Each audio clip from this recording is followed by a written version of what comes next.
to carry myself further.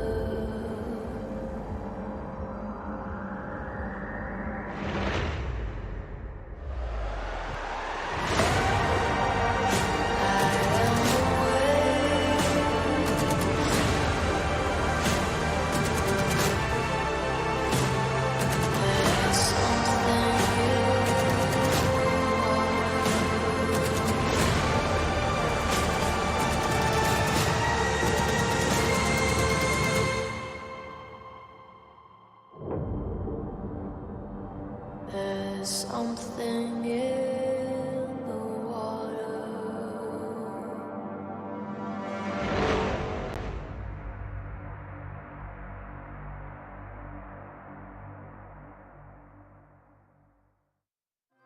I don't care for what I used to be. My heart is locked with the key very deep. These trees are filled with greed, and I wonder who's my guest tonight.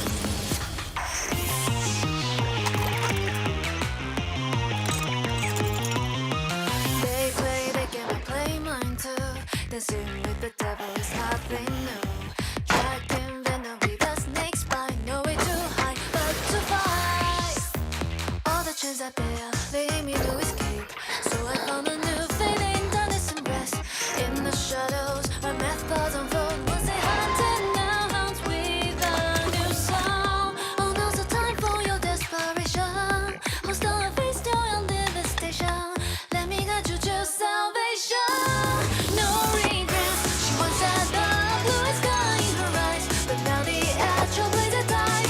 She once had a heart of gold, now she wants to pull your strings and take a drown. Burn the past, I found the ultimate solution for our fate. It's so sad, nothing holds me back. I'll be the one spinning the spread.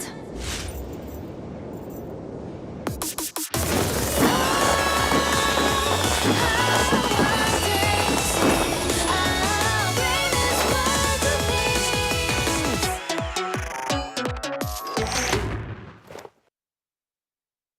No regrets. She once had the bluest sky in her eyes, but now the actual blaze had died.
Look, this is Sergei, Natalie, and Violetta. And this is Muro and his companion. This is Joker. And you, Mike, the superstar of Hullabaloo. Come on, friends, join the Hullabaloo. We've got laughter, candy, and a carousel, too. With Laughing Mike, the show never ends.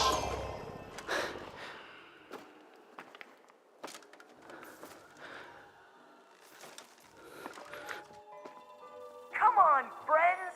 Join the Hullabaloo! We've got laughter, candy, and a carousel, too. The show never stops, and the joy is set.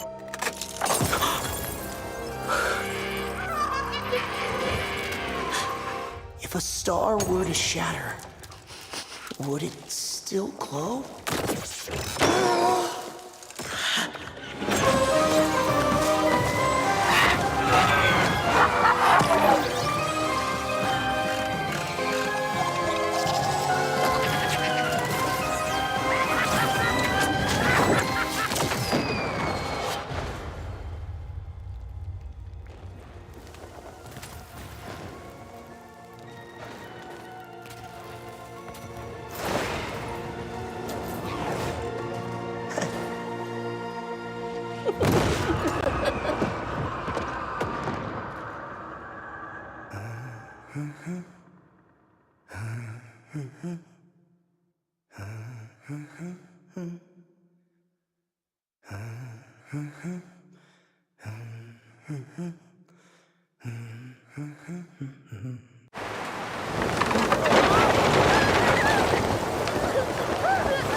If hurricanes could be predicted, perhaps Father would still be with us.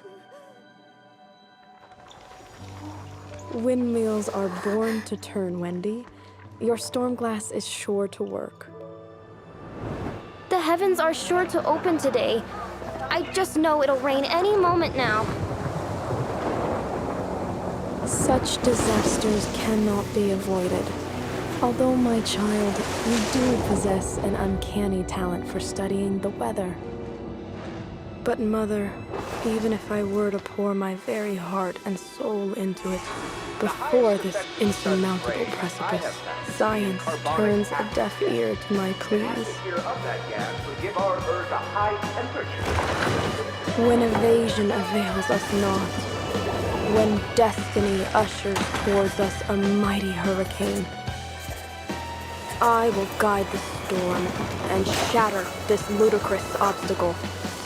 I will scatter the fog and seek the locus where the light converges. The downpour will return, and the truth will be mine to tell. The stairway to omniscience is long and hallowed, as bards of old would sing in verses mellowed. Stories slowly fade, their whispers mist, becoming echoes in the dark abyss. When fingers touch a heart tree's ancient bark, they sense the essence in its rhythmic arc, and the owl bestows its grace, guiding me to that sacred gate. Visions that once clouded my sight now fade away. Sacred sounds fill my ears, resonating clear as day. We bask in wisdom from sagacious words, yet with our hands, they laid waste to all we've heard. Thank you for your generosity, Mr. Clark. Through your esteemed wisdom, we averted losses beyond our imagining. We will always cherish your divine benevolence. Stay away! No! Pledges of the past have turned to chains, dragging the exalted nowhere to dark lanes, never to return.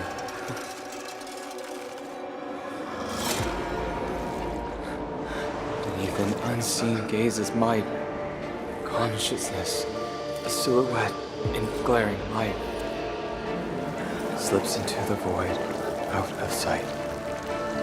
The prophecy was clear and bright. The hour comes.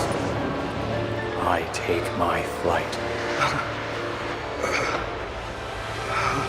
Ascending past an unchangeable fate, the road ahead is fraught with peril great. My silent old friend, so true and kind. Or do you accept this invitation of mine?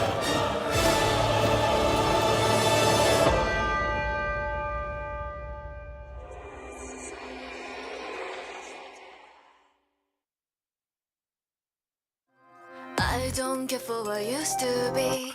My heart is locked with the key very deep. These trees are filled with greed, and I wanna lose my guess tonight.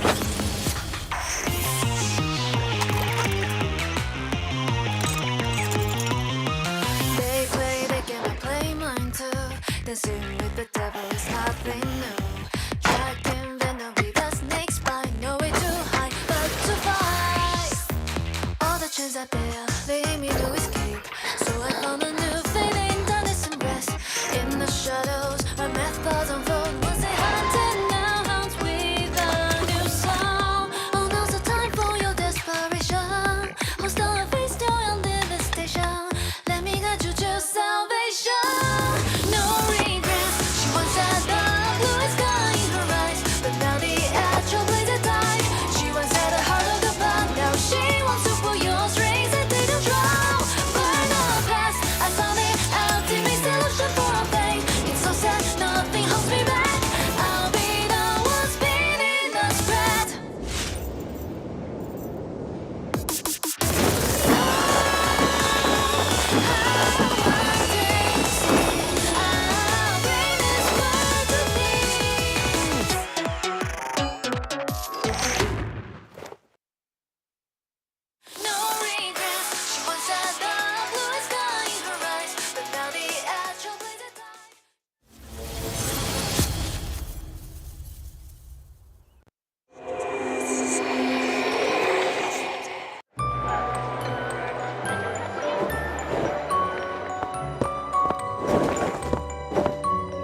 This is Sergei, Natalie, and Violetta. And this is Muro and his companion. This is Joker. And you, Mike, the superstar of Hullabaloo. Come on, friends, join the Hullabaloo. We've got laughter, candy, and a carousel, too. With Laughing Mike, the show never ends.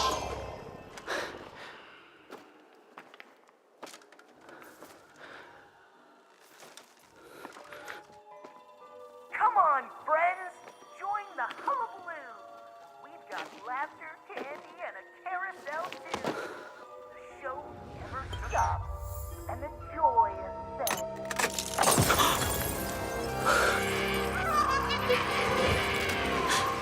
If a star were to shatter, would it still glow?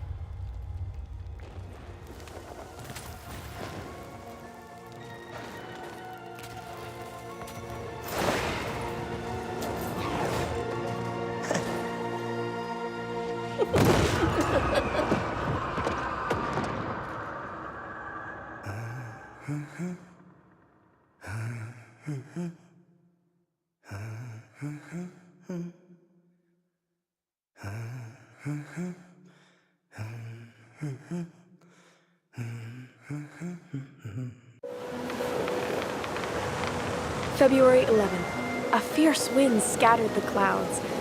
At last, I found it, up high in the skies, thousands of miles above the ground. That land. Just like the tall tales rolling off that fibber's tongue, a floating island is driven by the wind. No, a floating island fueled by endless inspiration. These tulip fields are not merely for show. They provide the foundation for everything. Precious oxygen. Fireflies gather here with devotion. In this place, pragmatic soul and the spirit of creativity never clash. The much-anticipated debut arrives. The power is finally connected. But all that greets him is... Run! It's an earthquake! This obsession with returning home altered the island's course. Almost everyone fell into a deep slumber. Wake up. We cannot miss this chance to change the weather again.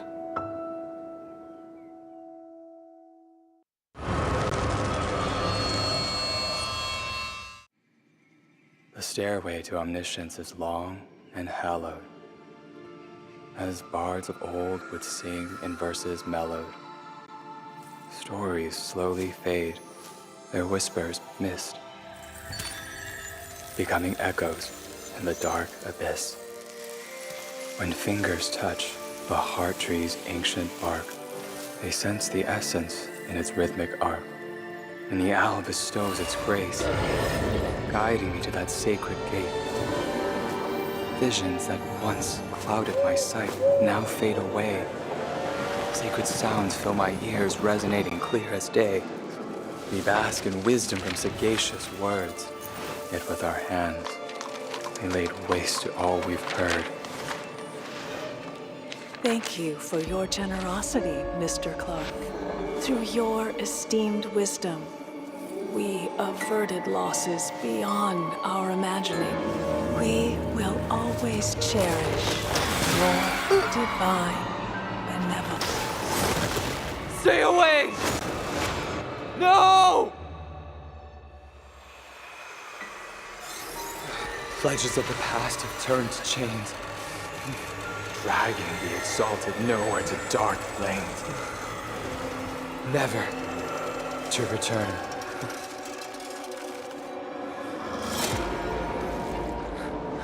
Beneath an unseen gaze's might, consciousness, a silhouette in glaring light. slips into the void, out of sight. The prophecy was clear and bright. The hour comes. I take my flight. Ascending past an unchangeable fate, the road ahead is fraught with peril great. My silent old friend, so true and kind. Would you accept this invitation of mine?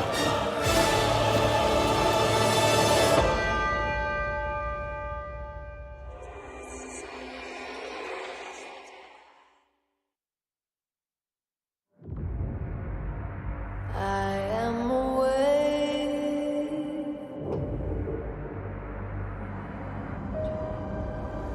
to carry myself further.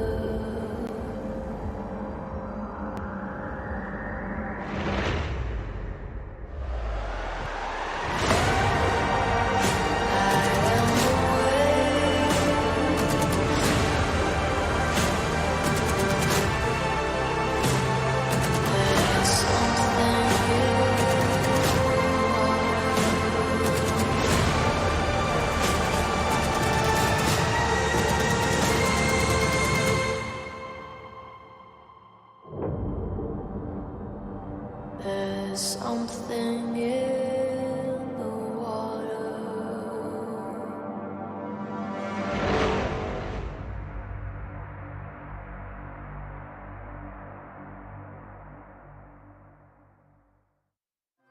I don't care for what used to be.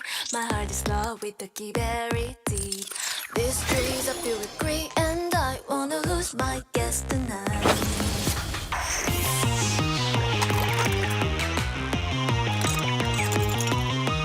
They play the game, I play mine too. Dancing with the devil is nothing new.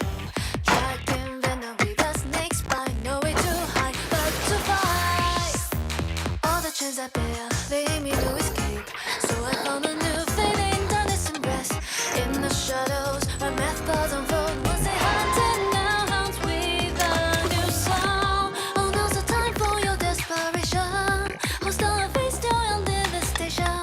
Let me guide you to salvation. No regrets. She once had the bluest sky in her eyes, but now the actual blaze had died. She once had a heart of the blood, now she wants to pull your strings and didn't drown. Burn the past, I found the ultimate solution for our fate. It's so sad, nothing holds me back. I'll be the one spinning the spread.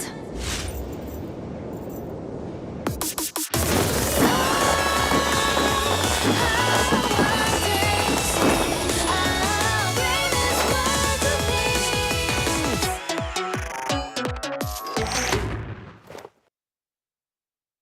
No regrets. She once had the bluest sky in her eyes, but now the actual blaze had died.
Look, this is Sergei, Natalie, and Violetta. And this is Muro and his companion. This is Joker. And you, Mike, the superstar of Hullabaloo. Come on, friends, join the Hullabaloo.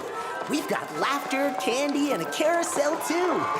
With Laughing Mike, the show never ends.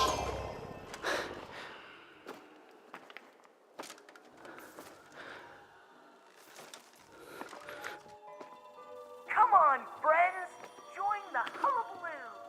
We've got laughter, candy, and a carousel, too. The show never stops, and the joy is set.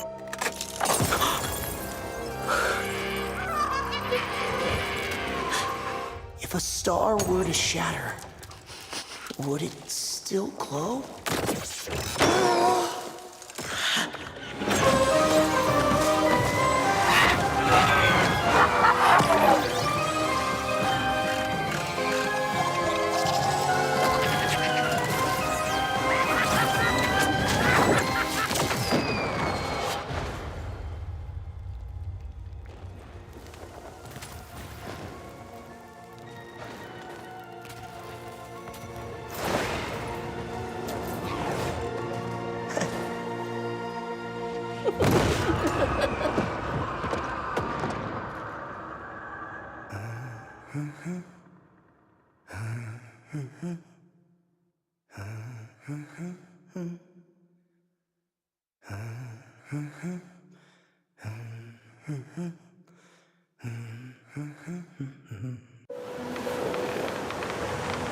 February 11th. A fierce wind scattered the clouds.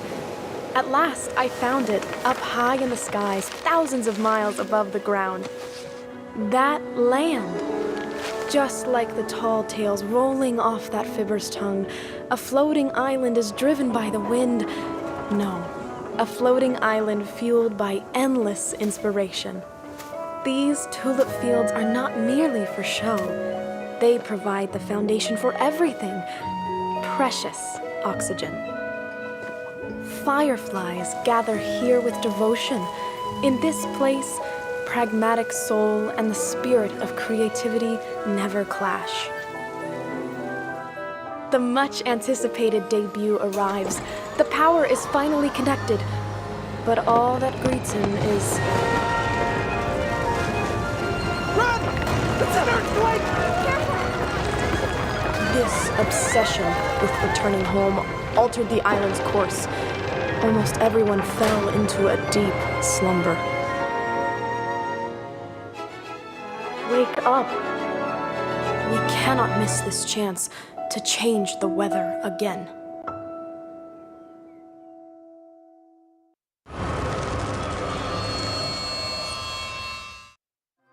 I don't care for what used to be.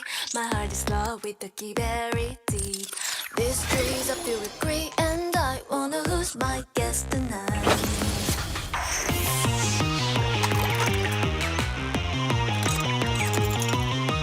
They play the game, I play mine too. Dancing with the devil is nothing new. Tracking venom with the snakes by. No way too high, but too far. All the chains I bear lead me to escape. So I found a new feeling, darkness and rest. In the shadows, my methods unfold. Was it haunted now? Haunts with a new song. Oh, now's the time for your desperation. Hostile face to your devastation. Let me guide you to salvation. No regrets. She once had the bluest sky in her eyes, but now the actual blaze had died. She once had the heart of the bomb. Now she wants to pull your strings and take the trial.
There's something in the water.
Hello and welcome, detectives, to Call of the AbyssⅧ NAEU Qualifiers Day number 1. My name is Nello Mello, and joined by me is the one and only Kuroshiro Gaming. Woo! How are you feeling, my man? It's been a ride. It's honestly a joyride here ever since, COA officially started since this Friday. It's only been, 1 day in. Well, today's the second day for us. Well, first day for us NAU, but second day for everyone globally. But even so, COA is finally here. We've been waiting this for quite a while, and for our first match of the day, as everyone has seen in the starting lineups too, it will be ELV versus Rivals first. Yeah, I mean, super excited to get started. I know that everyone in the chat is also super excited. I can see 850 strong on YouTube right now. How you guys doing? Wherever you are in the world, thank you for tuning in to this very, very exciting moment.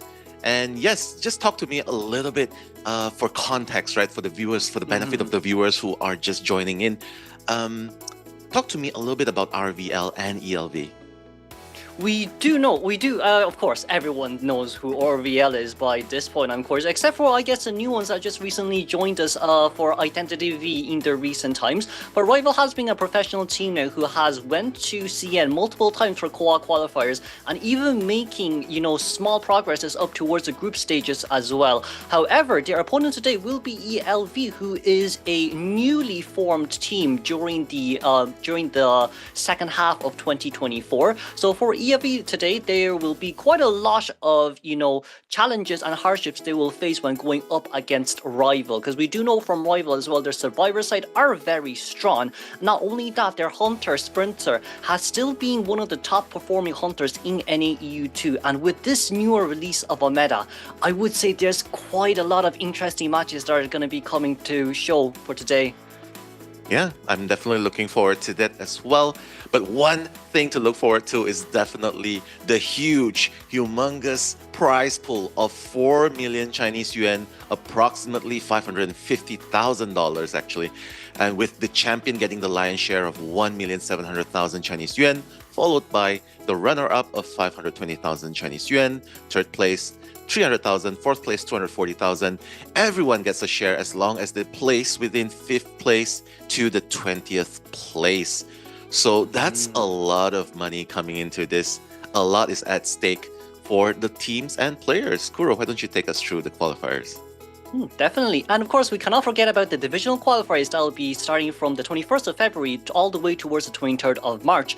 From the Chinese mainland team, there will be 8 qualified teams versus 8 professional IVL teams, and a total of 9 teams will be able to move straight on to group stages from CN. Meanwhile, for Japan side, Japan will have 5 qualified teams along with 5 IJL teams, and there will be a total of 5 teams that will move on towards the group stages. And of course, for Southeast Asia's 8 teams in total, only 2 teams will make it through. For NAU division, 8 teams will qualify. 8 teams are going to be playing around these 2 days, and of course only 2 teams will make it towards the group stages. For Chinese, Hong Kong, Macau and Taiwan, there will only be 1 team, and of course for South Korea, only 1 team as well. Yeah, I mean, super excited to see who will be the 2 representatives for NAEU qualifiers. I mean, Rivals has definitely been the defending representative, right? The definite ones to go. And also, just for the benefit of context, they were also known as B4U before they were picked up and officially signed as a professional ORG.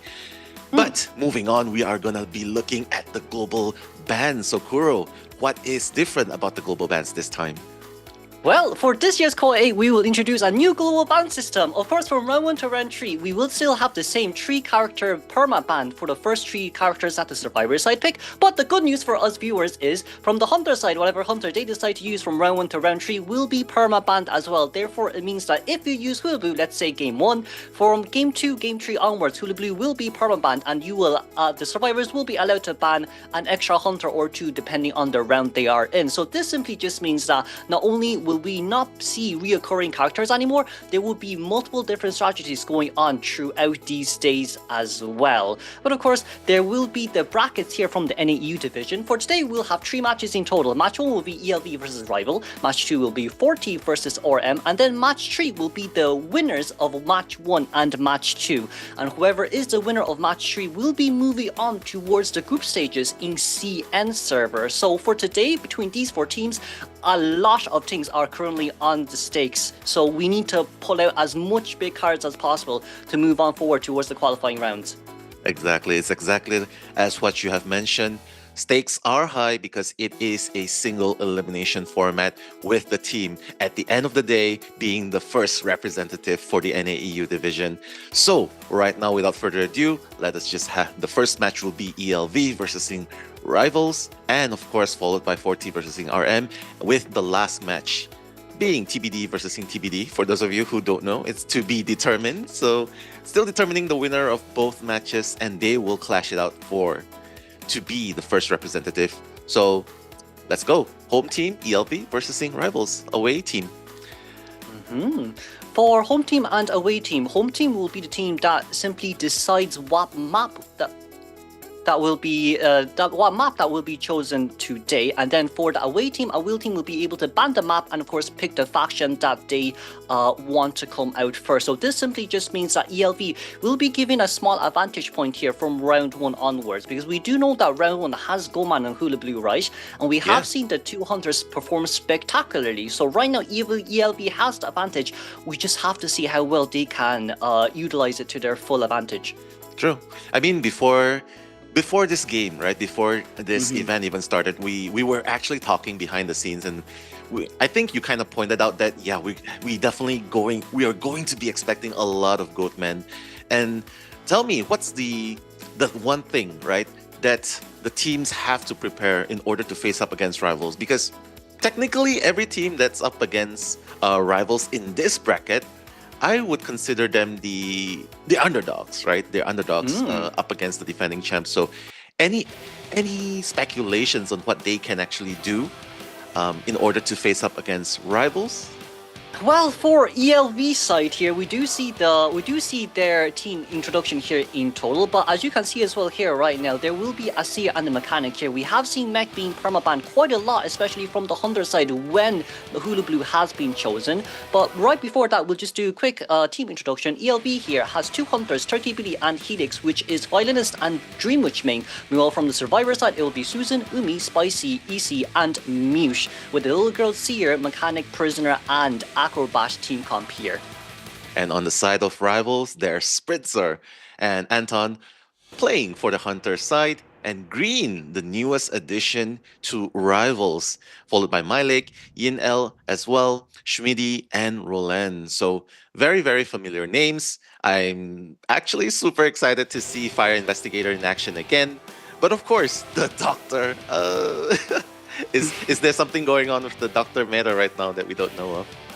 Well, I think we are looking at a Doctor support meta, which we haven't seen much, but it is kind of doable against Goatman. Depending on what Rival decides to do today, we have seen certain teams not banning out Goatman round 2, so there is still this possibility that a Doctor could be a potential support harass type character in which it'll allow survivors, or even 8 survivors, to break the cages against Goatman. But aside from that, one could also say that Doctor could possibly counter Hula Blue, but with that in mind, it is still kind of hard, right? True, because Hula Blue just has so much assets in his kit, so this Doctor might not come out depending on how round 2 will go.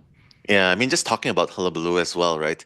I think a lot of the players that have played against him, and there's a lot of YouTube tutorials as well by the Identify content creators, they mentioned that the key to kiting Hullabaloo is actually pretty similar to kiting an opera singer. Like you pretty much just want to gain distance and just put down the pallets, and of course just stop him from unlocking the first presence. Definitely. But not only that, if we move on straight towards round 1 here, round 1 will be ELV choosing their map on the side of Red Church, and of course Lakeside Village will be banned here from Rival. With that as well, I guess it more or less just depends on what should be done here too from both sides.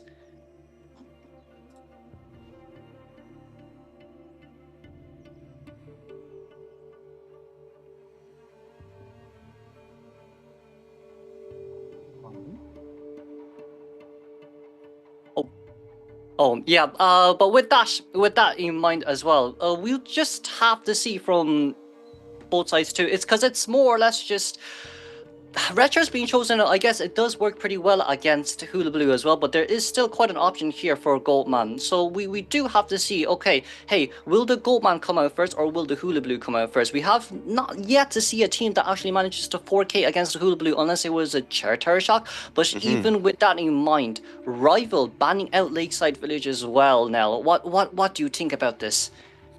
I mean, just coming back to the action itself, right? They probably want to take the fight. Yeah, I mean, it's definitely very exciting. They probably have a game plan in mind, but you know, I'll leave the strategies to you, Kuro. There is quite a lot in mind as well, you know, because not only that, right? If we think about it too, Red Church is not a map that has been chosen from any of the teams that we have seen so far from the Japan side, from Hong Kong, Macau, Taiwan side. So I think for ELV here, we want to give the Hunter a bit of a more of an advantage point compared to the Survivors here, because Goldman and Hula Blue, they both traverse really fast across the map, and with that in mind, potentially speaking here, what ELV wants to leverage is their double decoding cap with the Prisoner and the Mech. Red Church is also a pretty good map. I would call it like the battlefield map personally, because you know, a lot of actions can be happening in this pretty small map, and you can see a lot of team fights going on. So, I mean, I don't know. Maybe they want to take the fight towards the Hunter. Ideally, how well would a Goatman, should the Hunter decides to pick a Goatman, how well would it function here, Kuro? It depends on the Goldman as well, I would say now, because in a map like Red Church, there's still quite a lot of palettes nearby too, and it depends on the persona that Goldman decides to choose as well. Some Goldman prefer peepers, meanwhile others prefer to bring Blink and just get the down as soon as possible. But I would say as well, with the amount of support that is available from both sides, if Goldman is just a tiny bit slow, you could potentially see a 4-man endgame. However, we cannot forget about the fact that Goldman does have cages for endgame, and with detention being applied as well, Goldman is always almost a guaranteed tie character, very similar to Ant, but just with more distance creating. Yeah, I mean, I'm definitely super excited to see if the Hunter will actually bring out the Goatman. But of course, I'm also pretty excited to see Hullabaloo in action. Definitely a fun character to see. But right now, we are going to go into the ban picks right here. Sprinzer being the Hunter for our rivals. First two bans are going to be Eli, the Seer, and Matthias, the Puppeteer. So Puppeteer, the Puppeteer ban, just blocking instances, damage instances. Is this an indicator of what you think Sprinzer might be able to play? I think he's looking at a Goldman right now, because usually round ones, yeah, a lot of Hunters ban First Officer and Mechanic. But from the side of Survivors, it seems like we're going to pick up at Coordinator and Antiquarian. Not bad picks from both sides, honestly. I think we're more or less right now looking for, you know, trying to counter Hula Blue and Goldman at the same time.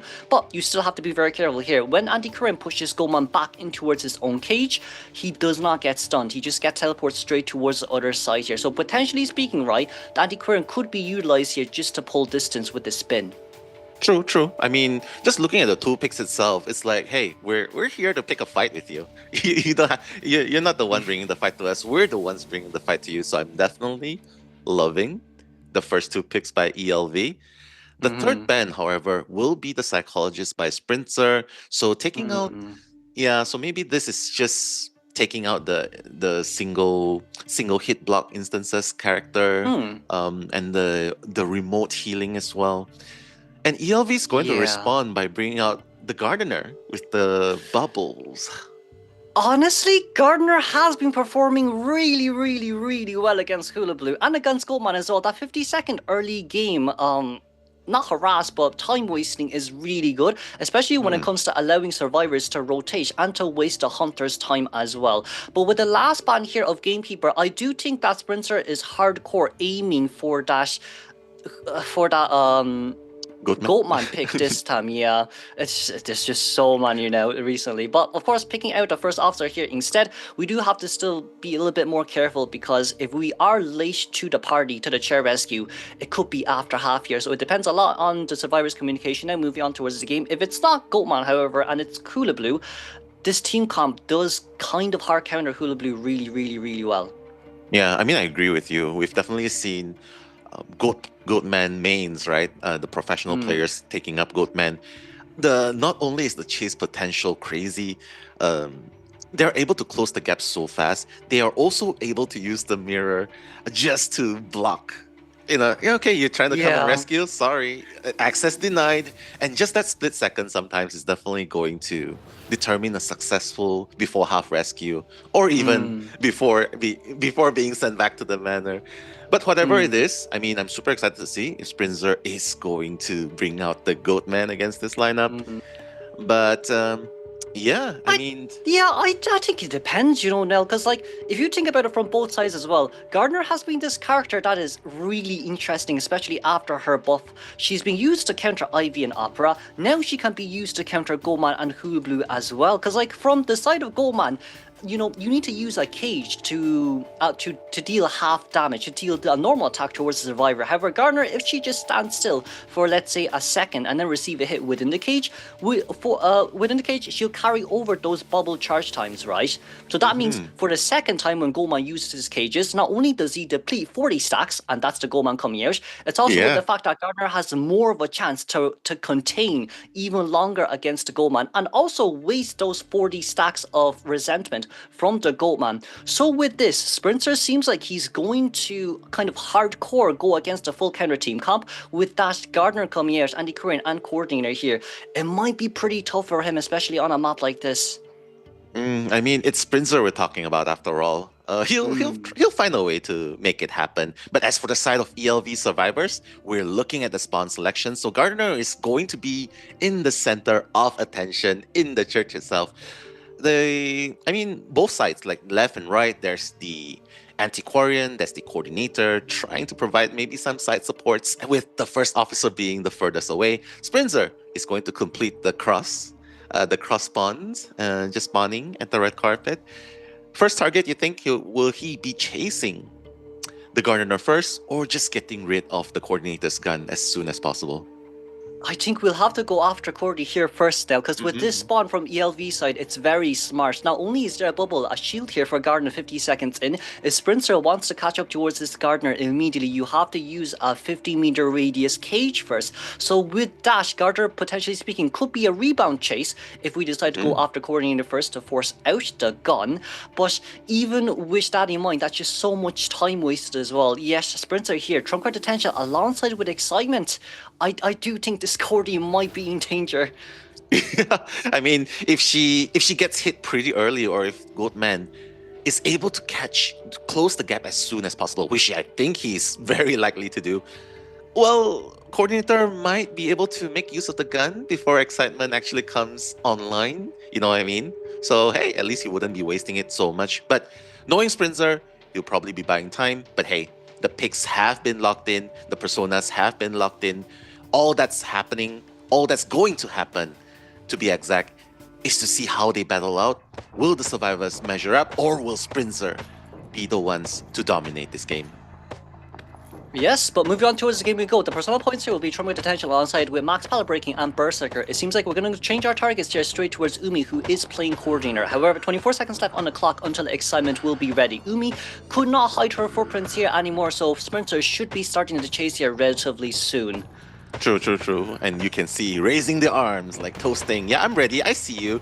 The Coordinator inside has to be really careful not to get trapped in the mirror and get that full half damage. Okay, the mirror coming in. Ooh. Wow, that's a swing and a miss. It's okay. He's still in the vicinity. The gun and the excitement. Oh no. Yeah, just in time, Sprinter managed the time so well. He knows that He knows that the moment he starts chasing, excitement will be ready to use, and the coordinator will not be able to do anything anymore. Let's see Umi! The flywheel, beautiful, but he's trapped! She's trapped in here! She cannot go back! What a massive placement! I know, right? Not only did Sprinter fully utilize the early game disadvantage he had, having that 50-second time loss and allowing the survivors to decode, he did manage to get 90% resentment and utilize that excitement immediately. Not only right after the excitement hit, we're forcing the coordinator back towards the corner where she cannot teleport back towards the cage. However, First Officer will be able to make his way in, and First Officer will be stalled here for a little bit of time, but his pocket watch will last 30 seconds, so this shouldn't be too much of an issue here for First Officer unless Sprinter forces him to stay here. Sprinter is forcing him to stay here. Look! He's like, you want to get through? Nah, no way you're gonna stay. You have to break my mirrors, and that's exactly what he did. And he got the hit before he even managed to rescue, and the hit onto coordinator. Umi, nowhere to run. Well, she has to run away from the Cyphers, right? But my goodness, what a masterful play just to stall the time for the First Officer to come and rescue. Umi's just gonna fall. And Sprinter going to chair her for the second time. Yeah, but the Cypher machines is only 2.5 Cypher machines here. We do see Anti-Current on the bottom left-hand side running straight towards Red Carpet. It's either getting that Cypher machine decoded or we're going to come in to harass, and it seems like Anti would be making her way in. However, Sprinter also knows this too. We're going to be able to see where Anti-Current is here immediately. Did Anti get in towards the top? She did, and that's a beautiful IU they're using 4 seconds of time. However, it is still excitement on the hands of Sprinter. We're not going to go in here anymore, it seems. This is crazy. This is super, super crazy by Sprinter right here. Just stopping the Antiquarian from making the rescue, and Umi seems like will be expiring really, really soon. And there you have it! And getting the Aquarian in the process as well. Sprinter creating havoc on the battlefield left and right. And there you have it, Spicy, the second person to go onto the chair. Kuro, what a devastating start by Sprinter. Yeah, Sprinter just had too much resources there to use for the cages as well. He had like 120 stacks being able to utilize 4 cages, not at once, but at a really, really, really tight time. With this as well from Andy Curran's side, no, Andy Curran did kite really well. That was very confusing to watch, but that's going to be Gardner here being the main bait. Meanwhile, First Officer wants to get that backdoor rescue. That's still okay too. It's not too bad as we did manage to see Andy Curran get by, but Gardner will be hit here instead. Yeah, I mean, Goatman doesn't really mind that, right? That the rescue happened, because what happens is he knows that the cipher has stopped being decoded, right? So Antiquarian's gonna be rescued by the First Officer. However, Gardner will be the victim and goes on the rocket chair right now. I mean, Kuro, looking at the situation here, you pictured it, you mentioned it, you described it perfectly. The ciphers are not moving. What do you think the game plan by ELV can be at this moment? ELV is going to have to try stall as much time as possible here. We're going to have to see how well Gardner rebound kites here, as we're going to be able to make it in towards the rescue. It seems like First Officer was forced back here immediately with the cage. We're going to be forced to utilize that pocket watch as well, but no, it doesn't matter there anymore. Why? Because we still have that 5-second tighter. It's okay for now, but it will be a double down instead. We do have trump card here to change towards Blink if we don't want to waste as much time as before, but Gardner is still on the way. We still have so much cages left to use here, so it seems like we're going to go for the lock first, but Gardner is not going to try to play the pallet mind game because the cipher, not even the cipher, sorry, the pallet was locked. Now it will be a double down. This is the worst case scenario, but it's also expected from Sprinter to having that much resentment on his hands, and I don't think the survivors are going to make it out of this one. I like what you said, a lot of resentment on his hands. But yeah, I feel like it's the survivors that hold a lot of resentment too, because right now it's only the Antiquarian left to decode while all this action is happening. And you know, he's just going to stop. Spicy's just gonna stop decoding altogether, just trying to hide. But I have a feeling that Sprinter already knows where Spicy is. Mute's just gonna shake free, but it's okay. He's just gonna pretty much down Mute now. Oh, beautiful. Yeah, just going down. Yeah, don't want to chair yet. He wants to go for the 4K. Definitely. I do think as well from rival side, they probably have seen quite a lot of games where Antiquarian has been able to full heal, but Sprinter probably has seen a lot of games where survivors decide to bleed themselves off before, you know, one of them goes gets incapacitated, and of course escapes through the dungeon. However, Andy Curran here trying to connect for as long as we can, but first officer is on the but it's okay. It's okay. We just have too much resources on our hands, and the game right now is over. We see as well Mute going in towards basement. Will Smitty be able to sniff him out, or would the Lost Lamb be able to escape from the Shepherd? Never mind. Never mind, we saw where the blue sticker is. However, Sprinter knows where Mute is right now. No, he definitely knows where Mute is right now. There was blue stickers on the ground. So we're going to decide to go over to pick up Spicy first. And if this first officer gets up, Sprinter has 80 resentment stacks to use. All we're waiting for here is to get Antikura onto chair. Yeah. Or he could just carry Spicy closer to where Mute is, you know. Even if Spicy struggles out, Sprinter can just quickly down Spicy again. That way it will avoid, because both of them has exit path, so it's really risky. But yeah, Sprinter's just gonna chair Spicy right here, pretty close to where Mute is. He knows exactly where Mute is, like what you've mentioned, in the basement. Does he? Wait? Huh? Okay, he's going. He does. He knows. He does. It's really scary as well from Sprinter because he did not bring deer hunts too. He just went into basement to double check, but now we're going to be able to see where first officer is. First officer managed to be able to get up, but we're going to lock basement here first. And of course, that's going to be triple shield use. One just for extra security, and first officer going down here. No selfie remaining. That will be a surrender from the survivors. And let's congratulate Sprinter here for the 4-man elimination. That was cracked goat man right there. In the hands of a master like Sprinter as well. That 4K seemed pretty inevitable, right? Coming into this game. But that's what you have to expect because there's no Hunter ban in BO1. And Goatman is just super, super crazy. But just recapping back on what we see in the first half, any highlights or moments when you see that, okay, this is not going really well, or a turning point that you want to highlight?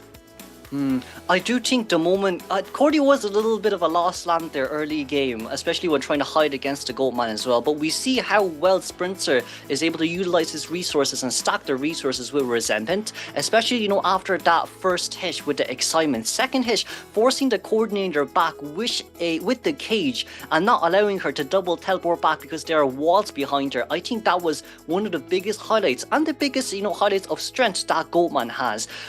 Because we talked about this in drafts as well, right? Red Church is a map which, yes, it does allow survivors to utilize the pallets. However, if you're too close to the walls, the inevitable will happen. The inevitable will happen, unfortunately.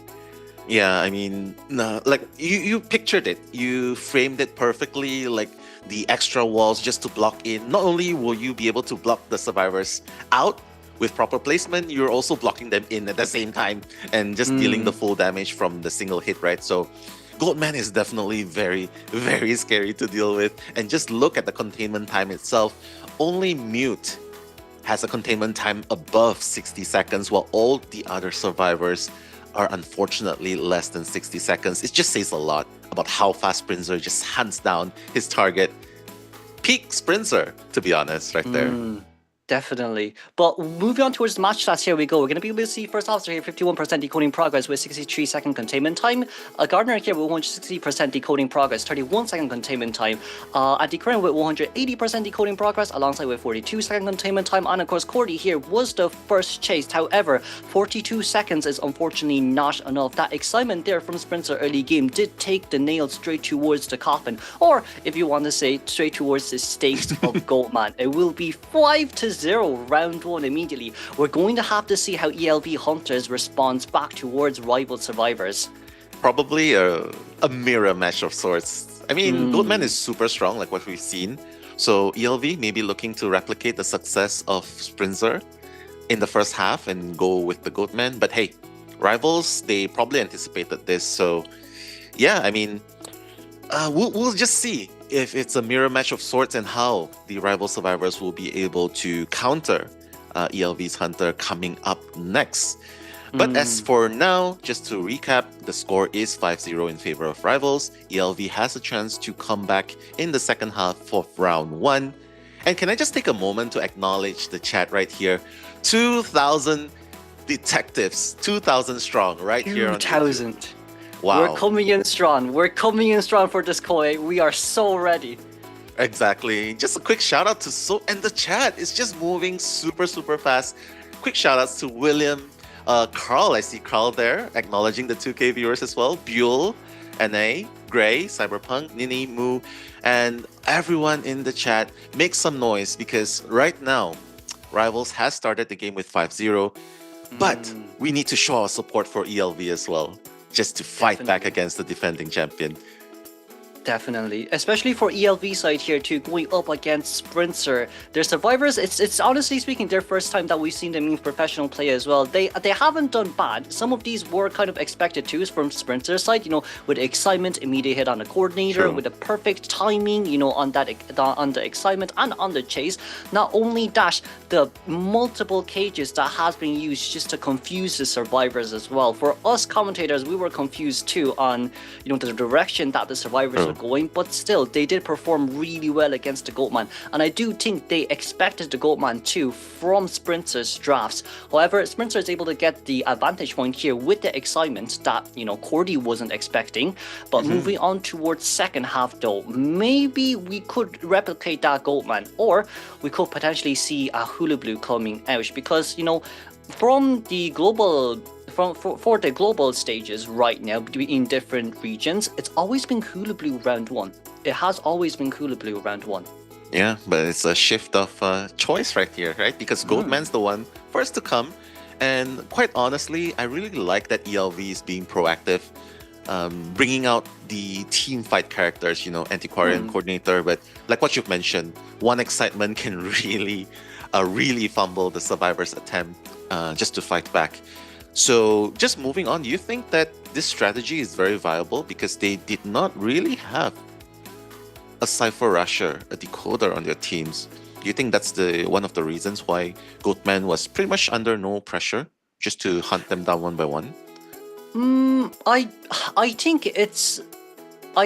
do think it's more or less of the fact that they weren't able to contain for as long as we initially thought they were able to, because, you know, it is still Red Church we're talking about, right? There's multiple pallets in Graveyard that Coordinator could have went to and just stayed around middle to play around those pallets. But there is also, you know, the fact that, hey, look, we wasted 50 seconds, well, maybe not 50, we wasted 40 seconds early game trying to find a Cordy, but Cordy was not able to rotate away during that time too. We did see her hesitate a little bit, you know, in that area, but if she pulled out early, most likely we will be able to see Goatman probably wasting like one cage of his, 40 resentment of his too, right? So I would say in that side, no, it was an early game rotation issue. Because even with decoders coming out, I would say decoders are pretty easy chase when it comes to going up against Goatman. That's true. So ultimately, it's all dependent on the first chase, so to speak, right? Because first chase, if you are unable, like you've mentioned it, you framed it perfectly, if they are unable to make that first kite long enough, contain the hunter long enough, well, you know, they're just gonna start falling one by one. But of course, it's easier said than done, right? It's Prinzo we're talking about, after all. The GOAT, man. He's the GOAT. Definitely, no pun intended. He is. He is. And you know, now not only that, Goatman is able to cover so much distance too, because we saw where Coordinator was. Cordy wanted to stay on the top right side of the map. However, if we were any close towards middle, we could potentially get an ambush on Gardener with, you know, that big of a cage on us. But after that, we'll move on straight towards second half we go. Rivals is currently 5-0. Format elimination last game. We're going to be able to see Turkey Billy here coming out from ELV's Hunter side. We're going to go up against Roland, Smitty, Ingel, and Green from Rivals Survivors. Yeah, I mean, during the team introduction, we've seen Turkey Billy spotting the violinist, right? So how likely are we going to see a violinist instead of a Goatman here? You know, probably round 2. But with the first two bans, Antiquarian and Knight is going to be round 1 ban here, it seems, from Turkey Billy. I wonder what hunter that he actually decides to go for this one. Is Knight a hard counter to the Goatman? Yes, because right after you use the cage, you cannot perform a basic attack for 8 seconds. However, next 2 picks here will be Puppeteer and Coordinator. Overall, this is now we could say if Goatman is going to come out, we can try run Excitement again. However, I think Rival knows that you're going to run Excitement, so maybe that gun won't come out that early after all. True, maybe just picking one coordinator, that's enough, right? The one gun for the threat. Like, I just want you to know we have a gun ready for you. So are you going to go excitement? Are you going to go something else? But it seems like the third band will be pretty similar to what happened in the first half. It's going to be the psychologist. So just taking out the tanky characters, Rivals does end up with a puppeteer, though. So it's pretty tanky in its own right. And followed up by the first officer. So pretty good start, pretty good pick so far. And I don't know, is it very likely that Turkey Billy's picks now right here reflects a Goatman as well? Yeah, it does. It really, really, really does, because it's a lot of tanky characters, and when banning Knight, it's kind of obvious. It does make it quite obvious what hunter you're going to play. A giveaway, right? Yeah, it is a huge giveaway. But from Turkey Billy here, it seems like Seer will be last ban. It's not a bad ban here, because if they do manage to pick out the Seer, he will be able to use still in round 2. From rival side, we're just missing another good container. If we want to, we can still get the Aeroplanist out, who is good when it comes to, a bit of a decoding boost. 2% is still 2%. However, it seems like we're going to go for Schmitty Special. That Acrobat will come out. I love what you said. Schmitty Special in the form of Mikey, Acrobat. Yeah, I love that. But, sometimes how well is it going to function against a Goatman? Especially when the cage is up. Can you actually leap out of the cage? No, unfortunately not. No, unfortunately. You'll be on the other side, though. You'll be on the other side, wondering why you're here. I mean, technically, you're ramming into the cage when you leap, right? So it will be cool to see that kind of mechanics, right? Like, okay, I'm technically leaping through, break through the glass a little bit, maybe. Maybe. But the commentary here is if you leap during the time that the cage has been deployed, then you'll end up right in the hunter's face. So that's something we do kind of want to avoid here if possible. And it is a small map after all. Yeah, I mean, small map. The only difference is that they have the puppeteer at hand and Acrobat as well. So basically, it's just gonna be the threat of the gun by the coordinator. But yeah. The conditions right now, right, is they just need a one survivor escape. So Turkey Billy is actually the one under pressure to make something happen on the side of ELV, because if he cannot get that 4K for his team, RVL is gonna take this game number 1, round number 1. Yeah, and it's like a formal elimination is a lot of points to catch up on, and when we move on towards round 2 and round 3 where there's more hunters that are going to be banned, it just makes it harder for ELV2, because usually it's the hunters that get that 5 points for you, because for survivors getting a 4-man escape, it is really hard, especially if it's detention and blink endgame too. So like a lot of pressure will be put on the hunter side of ELV, but it seems like we're going to replicate what happened last game here too. Goldman will come out for ELV Turkey Billy. We're going to go against about the same team. I mean, 2 of the same rescuers here, but 2 different containers instead. It seems like we're not going to be able to see the Schmitty Special, because he will be on the puppeteer instead, and Green's the one on Acrobat. So a little bit of shift. Okay, I like what you're doing. Just changing up the roles a little bit, bringing the attention in and out, not being super obvious about what they want to play. But I definitely think it's a very hard thing just to get an escape, especially when the Goatman is so good at trapping you in. We saw the instances just now, right? But right now, a question that I'm pondering about.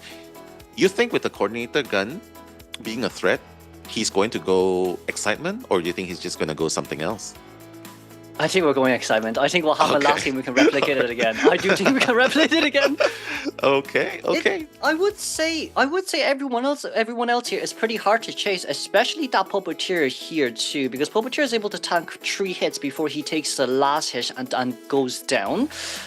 Green, on the other hand, with this spawn location, right, we're probably going to force Goldman to spawn on either the top 3 columns here, and it just allows all survivors to either run towards graveyard or B to rotate towards middle. But with this will be round 1 in Retro's second half between ELV and RVL. Persona side, it seems like Turkey Billy is going to run excitement here again with trump card detention. And of course, from the survivor side, Roland here on first officer with Ty Turner. We're going to be able to see Schmitty here, Puppeteer with Knee-Jerk Reflex on Ty Turner, Coordinator on Borrow Time, Knee-Jerk Reflex, and of course Green here, Ty Turner and Flywheel. A bit of a mix and match here, but 3 Ty Turners in total just to guarantee that 1-man escape. Yeah, I mean, 2 survivors without borrowed time is wild, right? So Schmidty and Green going the risky persona build. I mean, suitable for their roles, right? So it's up to Turkey Billy to be able to get that first chase as fast as possible, hunt down the first survivor as fast as possible, because that's the factor. The first kite has to be really strong from RVL, and Turkey Billy just needs to break that in order to gain momentum. But coming into this game, this is round 1, second half in the Red Church. RVL survivors versus Turkey Billy from ELV as the hunter. I'm Nello Mello, and that is Kuroshiro Gaming commentating this game.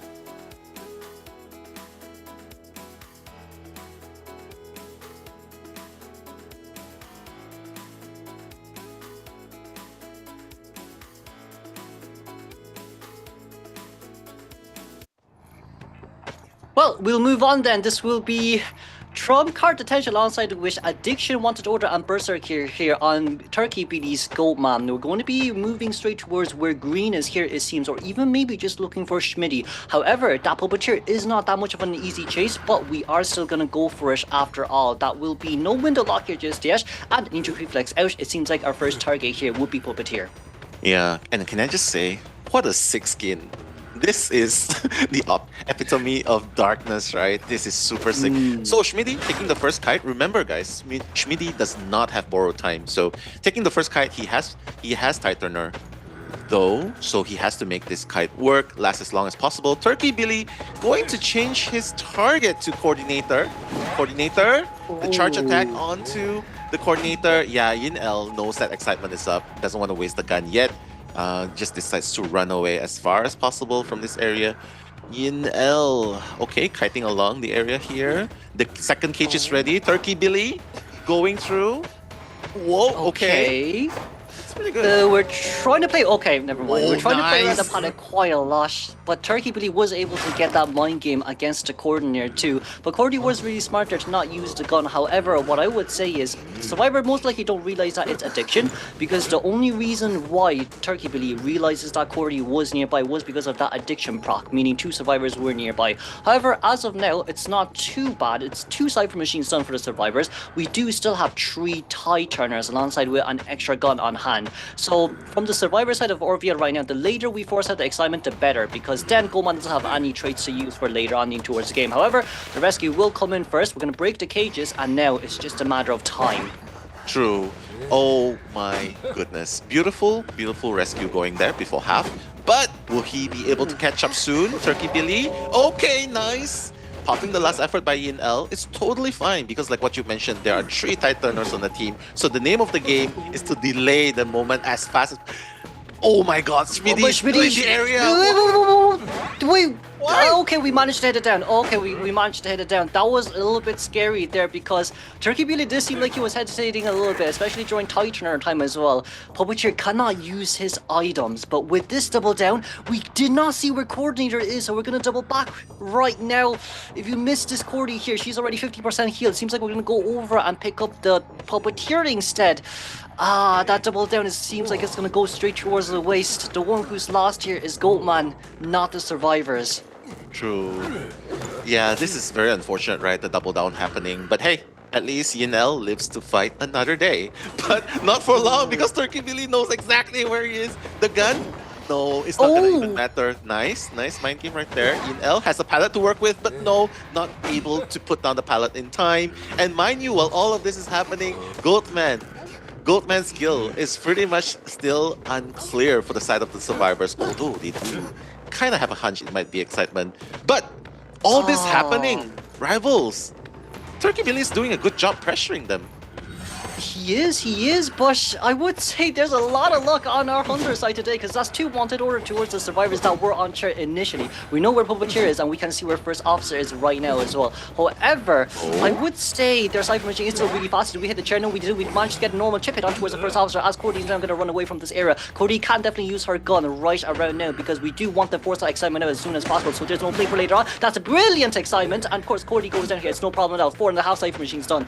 Can Schmitty finish off that Cypher Machine? pushing. Yes, he can. We did not manage to get a proper prediction on, and that will be your little Lewis finally utilized to counter those cages. We still do have quite a lot of resentment left on our hands here. Turkey Billy, we need to get it in no matter what, but can Schmitty last out for long? Or can First Officer go in to rescue? Let's just see here. Ooh, barely missing the hit right there. Can we take the window? We did! Oh, We can take nice! the window! And that's knee-jerk reflex out. Who's nearby? It's Green nearby, healing that Cordy. Ooh, this might be a 4-man endgame.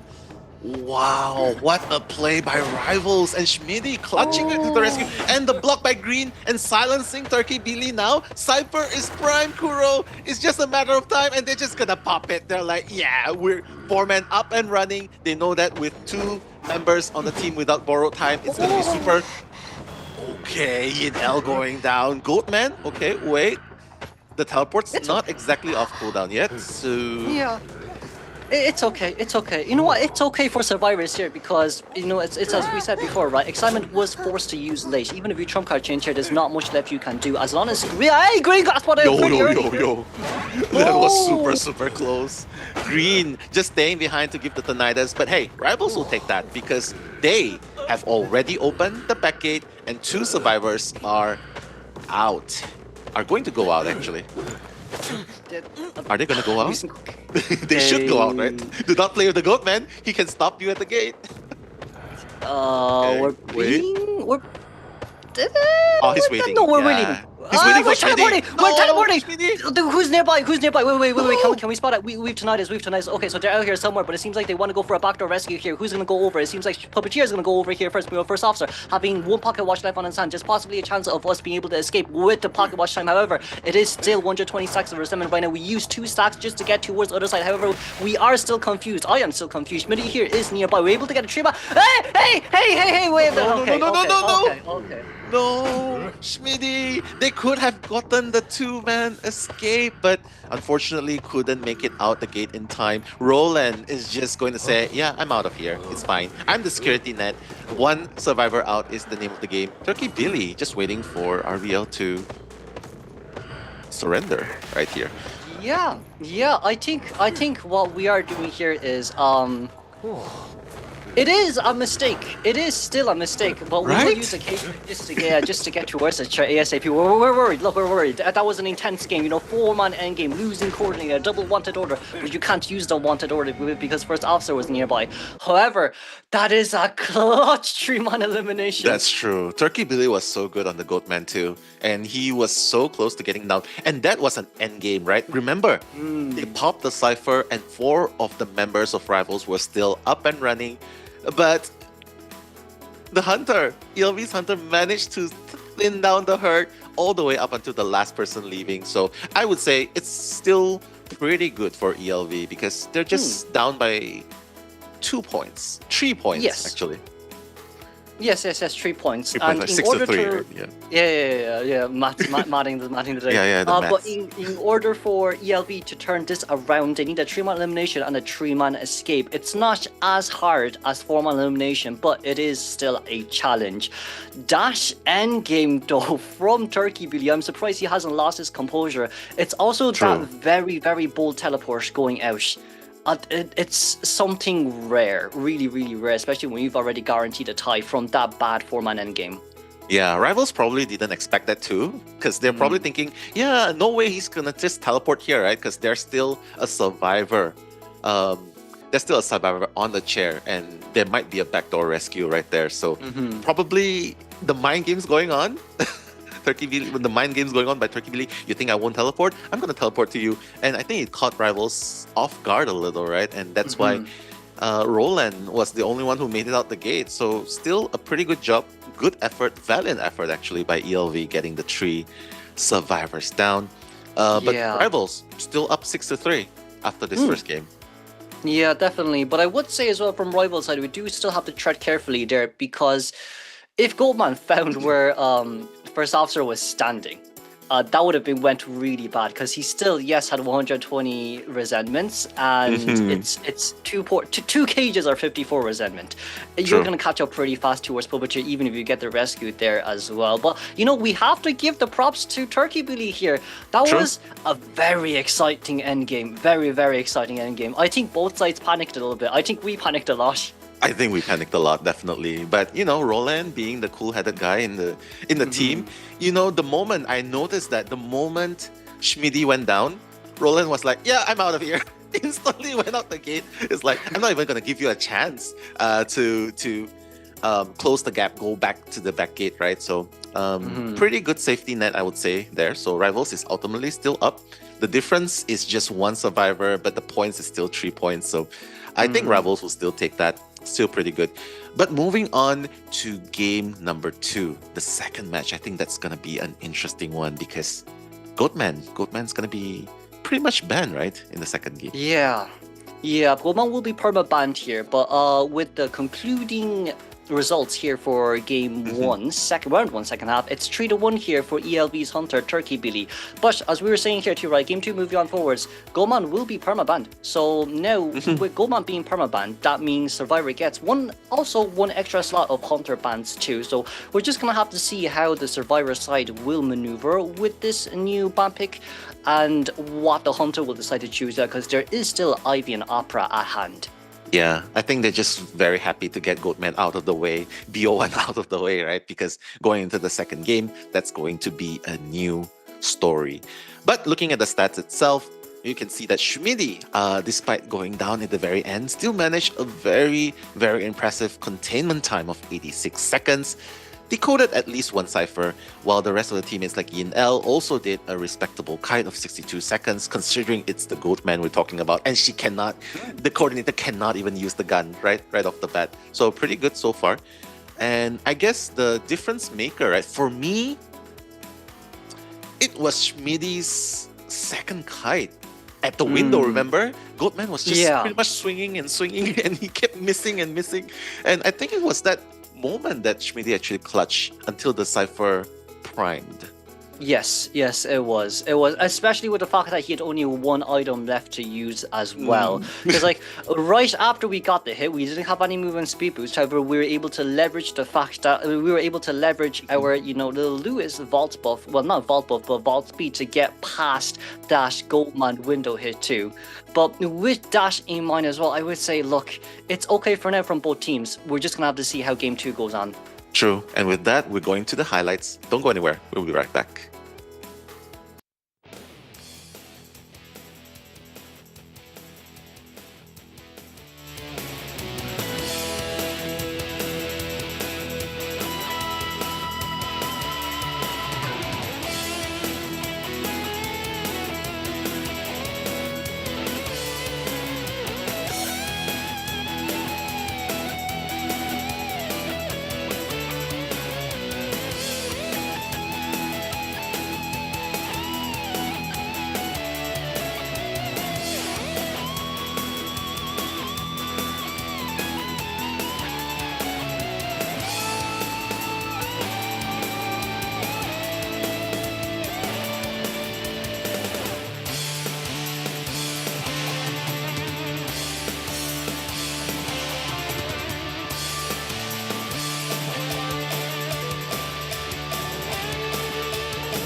All right, detectives, and that was the highlights of both teams.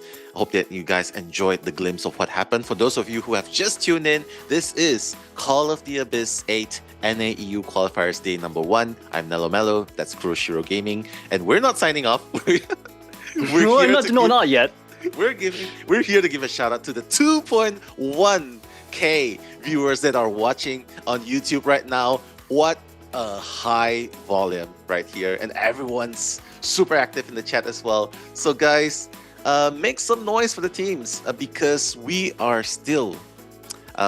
going into round number 2. We have still yet to see the end of any of the teams here. So Kuro, talk to me. Second game, I know that you wanted to see the hullabaloo, and quite honestly, I wanted to see the hullabaloo as well. Going into the second game, what do you think is the map that is pretty optimal to play a hullabaloo right here? Well, if they want the hullabaloo, If they want the hullabaloo, I would say small maps like Arms Factory, or even good maps like Ever Sleeping Town, where there's tight corners, would work really well.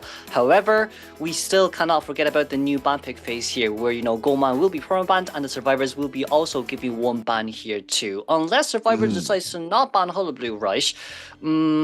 It does depend on both teams, because we do know that in this current patch, Opera Singer has been nerfed significantly. Ivy's Chair Camp has also been nerfed significantly. So we do see within the new recent games as well, from Japan side, from Hong Kong, Taiwan, Macau side, none of the survivor teams are running suicide builds anymore. Yeah, and your prediction came true. They are going to go to Ever Sleeping Town, having Moonlit River Park being banned. So survivors of rivals are going to go first, and the ELV Hunter is going to go first. So very, very excited to see what's going to happen next. Do you think the survivors will ban out Hullabaloo straight off the bat? Because I know that some of the teams, they're like, yeah, I mean, Hullabaloo, we can do it. We can kite Hullabaloo before he unlocks the first presence. Or do you think that they might consider banning something else?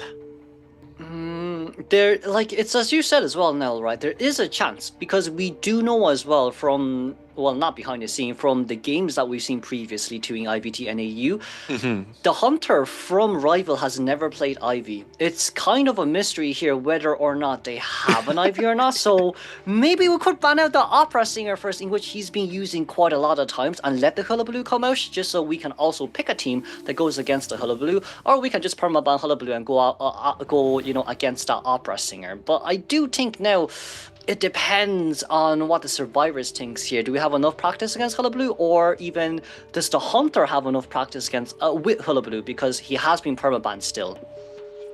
I mean, personally, right, going up against a Hullabaloo, it's super annoying because, in the hands of a master, they can pretty much just get the marks onto you pretty fast.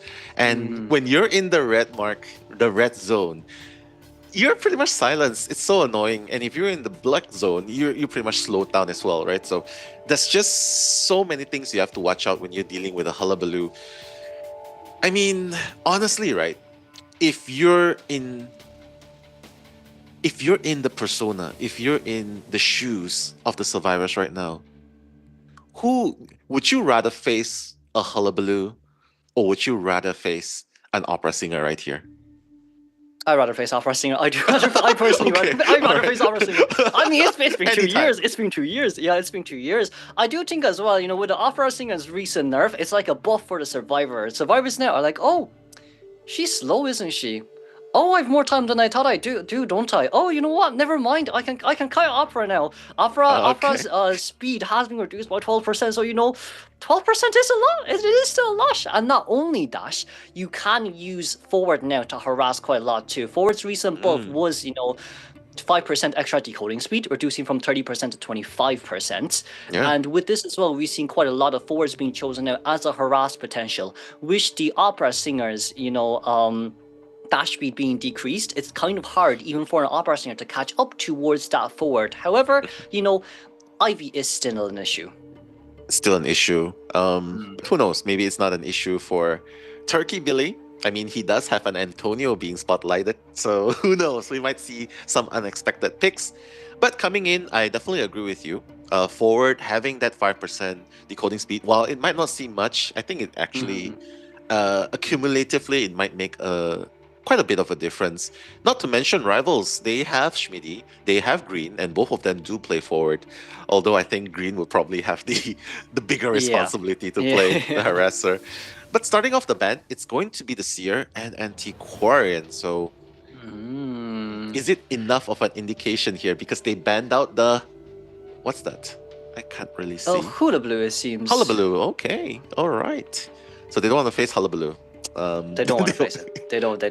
Yeah. They're like, safe route.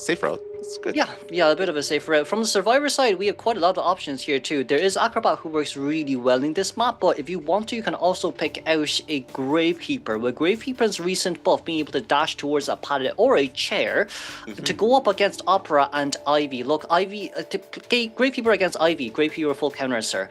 For Opera Singer, Opera still does move pretty slow compared to before, so I would say what Great People would do is to dash out and to get near that pallet, drop down a pallet. However, it will be our first audition of Knight alongside with Prisoner here from the Survivor side.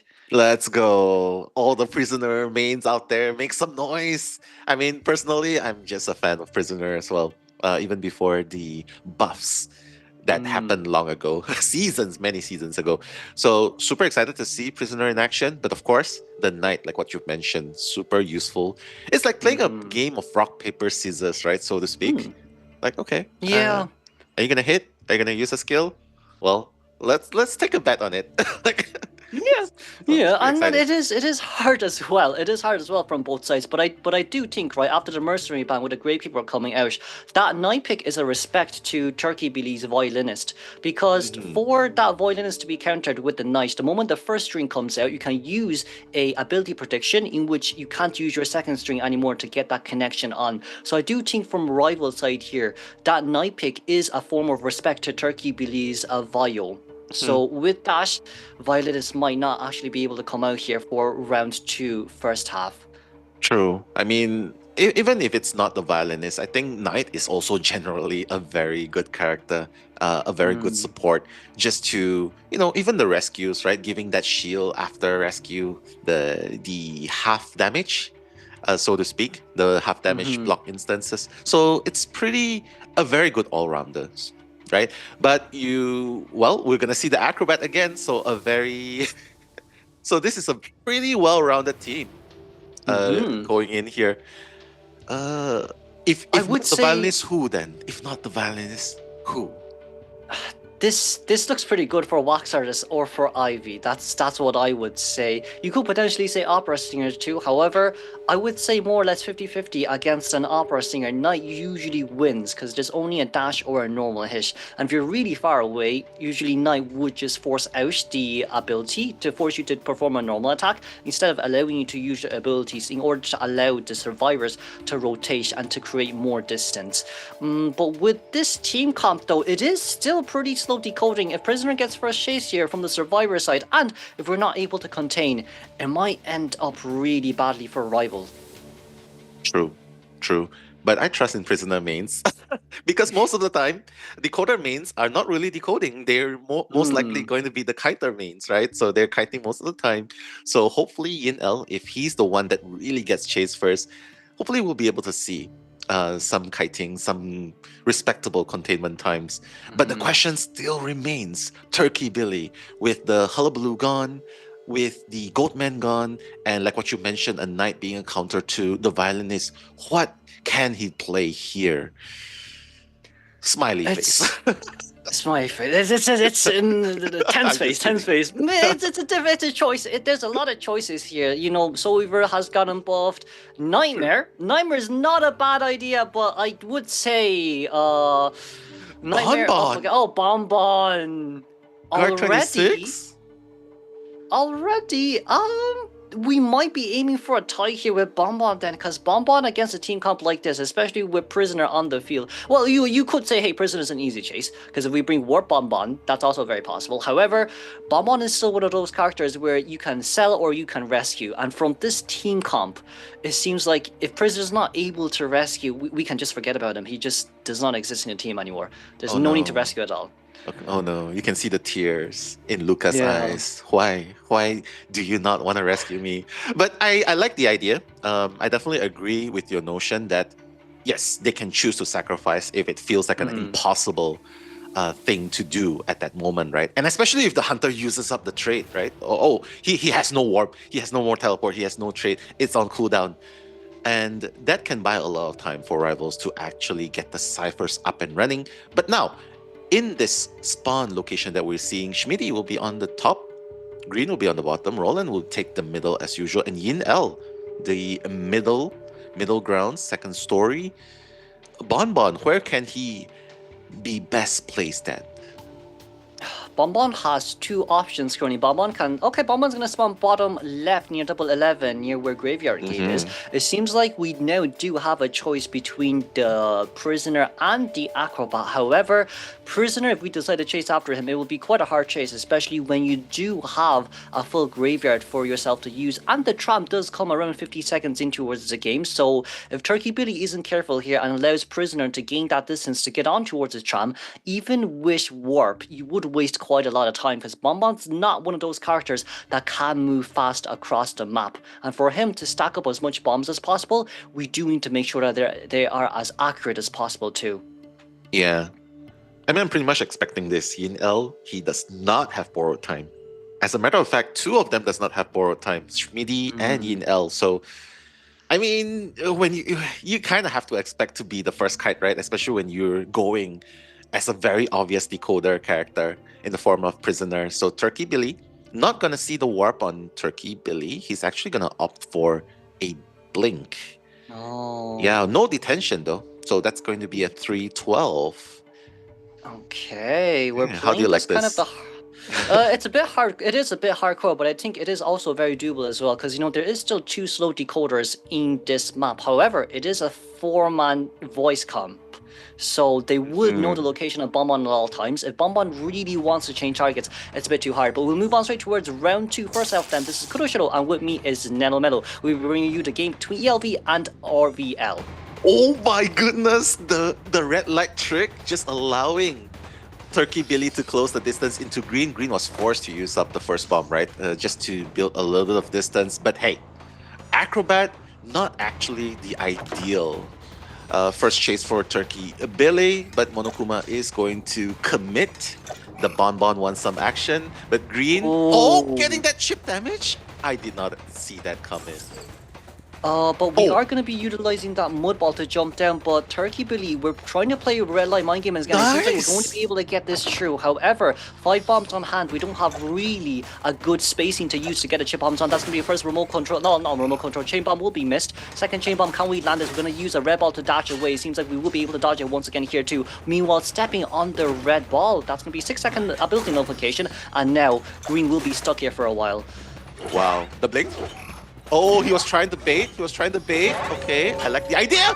Oh no, the third time's a charm. I like what Turkey Billy is doing, right? Trying to bait out the bomb by Green, but Green's not falling for it. But unfortunately, he is going to end up down. Very, very respectable kite though. Almost 3 ciphers done. So pretty good job on the side of Turkey Billy. But RVL, they know what trait Turkey Billy has, and he has no more traits to teleport or warp away. So ciphers are going pretty good. Roland's already in vicinity trying to rescue. Wanted order is on Prisoner. Roland, do you think Roland could come and rescue? Full-blooded rescue, or is he just gonna sacrifice altogether? I think sacrificing is easier. I do think sacrificing is easier. I do think sacrificing. I think he's just gone now. But Schmidty's here. Schmidty's coming. Oh. Schmidty, the hero, the champion. Okay. We didn't get that ability. We did get that ability prediction correct. However, right about now, we're trying to get as much chips there as possible. We're gonna be able to get a terror shock down on the nice. Schmidty, the champion, the knight has fallen, and the dungeon is actually here. Schmidty going for the basement. Sorry, not the dungeon. The basement is here. Oh my goodness. What a turnaround from Turkey Billy, just foiling. And this is why you cannot underestimate Bonbon. Man, what a play by Turkey Billy right here. But we do see as well, Gravekeeper is now currently nearby, trying to go for that dungeon drop with the shovel. It's just a matter of time here before night goes before half, so we're just going to see how long we can stall here too. We do see Acrobat nearby, and of course, Gravekeeper is able to jump down here as fast as he could. However, even with as much items here as possible, it seems like we're going to be able to utilize the attack prediction here immediately. We do still have bombs left on our hands, but it seems like right about now, night would still be... the tram is nearby! Okay, brilliant. How can we not see the tram coming from far away? Turkey Billy definitely did not see that coming. And the tram on the side of Schmidty is like, Schmidty, let me give you a hand. Let me give you a hand right there. And Schmidty's gonna be quite far away. And Turkey Billy giving up on Schmidty? You know what's even worse is we changed the teleport already, so there isn't a chance for warp. Schmitty trying to run away as fast as possible. We still have one more helmet left on our hands to use. It seems like we're going to be able to get that attack prediction correct. However, that's another 6 seconds ability predict. Finally, the Knight's full skill is able to come out. Knight's full potential here. But he was only able to use it once, but once is all what it matters. Because the Cypher Machines are just about to be done. Yeah, and that's the scary thing, right, about having a prisoner on the team, because Cypher Rush can go very, very fast. Turkey Billy, okay. You gotta push Yinel away. He's just gonna force the Cypher.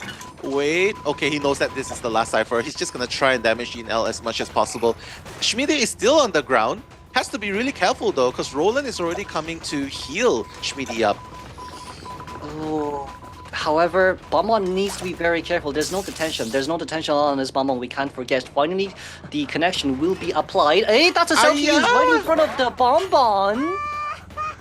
Yeah, just to buy as much time as possible, right? Because don't forget though, Schmide does not have borrowed time. Right? So even if the Cypher pops, it doesn't really matter. So so Roland really needs to get that heal up. Really needs to heal up. And it's very dangerous for them to linger in this area because this is the turf of Bonbon. This is the turf of Turkey Billy. He's just spamming bonds left and right. Okay, trying to force it. Okay, Knight. And then Yinel going up. Oh, the teleport. Okay. We dropped down there. Can we get the hit? We didn't get a hit. The flywheel though. But there's one... He has to break the connection. He has to break it now. 98%. Hold on, it's getting pushed. Oh no. Okay, popped. Pop it. Yeah, this is the danger of prisoner, man. This is the danger of leaving the prisoner alive and running amok. 3 men surviving Schmide. Oh, for a second I thought he was gonna be the victim of the tram, but it looks like he's just still running away as far as possible. No more exit path though, so has to be really careful. The remote bomb putting Schmide down, but hey, Yinel and Roland are already at the gate. The gate's almost open at 70%. I don't think Monokuma's gonna make it in time just to stop them. They can just force it. Roland already underground, trying to body block a little bit. Ultimately, Turkey Billy is gonna get what he wishes for. And the salute at the very end, very cute. Which is a draw. You know what I mean? So I think he got what he wanted initially with the Bonbon. Good job on the side of Rivals, turning that failed rescue and the basement chair escape. Yeah, it's just a roller coaster of emotions with these teams, right? It is. I think it could be the tram coaster now. Day 1 already, we're having a tram coming in to assist the survivors as well. That was supposed to go really well for the Bonbon. However, yes, tram did come in clutch once again. Now it's up to ELV survivors. I feel like that could have been definitely more than a tie. I definitely do feel that way. However, in the presence of Tram Senpai, look. Tram. You gotta respect it. You gotta respect it. You gotta respect it. You gotta pay your respects when you're in ever sleeping town, right? And Schmide definitely paid his respects to the tram because the tram actually helped him. The one knockdown onto Monokuma, the one knockdown onto Bonbon, that was what actually helped Schmide to gain so much distance away. And Bonbon for a moment there, he has to wonder where exactly is Schmide and what's happening with the ciphers as well, because a lot of things are going in his mind. It's like, okay, I have to deal with this, I have to deal with the tram, I have to deal with Schmide being so far away and just 1 chip damage away, I have to deal with the prisoners, Cypher Rush, the connections. And you saw that just now, right? They were the Wow, the pop at the very end, that was clutch. That was. But not only that, right? Schmide being able to pull so much distance away. The Cypher Machines were initially at 20%, but by the time we found the Knight once again, it was at 80%. It was at 80%, so we do see as well, right? This is kind of one of the bigger issues when it comes to chasing after survivors mid to end game. You cannot lose that target at all. However, moving on towards the match conclusion we go. It is a tie game between ELV and Rival. The Bonbon did manage to get what he wanted. However, we definitely could have aimed for more. I feel like he definitely wanted to aim for more as well. It was just unfortunate that round 2 first half. But it's not too bad, honestly. I mean, we were kind of anticipating that Bonbon was going to end up with a draw. And quite honestly, it could have been worse, you know, because Acrobat's such a good kiter against Bonbon, and he was the one taking the first kite green, that guy, right? And look at the containment time itself. Schmitty, 78 seconds, 60 seconds on green, and the containment time, I'm so super focused on containment time right here. And Roland, don't let the 30 seconds containment time fool you, because that one rescue, that one heal, that actually mattered so much, right? Getting Schmitty out of the basement, that was actually what saved the team, actually. You know what I mean? And the tram, of course, and the tram.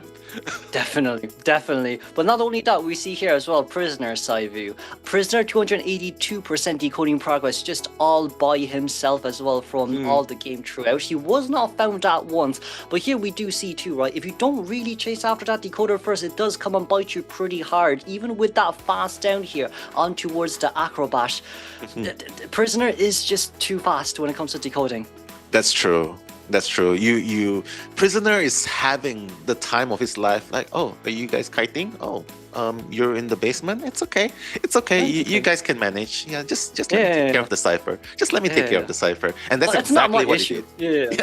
Yeah. I can't be bothered, really. Sorry, the cipher needs me. It's all you guys. It's all. Yeah. And sometimes we really need teammates like this, right? Like someone who's actually focused on ciphers, and that's the job of E and L.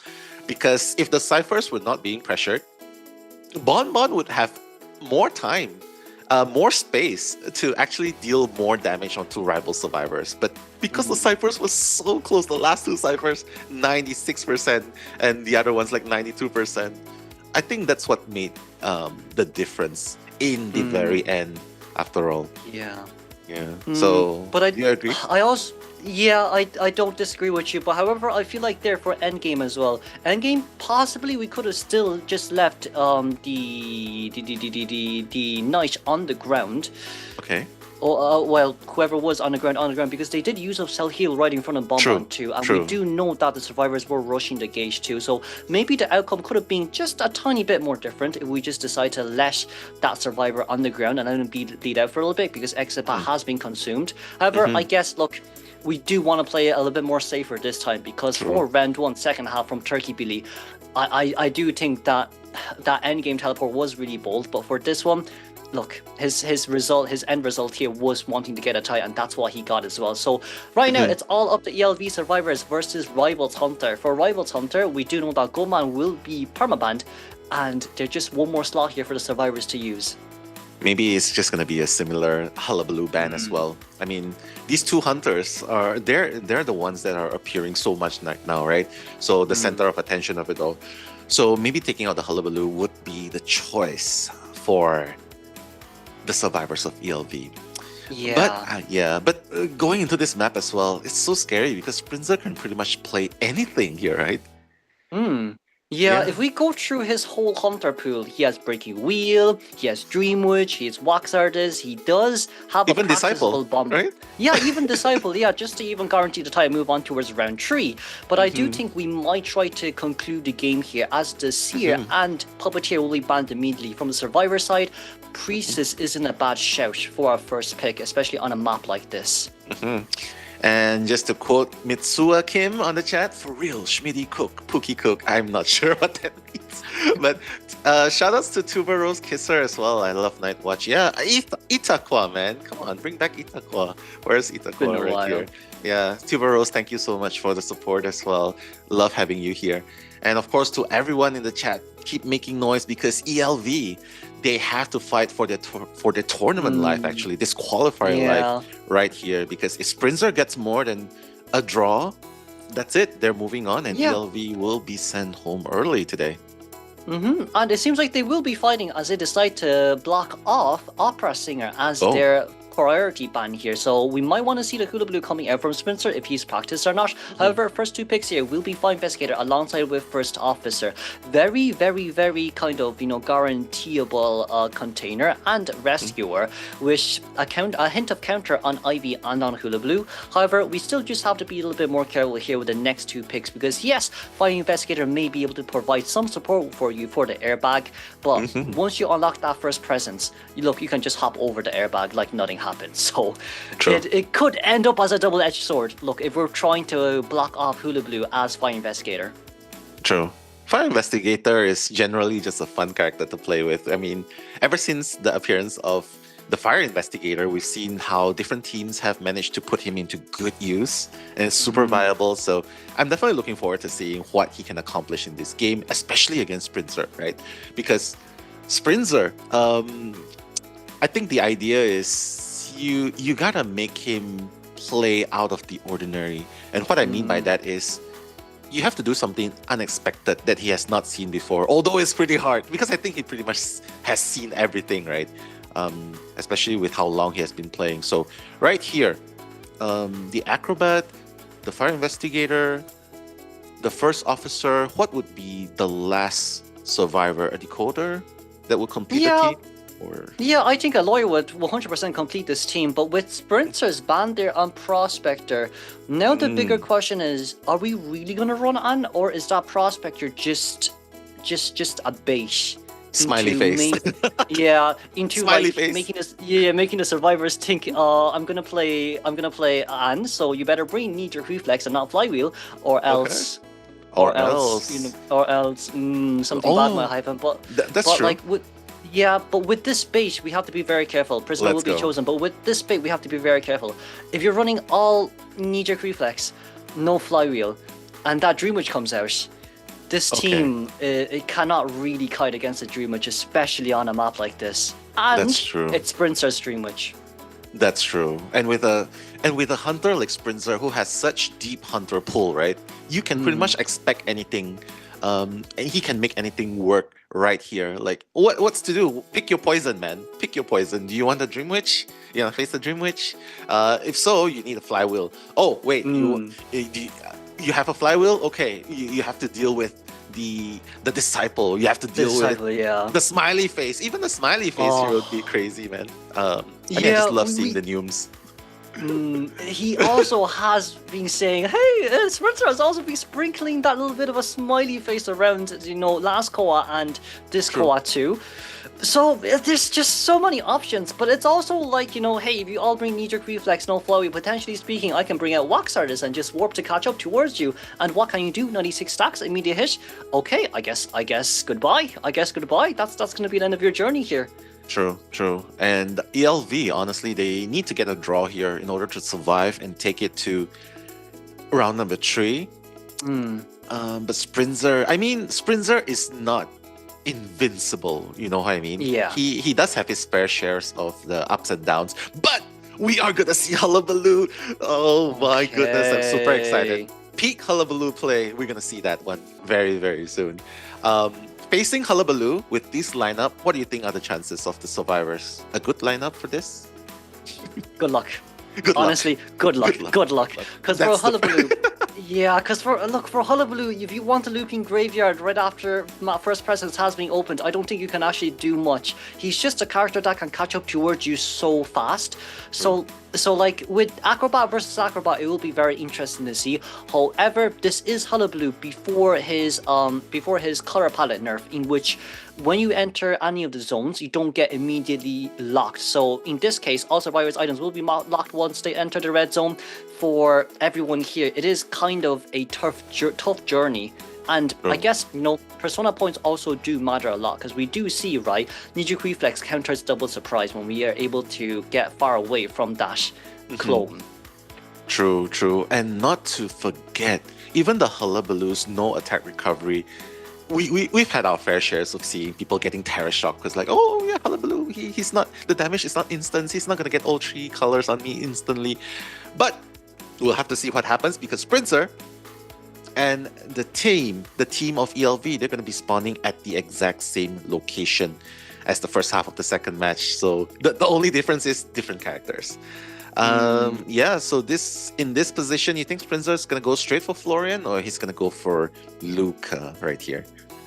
I don't think you can leave Luca out right after that previous game, Nell. I just don't think you should let him go. I agree. That 300% is just really fast. And even for Hullabaloo here, Look, if you want to chase after that Fire Investigator wants you to do so too, because he can just lock you out and force you to do attack, charge attack hit. However, right before that, we're able to see the persona points here, where Hullabaloo bring out trump card alongside with Instance Peepers here from Sprinter's side, and of course survivors, it will be Spicy and Fire Investigator with knee-jerk reflex. The first officer having Tie Turner, the prisoner having Flywheel and knee-jerk reflex, alongside which Mute here as the acrobat with knee-jerk reflex too.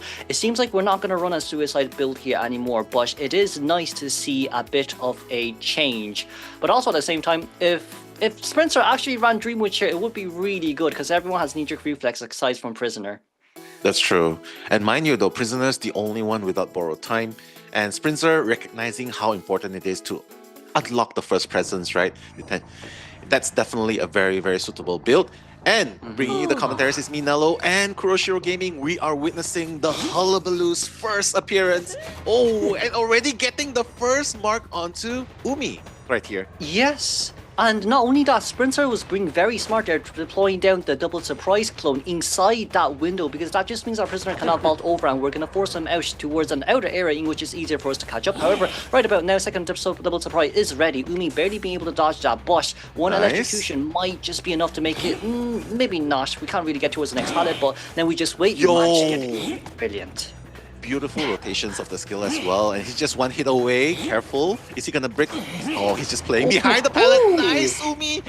Nice pallet stun onto Sprinter right there. Umi cannot gain distance though. Wait, he's just one color away, and that the color is red. Oh, hold on, no Flywheel. Nice. Flywheel didn't come out. Yeah, this is very unfortunate. The presence was already unlocked, right? And that's why he was able to leap, catch him off guard. The instant his presence was unlocked, he just leaped in and the hit onto the red zone. And there you have it, prisoners already down.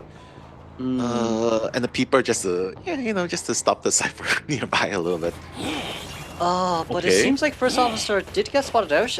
However, the only issue here for first officer is that Blue doesn't have attack recovery speed, so it's really easy to land items on. It seems like we're going to be able to get a first hit on already. We need to be very careful here, because if we get a double down, it'll be really bad. However, it seems like we're prioritizing the prisoner first. We're just missing one more white ball. The brilliant Flywheel though. We're able to cancel everything, and that should be a very good vault over. We do still have trapeze left here to use, but prisoner's rebound kite right now is brilliant.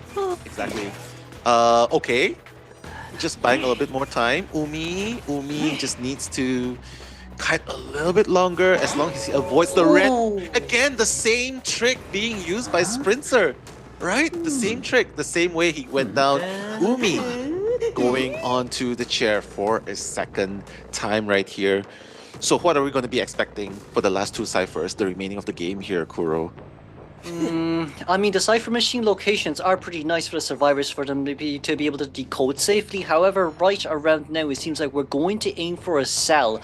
Sprinter did also deploy a peeper down near balcony, so for that first officer at balcony, he's going to be spotted out here, and we know that where the two other cipher machines are shaking. We can make the good judgment of getting out here ASAP. Acrobat will now become the next chase. However, an acro versus an acro, the only difference here is that we do have quite a lot of items here on towards the survivors' hands.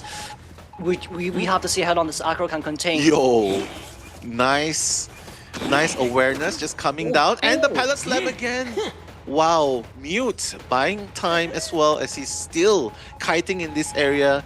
The ciphers are being worked at. The fourth cipher is already 7%. Look at the rivals. Rivals are really paying respect to the tram, because the trams are claiming victim. ELB victims right here, and with that, the acrobat's gonna go down with the final mark. What? The tram is really popping off right here, Kuro. Yeah, you know what? I think they prayed to Miss Nightingale last night. I do think they prayed last night. I definitely think they prayed last night. However, right now we're going to change target straight towards the first officer. The first officer finding a white ball landed. We didn't manage to get the mud ball there, but brilliant pallets done. Yes, since no survivors is decoding it right now, we will be able to force out the last pocket watch. So I do think Sprinter will just leave this area while deploying a white zone down to slow down the decoding as much as possible. True. He's just going back to camp as well. Spicy is at full health. Has to be really careful though. Hullabaloo is already at full presence anyway. Probably gonna save up the peeper.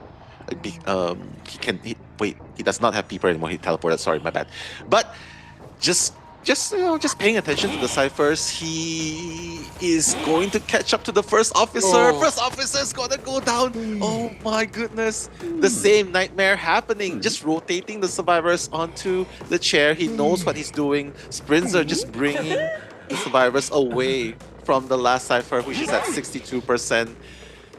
Another cipher has been worked on by Mute though. So Fire Investigator, second rescue. Should Mute really be touching right now? Let's see. There's not much that this Acrobat can do though, unfortunately, True. because Acrobat was after half rescue, and look, it's just not enough cipher machines. You can't go towards the other side. However, Trapeze is going to be able to come over. Acrobat one red ball. We should be able to get a double surprise on for another white ball here. However, mud ball will be able to take the game home. That was an Acrobat after half rescue, and the Acrobat will now return home. We now know who's superior, all right, but True. but I think this is a nail in the coffin for ELV right now. Yeah, I mean, it's super hard. Even teleport's ready, right? So whatever cipher's being touched, Sprinter can easily just capitalize. He can just easily just teleport to the target. Again, getting the hit with the clone, the black mark on the Fire Investigator, just trying to injure as much as possible. The white mark onto the red mark, and now another red mark. Wow, Spicy is in a very, very spicy situation here, no pun intended, but he really needs to avoid those marks, the black mark being the last one. Doing a pretty good job, trying to contain a little bit longer, but the ciphers are not being touched so far, Kuro. Yeah, and Spicy would have to go down here regardless of what happens, because it is just such a tight area. We're able to see where first officer here is alongside with a wand on his hand. However, a 69% cipher machine with accelerated decoding and 14% decoding buff just seems like it wouldn't be enough, since we just reached a cipher. As you said, one double surprise will be used for a snowball. Can we get... Well, it's a matter of time before this first officer goes down, but the good news is, now that I realized, maybe Magician is going to be a really good counter against Hullabaloo. That's true. But after all that has been said and done, this is the choice of ELV after all, right? To not ban the Hullabaloo. And this is the consequence that they have to face. But join us in congratulating rivals, because they are the ones that are going to move forward, and we're going to be seeing them in game number 3 later on in the day, and ultimately to decide who's going to be the first representative for NAEU qualifiers. But Kuro, talk to me about the game just now. Like, Umi did an amazing first kite, don't you think? I think he bought a lot of time. Yeah, especially with the fact that he was pressured a lot early game with Dash Night Watch's clones. However, what I would say there would be, we can now actually see how well a Hullabaloo is able to snowball his way throughout the game too. That rebound kite was brilliantly done, that flywheel was brilliantly done. I don't think I've seen any other teams in different regions performing a flywheel like that to cancel the triple ball stacks on towards, a survivor from Hullabaloo, which, you do have to give the praises there to ELV survivor Umi. However, survivor still, it is still pretty tough. Look, we did manage to go down in 2 games, but once again, I would say the biggest highlight, Nello, Tram is still my biggest highlight of the day. Yeah, I mean, you know him as Tram Senpai, I know him as Tram Sama, and for a lot of people in the chat, that's probably the Tram Nation coming in, just to help rivals get that more advantage, as if they don't have enough advantage right there. But I really agree with you. Even though it's a 2-0, it wasn't a one-sided game. The ELV actually put up a really good fight against RVL, and that's saying a lot. Especially the Hunter as well. He was super consistent. He was super consistent. He got the 3K in the first game. He got the draw in the second game. Was close to a 3K. And I think they have a lot of potential if they keep going. If they don't give up, they stick to the rotations. And now, 2,500 people watching, I think they would agree. ELV definitely put a very, very strong fight. So don't give up. Don't give up. Yes, definitely. And with those spectacular performances from both sides as well, what I would say is, that aggressiveness from their Hunter side too. Yes, they did have a 4-man elimination round 1. However, the Hunter was able to pull back a 3-man elimination, even with that pressure being placed on towards him too. For round 2 as well, right? It was a tie game from the Hunter side, but we did see how desperate the survivors wanted to aim for that 3-man escape, wanted to aim for just a little bit more against Hullabaloo, and they did respect the opera singer as well from Sprinter's side, which is why we decided to banish. And look, they fared up really well against the Hula Blue, but the really just unfortunate thing, I would say, once again, look, we've been repeating this so many times, Tram has helped out quite a lot, because that could have definitely went towards a tie game with the Acrobat versus Acrobat, Acrobat versus Acrobat, True. Yeah. But Hullabaloo being the better acrobat at that moment, right? Just avoiding, because when you're the hunter, and acrobat's the one being the hunted, you're kind of looking back towards where the hunter is, because that's what survivors do. They look back while they're kiting, right? They look back and they see Hullabaloo, but they fail to recognize the tram that's actually coming from the sides. So I think it's very understandable if you get hit by a tram. But yeah, Rivals definitely, like what you said, probably prayed to Miss Nightingale, probably prayed to the tram for its blessings, paying respects to the ever-sleeping town deity. So yeah, I think that definitely helped them quite a bit. But it's far from over. They still have another game in order to decide who's going to be the first representative. RVL in a pretty good spot so far, though. I mean, it's Yes. Sprinter after all, right? I mean, Sprinter Yes. has been consistently getting 4K. If you're going up against Sprinter, what's your game plan? Cypher Rush him. Cypher Rush him. If possible. If possible, Okay. Cypher Rush him. Okay, If possible, Cypher Rush him. I would say for Sprinter is mechanically gifted and is very hardworking as well. Right, so like with his hunter pool as well, it's just too big of a hunter pool to actually counter. So unless you're able to match up towards his mechanics, especially on the survivor side too, but it can't be only one of you, it has to be 4 of you no matter what. What I do realize as well when facing off against Sprinter is if you're able to harass against him, you could get a good number done on him too. However, with the current meta, that just isn't possible until round 3. But as you said too, Sprinter is very consistent now. 2 4Ks round 1 and round 2. Survivors are also doing really decently well. However, there were still some mistakes made between the games as well, in which it does make it a little bit worrying, let's say, for their own performances moving on towards match 3. Because yes, it's only the quarterfinals right. Well, it's only the semi-finals for them right now. The final finals before they actually move on towards the brackets. Would Tram really be able to help them out as much as they have done now, like in the Ever-Sleeping Town match? Maybe not. Yeah. Right, so we do now have to take this time, take it in, kind of recover, reset, and just make sure that we are a little bit more, responsive in different dynamic situations. True. And the thing about Rivals, right, is because they've played together for the longest time ever. I mean, sure, there's a few members, a few shuffle, a little bit of shuffling going on in the roster, but they've been together generally for a very long time. And the one thing that I really admire is that they stuck through thick and thin, and they're so good at covering each other. Like if the survivors are not doing very well, the hunter steps up, Sprinter steps up, and it's not just the hunter stepping up. Like we've seen this in COA Global Stage before as well. When Sprinter's not actually doing very good, like maybe a 3 escape by the opponents or a draw, the survivors of Rivals stepped up. So I think it's a very, how do you put this? It's a very supportive environment where it's like, Yes. okay, you're not the only one expected to make something happen, right?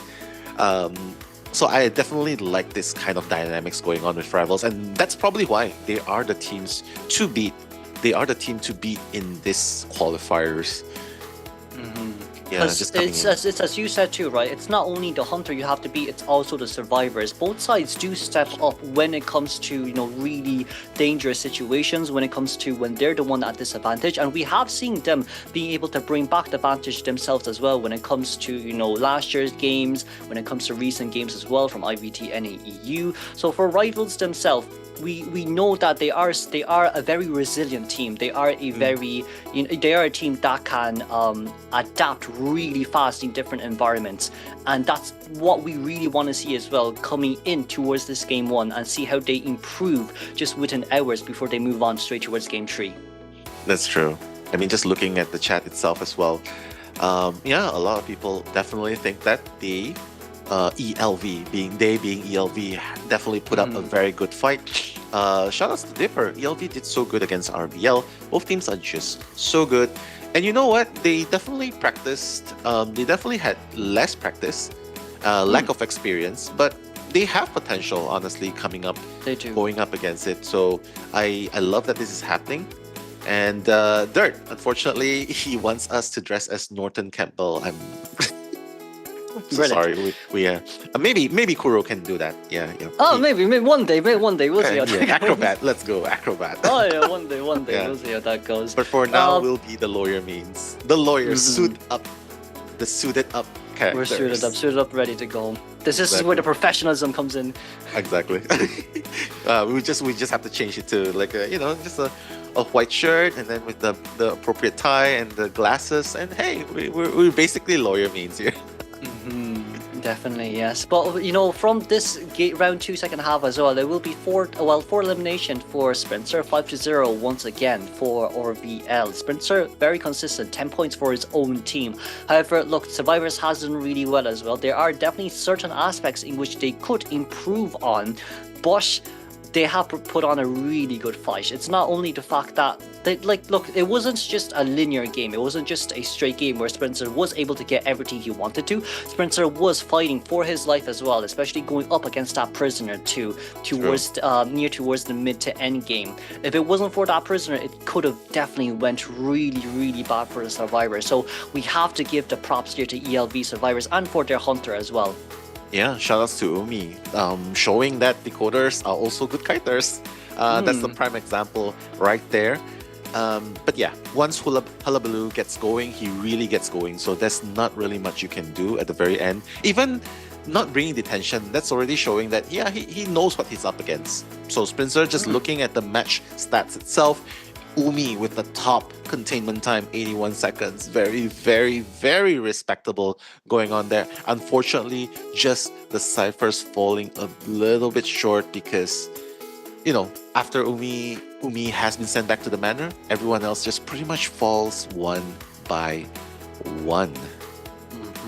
And not only that as well, we do see here from EVL's side a total of very good early game containment as well, 81 seconds up against a really strong meta character. It's mainly focused on a rebound kite as well, but we also cannot forget it was a solo containment. There was no assist at all provided towards this prisoner too, so it was all on them. And I do think as well, look, from the side of ELV Survivors, they do have really good mind games. That's 3 pallet strikes in total up against the Sprinter, and it's up against Hullabaloo, who has very fast attack speed.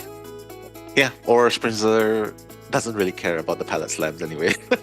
I feel like he doesn't really care, right? Because when he plays Opera, you can always see that he doesn't really get pallet slam. It's always the fadeaway hit attacks, right? Trying to snipe Survivors when they do the pallet slam. But with Hullabaloo, you don't really see that going on. He's just like, yeah, I'm really unbothered. It doesn't really affect me because I know that I'm just gonna come back stronger. I'm just gonna catch up to you guys really, really fast. And that's exactly what happened. 37 Survivor hits right there.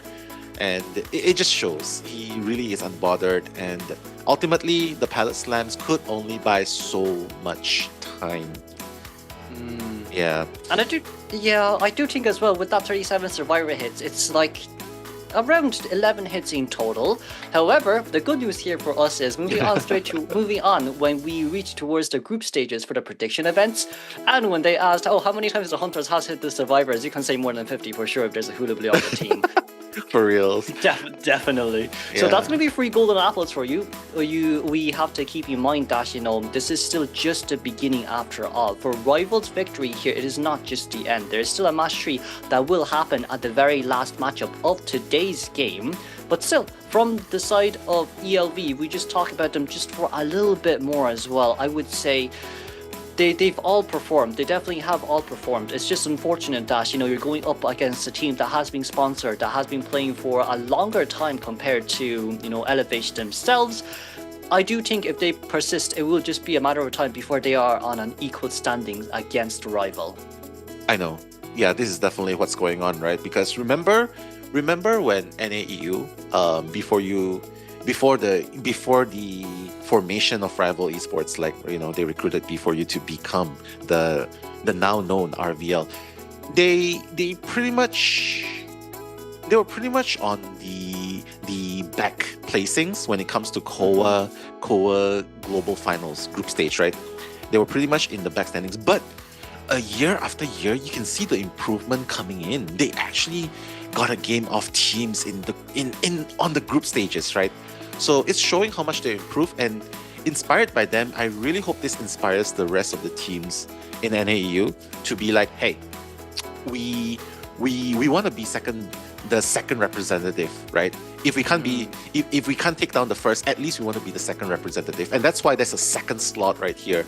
So I really hope it inspires more teams to show up, and because if you never try, then you'll never know, Yeah, if you never try, you'll never know. And ELV has definitely tried. They definitely put their hearts in, and you can see the results, gaining recognition from the chat themselves, from the community themselves. So loving it so far. And Kuro, I know it's your community as well. It's good to see everyone gather together as well, just to see the top two teams here play game. But I would say as well, like from both sides too, the meta is shifting pretty fast. We have yet to see a mechanic coming out as well, because from the ELV's team comp, we saw that they had a prisoner and a mechanic in which definitely they could use, and in the global stages in Japan as well, mech has been one of the perma bans here when it comes to going up against a Hula Blue. So maybe potentially speaking, we could have gotten a mech out here, because with mechanic you can think of situations like, oh, I put a pallet in between you and I. I push a doll in between you and I where there's a pallet. And what can Hula Blue do with no presence? You're gonna have to hit him 3 times before the doll goes down, but you will have to force yourself to use your own, spin in exchange for that. However, for today's match results, for our finally day 1, round 1, it will be 13-5 here for Rival. Rival will take this game home within 2 wins. True. I mean, very, very strong performance by Rivals, as expected, of the stable representative, right? The sole representative all these years up until NAEU gets 2 slots. So very convincing performance. But of course, ELV, again, it's not enough to say, it's never enough to say that ELV has definitely done an amazing job. So hopefully we will see you in the next event. But for now, RVL, one step closer to being the first representative. Yeah. Indeed. Sounds like a song. I would yeah. I would say as well, look, from ELV side, I feel like if they didn't slot themselves in straight towards the Rivals brackets first, I'd say they would be able to make it towards the finals, or even if they move on towards the second bracket instead, it might have just been a tiny bit more different. But I guess, look, at the end of the day, you never know what Rivals can do, because I'm quite sure during the COA stages, Rivals decided not to aim for first place, but just for top 8. So like from all 8 teams, they kind of did have to do their mini calculations on seeing whether or not they will match against Rivals or not, and I do think ELV just got a little bit unfortunate with the rankings for the core rankings as well, right? So look, I would say as well from their side, they definitely would have been one of the top contenders if they didn't match up against Rivals, because just going up against Rival is so hard. True, it's very hard. But being lucky in the bracket placement is also part of the game, right? Because the luck of the draw, sometimes you get the champion teams, you have to face them off so early, right? But again, it's all about what you can take away. If you can learn something from the experience, it's always a win, right? As long as you don't give up, as long as you don't quit, it's always a winning experience in my perspective, right? In our perspective, at least. So just moving on, just coming and seeing that, hey, in the chat, a few tags going on. We're having a lot of people chatting in the chat as well. Keep it strong. Still close to 2,000 strong right here. Definitely showing the strength, the unity of NAEU coming in. And mind you, Kuro, being the veteran here, right? A few years. I wouldn't say that. Okay. I say we're both veterans. I say we've been here for a long time together. Okay. Yeah, that's true. Okay. Coming from back in the COA days, like a few COAs back until now, I mean, we've been here every year, right? I've been here every year. You've been here And- every year. Yeah, and I've definitely seen so much has changed, and NAU is really coming together right now. So I'm really happy for the community here, and the change in what's going on in the chat as well. And that's why we're always acknowledging you guys and trying to give shout outs as much as we can to you guys, because you definitely deserve it, right? You all deserve it for Yes. coming together. And yeah, thank you so much. Thank you so much for turning up today as well. Makes commentating 5 a.m. in the morning very pleasant, honestly. Very pleasant. It definitely does. It definitely does. And we appreciate that from you as well. Now we really Thank do you. appreciate you for you. We do appreciate you from that as well. Oh, I just started stuttering for some reason. Yeah. But I appreciate but it's it. all yes. But it's also like, just, hey, look, we're all coming together now. We're all seeing the top teams coming in now, and round 1 just finished. There's still round 2 coming in too. So like it's now kind of a small talk about, okay, now we see how busted Goldman still is. We see how busted Hula Blue is. True. We still haven't managed to go on straight towards the game tree just yet. And with game trees, you do see a real big variety of hunters, such as Nightmare has been played, Waxardis, Soul Weaver. There's still those Dreamwitch Bonbon. Even potentially speaking, Hermish has been played quite a lot as well, and then Opera and IB2, who are slowly moving out of the meta. Thankfully, after 2 years, we're finally not seeing them anymore. Finally. And yes, finally. And there's just a little bit more changes in the drafts too, because like with those permabans being implemented, it does give survivors more. It loosens the weights on their shoulders. It does loosen quite a lot of the weights on their shoulders. You won't see the same hunter coming out again. True. I mean, it's definitely the devs listening to the community as well, and just making balances necessary to keep the game fresh and alive. And I'm glad they made certain changes right here, because we get to see more characters, we get to see more appearance. But one character that is definitely being highlighted now is the Goatman, by the GOAT himself, Sprinzer, representing Rival Esports with the best deductions all around. Very well-deserved MVP right there, crew. Definitely. We do see here average destruction points of 11,598, average knockdowns of 8, average pallets destroyed of 2, average terror shocks of 0, average eliminations of 4, and best deduction will be given towards him for this one. Spencer will be awarded MVP for Rivals today. I do think his Goldman, he did show us some spectacular, cage areas that he could perform. He also did show us how you can confuse the enemy while also confusing yourself to able to get a survivor down ASAP. Well, maybe he wasn't confused, but I was. True. I mean, I'm so sorry. I'm just so overwhelmed by the support coming in from chat. Before this, we were saying like, hey, maybe we should not really read some comments before. That's very long ago. But right now, That's very long ago. Yeah, that's very long ago. But right now, we're happy that we actually engage with you guys, and it's always a pleasure to see you guys, and just seeing all the flags, the love, the emojis coming in.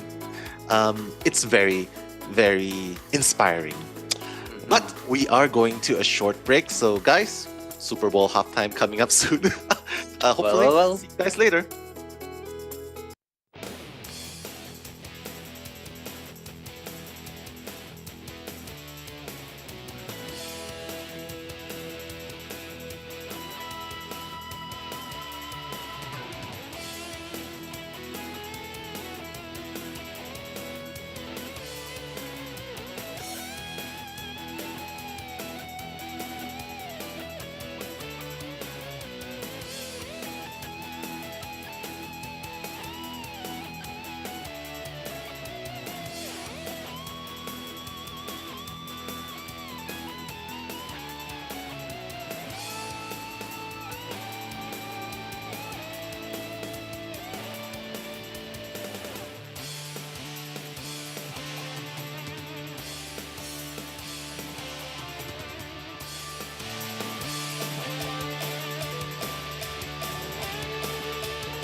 Hello, guys, and welcome back to Call of the Abyss 8 NAEU Qualifiers Day number 1. I am Nello Mello. This is Kuroshiro Gaming. We will be your commentators again for match number 2, Forti versus RM. Sakuro, talk to me. How excited are you for this? Well, if you remember from IBT last year, RM was one of the teams that forced rivals to go into a best of threes. For our match 2 going on forwards, I would say Forti would have a little bit more of a, would be the underdog, let's say, of this match moving on forwards. But not only that, there was some, like member adjustments in between the teams as well. So I would say overall, it's not too bad from both sides. We could say it's like a 50-50 from both sides. It just depends on who is the away team and who is the home team when it comes to areas, well, not area selection, but map selection.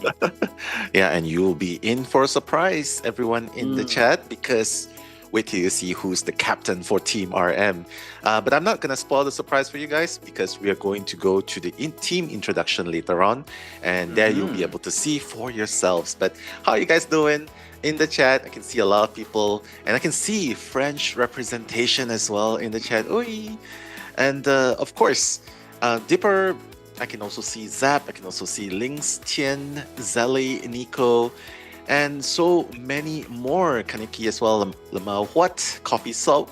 There's just so many. And New, hello, New. We are still 1,600 strong so far. Yeah. A lot of people showing up. Yeah, the match just started as well, so there is still quite a lot to be seen as well from the NAEU division. Not only that, there is still, a lot more characters that hasn't been used, because like we both of us have been emphasizing on Goldman and Hullabaloo, but for now we're able to see that it's going to be Forti who gets the map picks here. We're going to be able to pick out Leo's memory, and RM will be banning out Moonlit River Park.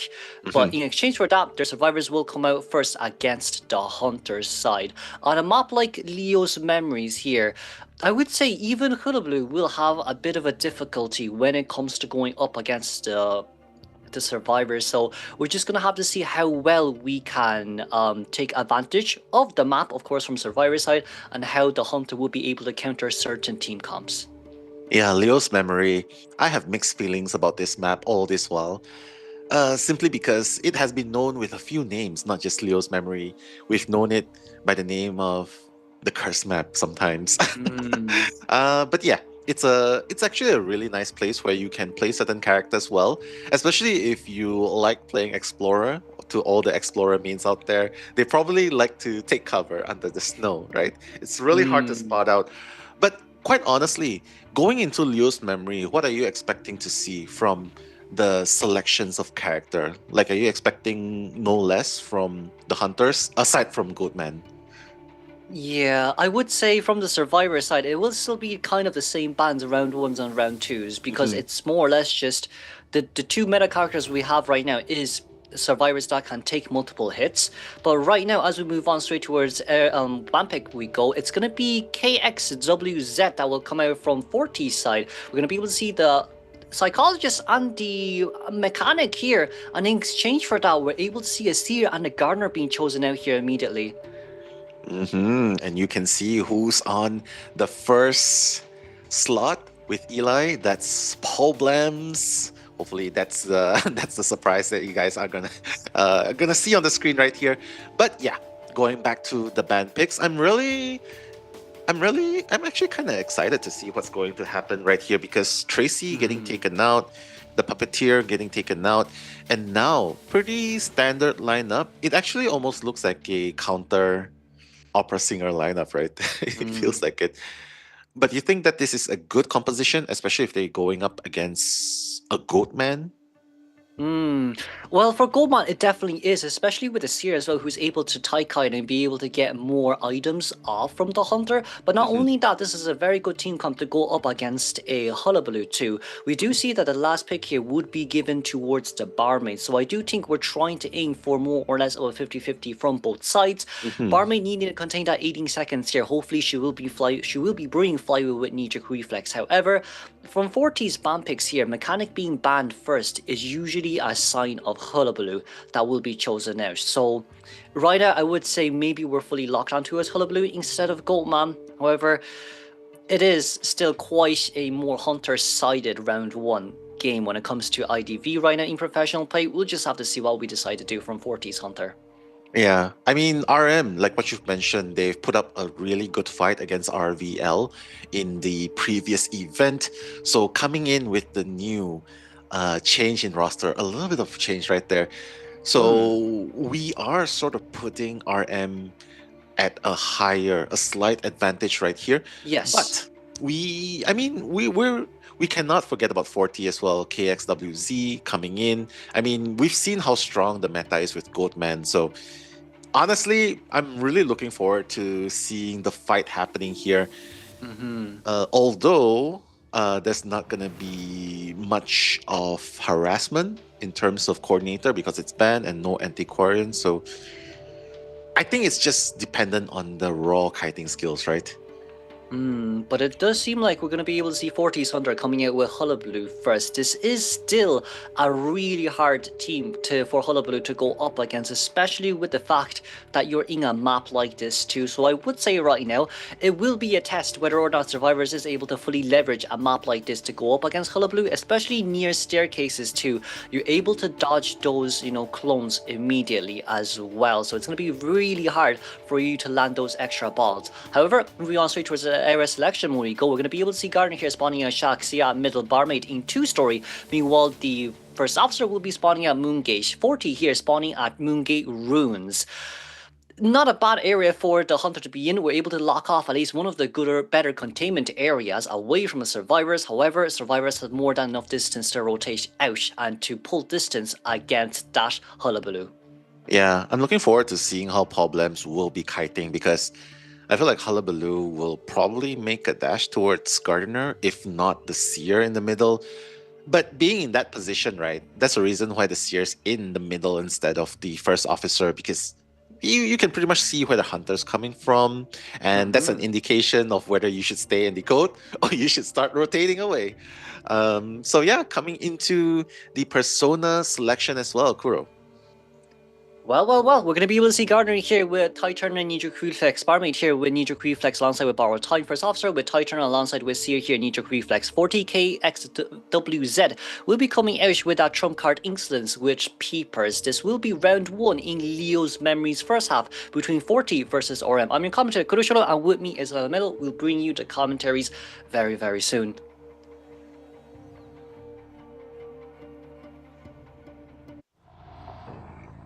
Alright, beautiful skin sported out by the Hullabaloo. KXWZ trying to make his run towards where the first survivor is, which initially is the Seer spot, trying to look for where the Seer actually rotated to, although the Seer's already out of sight. Second is actually in the middle, so maybe that's the first target that he really wants. Okay. Getting the black mark already onto second. Pretty good so far. And the red mark as well. That's a pretty fast marking, Kuro. Yeah, but a few things we have to realize now is the later we get the hit on, the more of a chance that Hullabaloo is able to get the barmaid down before barmaid's able to get that doveling up. For now, we have our second double surprise find. The hit will land. We're going to drink immediately, no time wasted. However, we're landing those marks really fast on towards the barmaid. We do still have a speed doveling left here to use. Are we going to use it or not? That's going to be a red mark there used, and the mud ball nice. really fully cancel that hit. Around 5 seconds remaining on the clock before we're able to get anything else. That's going to be a peeper there drop down, California drop down too, and barmaid will be full heal. However, that doveling will be able to come up once again, but will we really drink it though? Yeah, I mean, he's doing a really good job so far with the help of Problems all, supposedly. But now, it's so fast how he keeps getting this mark. Second, just 1 mark away, the red mark, from going down. Ooh. So, KXWZ, very, very strong coming in. Yeah, and that's barmaid going down immediately here too. However, we cannot forget that it is 100 seconds in towards the game, so this means that Seiken has done a really good job when it comes with the containment. However, we did rotate quite a lot early game too, so the Cypher machine may seem a little bit slow, but from this point onwards, it does seem like it will be a tie guarantee game because accelerated decoding will be starting in the next 90 seconds. Okay, nice. Problems, just one mark away. We'll be able to make it in for the rescue thanks to the bubble. Okay. Oh my goodness. And this is why. You see how annoying it is, right? The no attack recovery, and second just almost instantly gets hit. Last effort has been popped. Just going to use the effect to just run away as far as possible. KXWZ just trying to body block a little. He's like, hey, don't go away too far. I want to chair you pretty nearby. And yeah, he's gonna fall fairly close. And this is actually at the moon gate. We are very far away from all survivors now, as we do see here too. Two-story has been opened up too for problems to go and decode. We see that Honor is going to be on his way to rescue here as the first officer. However, Cypher Machines is still relatively slow. We're going to be able to spot out where Honor is. But what really surprises me more is that we decided actually not to use the clone in order to find where the survivors are. But that's going to be the first pocket watch popped out here too. First officer finding a double land on towards the survivor. But right now, forced to rescue, will we body block is the question. No, we won't. Yeah, it's very hard to body block, honestly.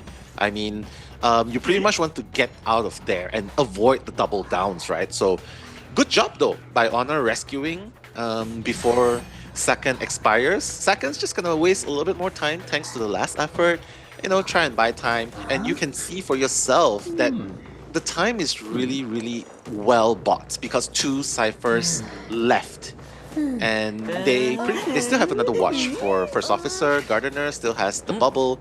Seer, however, has no more all support. You know, he's using it up very early in the game. So right now, what's the game plan for RM? RM's going to try to buy as much time as possible for the first officer side, but that's going to be a pocket watch force. However, we do have teleport. We're going to teleport straight towards the Gardener right now. It seems, do we have enough bubble left to use? We do have a pallet there to use though, but no, that's a Seer instant. We might have teleported towards the wrong survivor because this Seer can save up as much owls as possible before endgame, but that's going to be hit the register really fast as well. But the last Cypher Machine is only 20% remaining, and that was Seer's initial Cypher Machine. We don't have Trapeze left on our hands to use. However, we're going to vault over instead, and right now, Seer around 10% owl recharge rate. We're going to be able to get that Trapeze over, but this Seer knows what you want to do. There's a double surprise. Can we manage to dodge it? We don't have flywheel, so it's all up to ourselves right now. That's going to be a brilliant trick there, bait there from the Seer. And now for KXW, there's only a little time for you left to use because all survivors are now rotating straight towards that Cypher Machine near Christmas tree. And it seems like we will be able to make it now. 1 Trapeze left to use. However, the Cypher Machine will be primed. It seems like the pop will occur. Yeah, they just gotta pop straight away, right? Because Problems has no borrow time, so it's not gonna happen, that heal, right, to full. But as long as they can get 2 survivors out in this situation, it's good. Oh no, the terror shot onto Honor. Very, very unfortunate right there.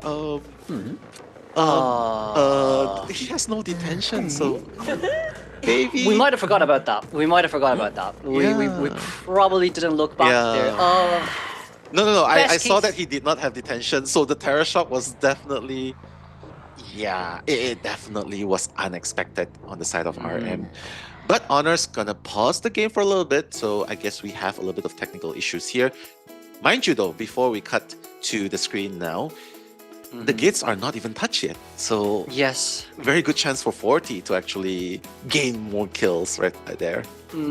Yeah, and especially with the fact that he used his clone here to locate where the survivors is. For all of us that are watching right now, when you throw down your clone, it will aim towards the nearest survivor towards you. So what that clone being dropped down, we're able to see where Seer is. So for Forti right now, what he's looking at is trying to get the Seer down as soon as possible, since he does not have that much out of regen since we changed targets, and just to go back as well, since he does still have to teleport, and teleport is definitely ready right about now, considering the fact that, look, the Cypher Machine has been popped too. So that 4-man elimination game is very possible for the Hunter as of now, especially after that Terror Shock 2.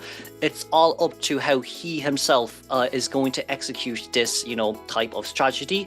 But of course, if survivors are able to fully maneuver and dodge and to contain, it definitely would be quite devastating as well for the Hunter, because for now, it's more or less full Hunter advantage. That's true. And with Hullabaloo, the Trapeze is going to be a very important tool to try and catch up, right? So, like what you mentioned as well, the teleport's ready to be used. So, the game plan for RM is really to drag it out, right? Because Honor not being able to Honor not really being able to buy enough time, that's definitely going to put a little bit of strain onto how they're gonna actually reach the door. Because like before we get cut off, like what I mentioned, the gate was not even open, was not even touched. So how likely do you think Forti will be able to get more kills, more eliminations here? It's now an 8-2, 8-2 for Forti, I would say, because what if Orem Survivor wants to, they could potentially just not rescue and then force a one-man escape, because we also did see as well Gardner was the one that decided to run towards the Christmas tree near where the first officer was chaired. So what we could definitely potentially do is just to get the gate open instead, or even rescue immediately and then get the gate open. However, in that case scenario, you do need to make sure that you pull as much distance or to get to a better containment area, just so then maybe Seer can get out, or you need to buy enough time for Seer to actually use up that self-heal too. However, there's no flywheel on any of the survivors right now, so it's more or less just it's a huge advantage point now for Forti, because of that one terror shock. It did change the whole end game. Yeah, but quite honestly, RM could still at least make a one-man escape if they really want to, because I get your idea. They just need one person in the middle just to give Tinnitus, maybe just to stop the hunter from coming any closer towards the back gate, right? So maybe that could be the idea. And of course, you got to consider the fact that maybe the pause has something to do with the Terror Shock as well. Probably some difficulties, technicalities going on right there. Unfortunately, there could not be a rewind button right there going on. Like we can't rewind 5 seconds prior. So they have to make do with what they're doing. The dungeon spot is actually at the Moon Gate too. So if the dungeon spot is actually at the shack, I think they could easily go for the plan and actually get a 2-man out. But seeing that the dungeon's at the Moon Gate, do you think they can actually get more than one person escape here? It would be pretty hard. It would be pretty hard, because from what we know too, he's just too fast. He really is just too fast. He moves at 5 meters, more than 5 meters per second, compared to normal survivors who moves at 3 meters, and normal hunter who moves at 4 meters. But with this, let's just say, if we're able to tight contain against the Hula Blue, even though he is max presence, then yes, there definitely is a chance for a 2-man escape. However, the possibility is still pretty slim now. It is still pretty slim. I mean, it's slim, but it's not impossible, right? But yeah. I mean, they can definitely come back. Yes, because if you think about it, right? there's still a huge chance for a one-man escape. Look, the thing about survivors right now for round 1 is, as long as you don't give the 4K, that's all we care about. Because 4Ks are the ones, 4-man eliminations are the ones that are the hardest to actually bounce back after round 1. Right, so if we can even just get a 1-man escape, that's no problem at all. Your hunter, 3-man elimination is significantly less pressure compared to a 4-man elimination. Even though you can't tell, you can still try to aim for that 1-man. As long as you get that 1-man, it's still a win for you as Survivor, because it's still considerably speaking round 1 only. The Survivor have done well in that round. We cannot deny that early to mid game and mid to end game, they've done really well. They got on the Cypher Machine done. They've basically done their due diligence. They've been very diligent as well. But we're going to move back on straight towards the game here. KXWZ did miss that trapeze, and now we're going to be on a 10-second cooldown here. Meanwhile, we do see as well Gardner will be getting the gate open. However, 113 does have full health, and he does have knee-jerk reflex ready, but it's only for the pallet here. We're going to be able to trapeze down. No window is going to be used, but if he wants, there's a chance that he can try rush out, but it is still really hard. No, my goodness, he has to be really careful. I mean, you can see that on the bottom left. Yeah, I really hope to see the Gardener if he's going to make the rotations to rescue the first officer. By right, he should be doing that, because the Seer is buying a lot of time. Trying to kite here. And he's gonna extend the kite right there, Kuro. But where is Gardner is now the main question. The Seer is doing a brilliant kite here in between. We didn't even get the hit there from the slow vault of the Seer. That's a 10% slow vault, well, 20% slow vault after 2 hours. We're able to get, well, it's still a white after all. It seems like KXW did have quite a bit of a hard time here against the Seer. However, right about now, it's going to be a terror shock down. It does seem like though first officer will be eliminated, and we did manage to get at least a one-man escape, which is kind of what we really should be looking for. Yeah, I mean, RM probably recognized that KXWZ, he still has a teleport ready, so probably did not want to risk playing risky, you know what I mean? They don't want to put themselves in danger. So I like the decision. Problems is just looking like, oh, hey, Seer's doing pretty good. But I'm so sorry. I'm so sorry, man. I'm just gonna stay here. I'm your insurance. I'm your insurance. Yeah, I'm I'm just here. I'm just here to chill. I'm just here to chill. So I've done my part. I've done my part. Yeah. I'm cheering for you from the gate. From the gate. It is a little bit unfortunate though. However, from the pause earlier, it does seem like that apparently there was apparently the survivor did see red eyes on Hula Blue, which is why he performed that vault until he realized that there wasn't actually detention on Hula Blue. But you know what, maybe from both sides it could be just panic because first officer was really close towards the Hula Blue. Yeah, I ain't got time to see what color your eyes are. You know what I mean? Yeah. Like, okay, why am I looking at your eyes? But quite honestly, it is kind of hard to catch sight, to catch a glimpse, especially when you're typing, you're in the heat of the moment, right? But good job. RM does secure that one-man elimination, and I totally agree with you. One-man escape, yeah. One-man escape is definitely better than getting team wiped. So, yes, definitely. So in the second half, all RM needs to do is get more than 3K. And and Forti, they gotta make sure they get at least one survivor out to draw the game, or even better, a draw. Get two survivors out, and they'll ultimately win round number 1.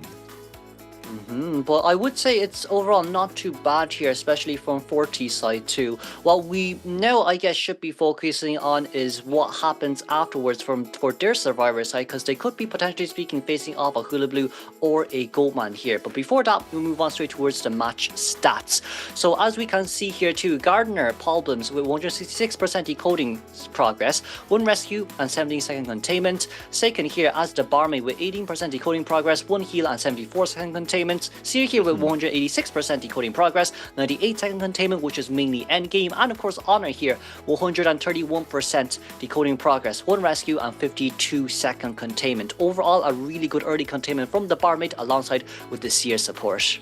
Yeah, quite honestly, RM survivors are doing really well up until the point where Honor got Terror Shock, but honestly, he pulled off the rescue successfully under that pressure of the hullabaloo, constantly stacking the marks with the help of the clone, right? So he did a really solid job.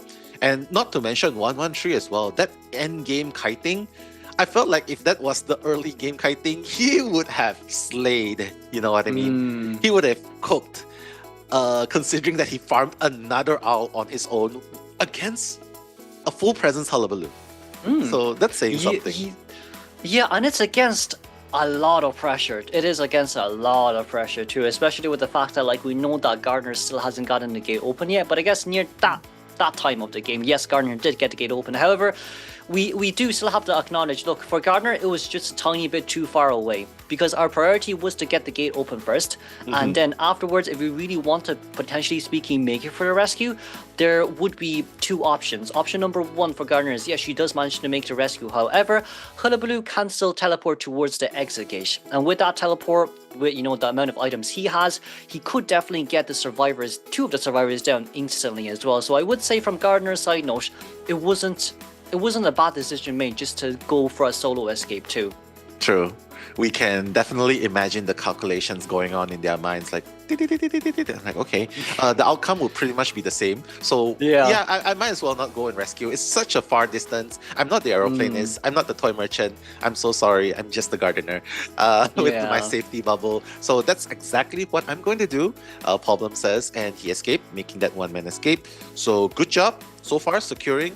But definitely, I have to say kudos to Forti's Hunter, eliminating 3 survivors from RM. And we talked about this early before the match, right?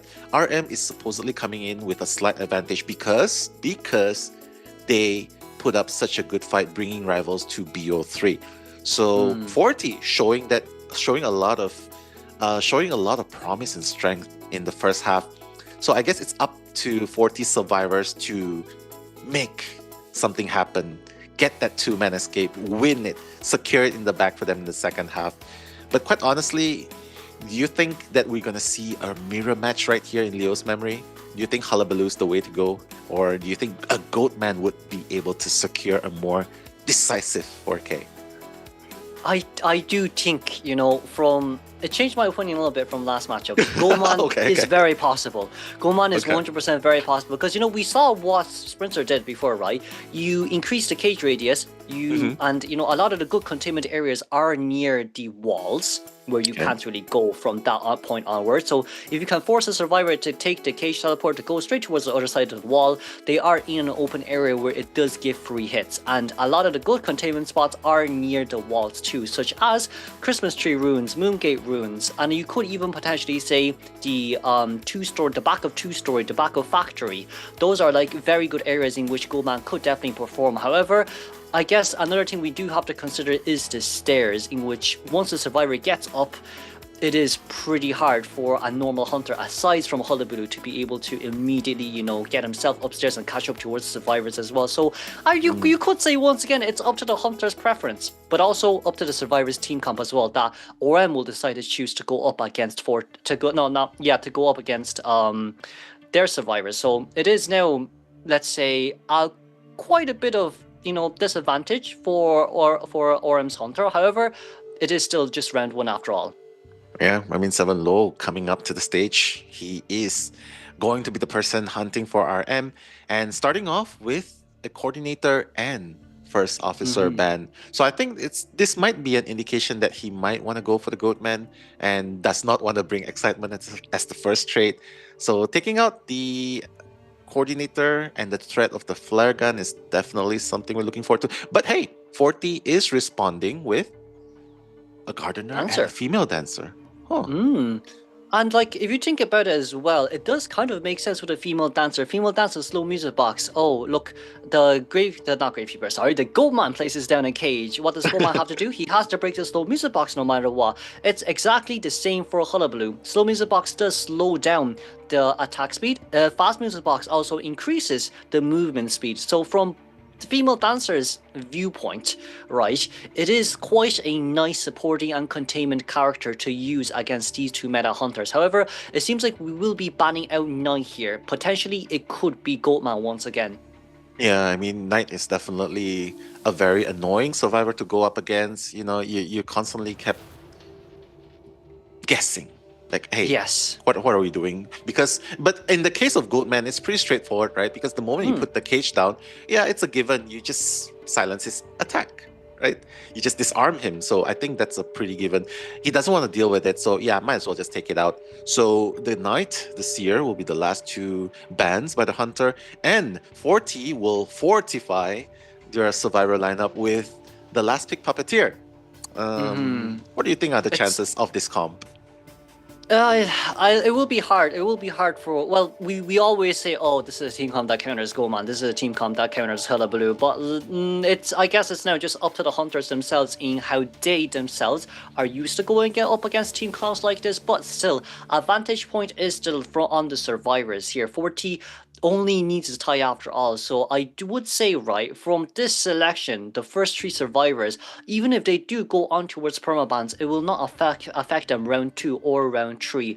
However, from the side of the hunter, I would say Goatman would be the way to go here, because you can't really allow a Gravekeeper to no damage rescue.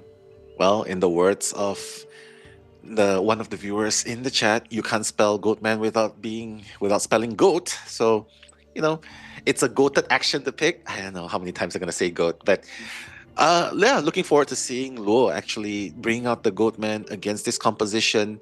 So obviously the first kite is going to be super important. Among all these characters right here, who do you think is the best to go up to be put in this dangerous position of taking the first kite?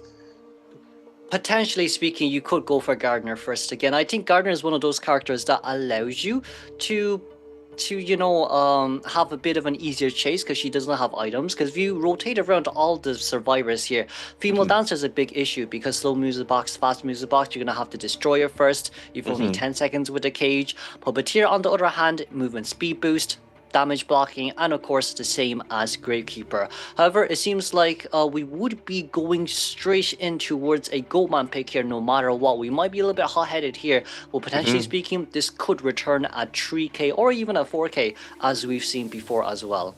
True. The pressure of the Goatman is super immense. And it's definitely a threat. Like, not knowing the moment he raises his right arm, it's like, oh no, here we go again. The cage is coming out of nowhere. It's just a matter of when it's gonna be deployed, and it's so annoying. Okay, here's a question: does Gravekeeper, in the borrowed state, able to go through the cage? No, unfortunately. Oh No. my god, Yeah. this is so hard. Then the rescue is gonna be super hard. It is. However, we could say that Gravekeeper is not a bad container against a Goldman, but I would say as well, right, against a character like Goldman, you would have to go in early no matter what. But with area selection mode we go, it's going to be Gardener as Shaq, Puppeteer in middle, and of course Female Dancer at Factory. Meanwhile, we do see as well the Gravekeeper on the right hand side. Meanwhile, Goldman spawning by Moongate.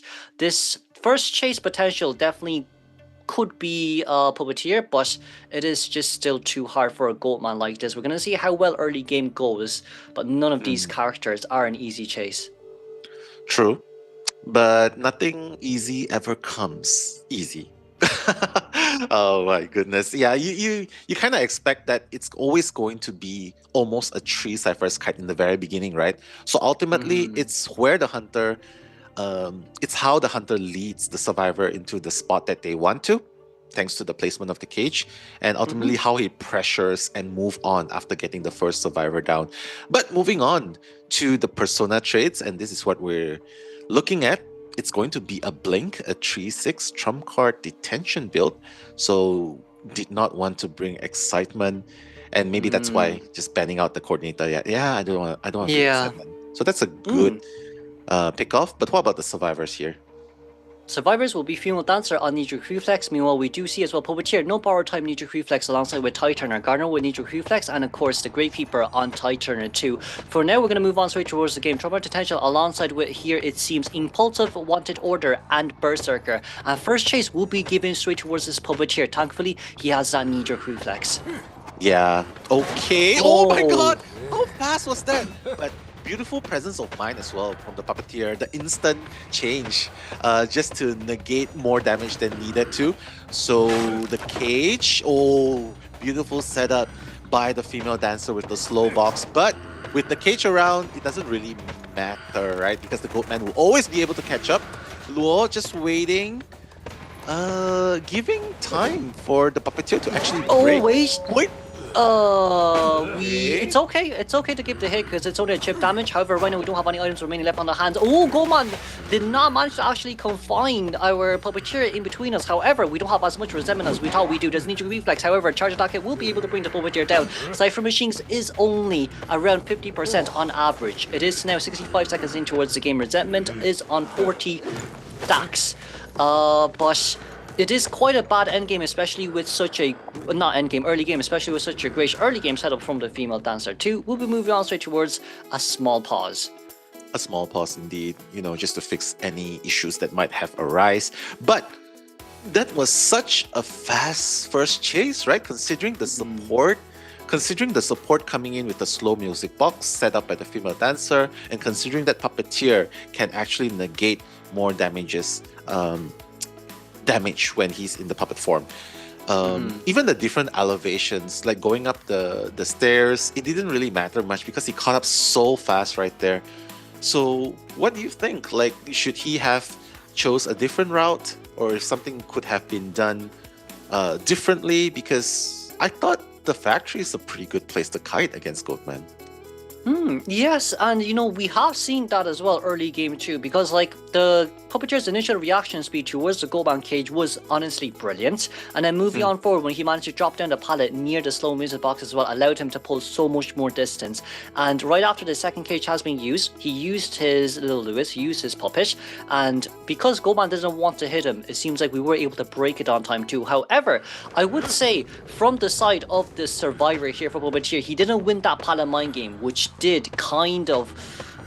is to kind of knock his containment time down by quite a lot, as now we're going to be forcing the Gravekeeper to come in to rescue. But early rescue is always a good thing, as we are able to make a switch towards the other side. That's fine, as long as we stick near the chair. That's all what it matters, but we're on this side of the map instead. Right now, GK will go into shovel mode. However, can we get a body block? No, we can't. Unfortunate. Yeah. I don't think he really wants to body block anyway. He probably wants to come, go and, you know, just decode a cipher, right? Because right now you can really tell that Forti is really behind on ciphers. Kuro, this is a dangerous game that they're playing. If there's no pressure on the hunter, Luo, he can just take his time and just start draining the resources of the survivors one after the other.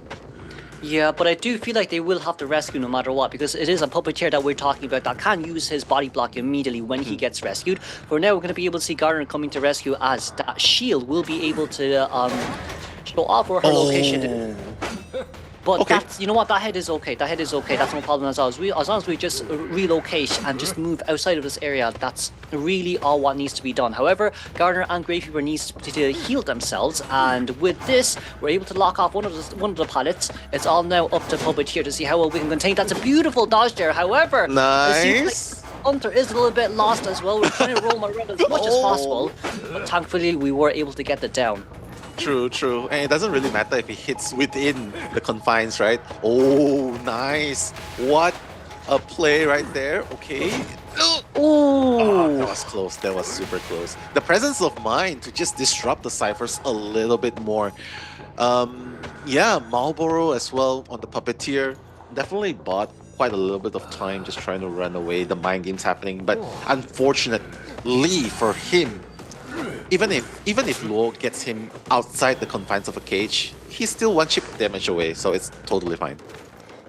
But for now, it seems like we are going to go after Gravekeeper instead. However, Gravekeeper still does have 2 shovel left on his hands to use, and it seems like he's going to superhero dash towards the nearest pallet instead. But right now, we do have a drop back here, which isn't too bad, but it is still a bit more of a vantage point towards the survivor, where they do have a little bit more space. So right now, that is a very close call for the vault. However, Fort Cipher Machine is at 99%, and that was Gravekeeper's initial Cipher Machine, in which this is where he is decoding.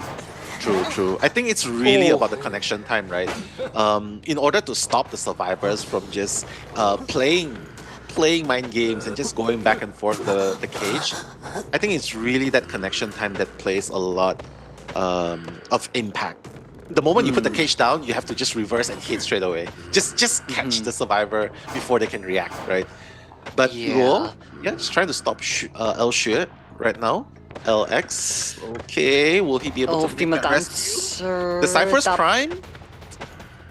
We should be fine. We should be fine here. However, there's a lot of resentment on Goldman, so right now it is a little bit of an issue when it comes to endgame. If we can get a hit here, that would be great. However, the only biggest issue here is because of the fact that Gravekeeper was forcing that Cipher Machine open. His shovel got cancelled in exchange for that. Right now, is Gardner near the exit gate? And is now the biggest question. We're going to be able to get the vault over there. No Terror Shock there, thankfully, because it is such a long polish. And Xiaoxue, can we be able to do it here? We're going to be able to get the vault over here, thankfully. We managed to double back towards himself here, but he will be going down here no matter what. Exit gate has not been touched just yet, and teleport is ready.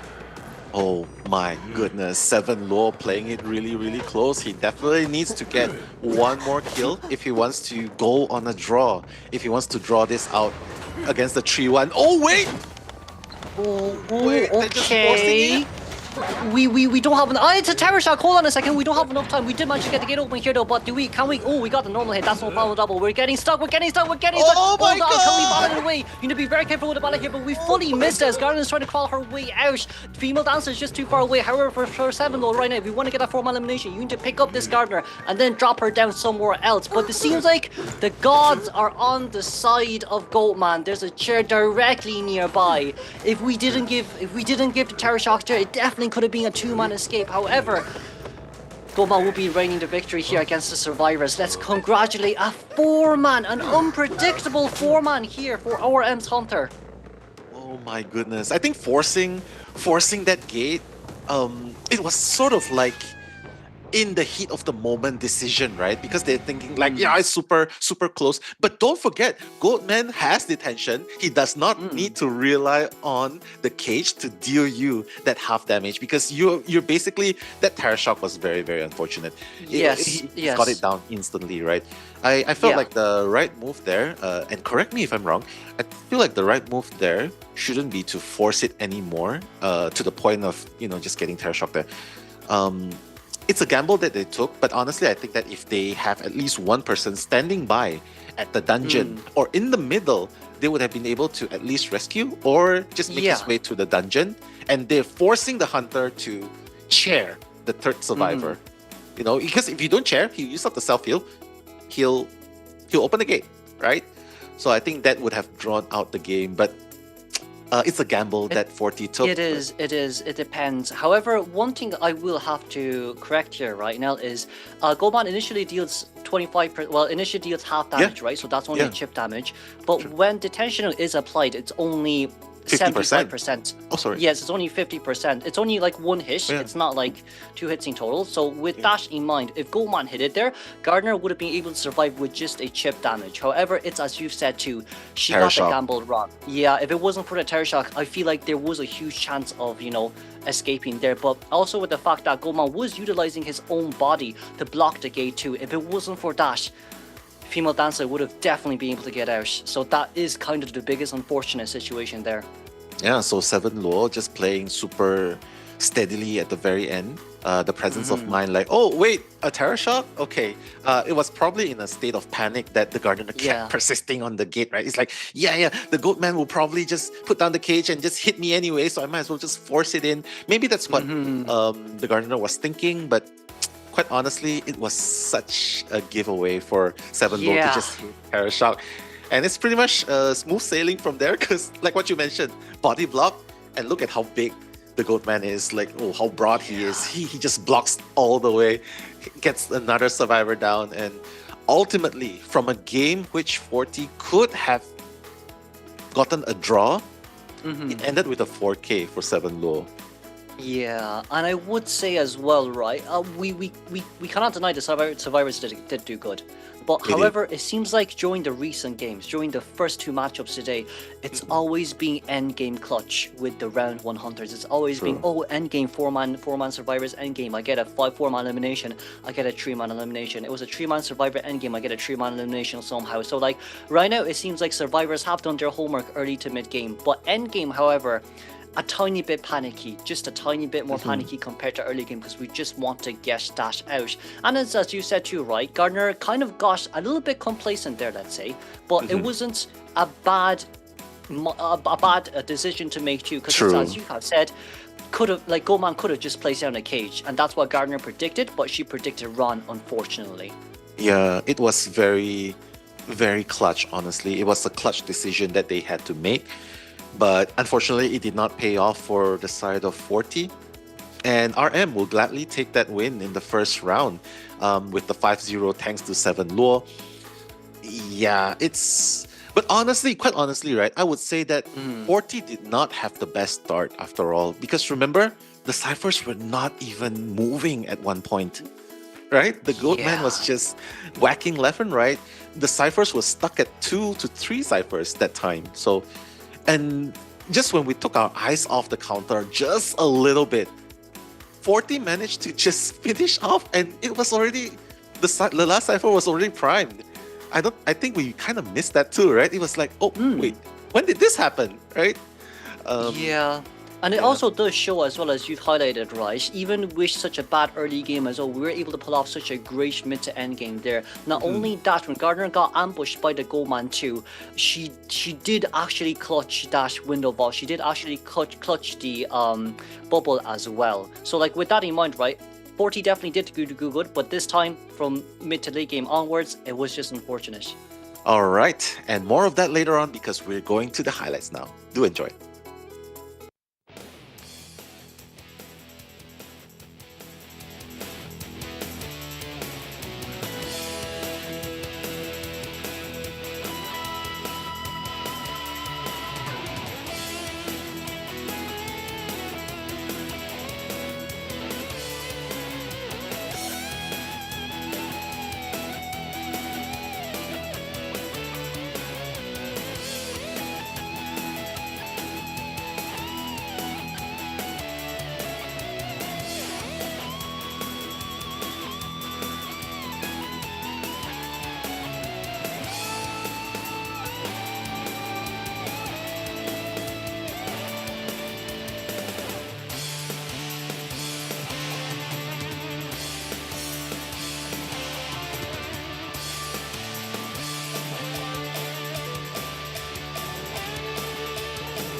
And welcome back to Call of the Abyss 8 NAEU Qualifiers Day number 1. We're currently at game number 2, Forti versus RM.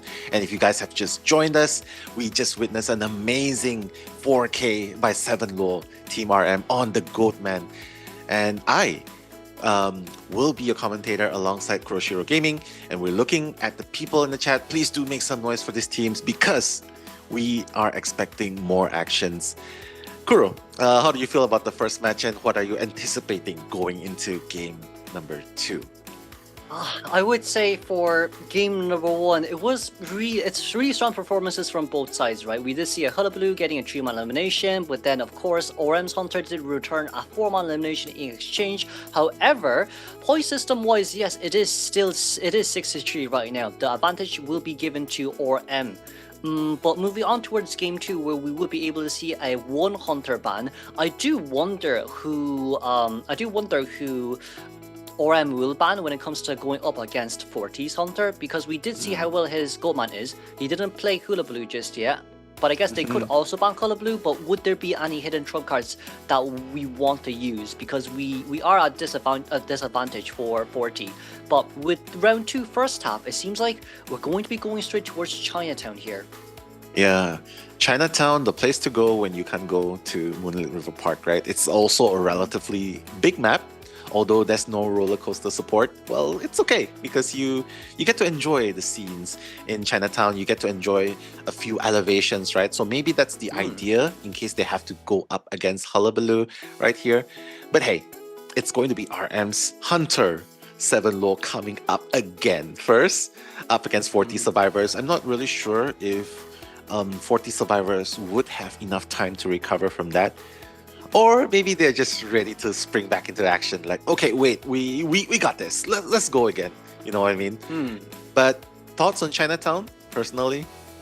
Personally, very good map to counter both the Ivy and the Opera, especially after their nerfs. If we just move on as well, right? If Hullabaloo is actually banned, there is still quite a variety that we can choose aside from Ivy and Opera. We have known that Geisha works really well on this map. We have known that Waxardus has been played quite a lot, but even so, right? I do think moving from this point onwards, it's all about, are you going to choose the old meta or are you going to try something different? Because if it comes to old meta, everyone knows how to kite them now. Everyone does know.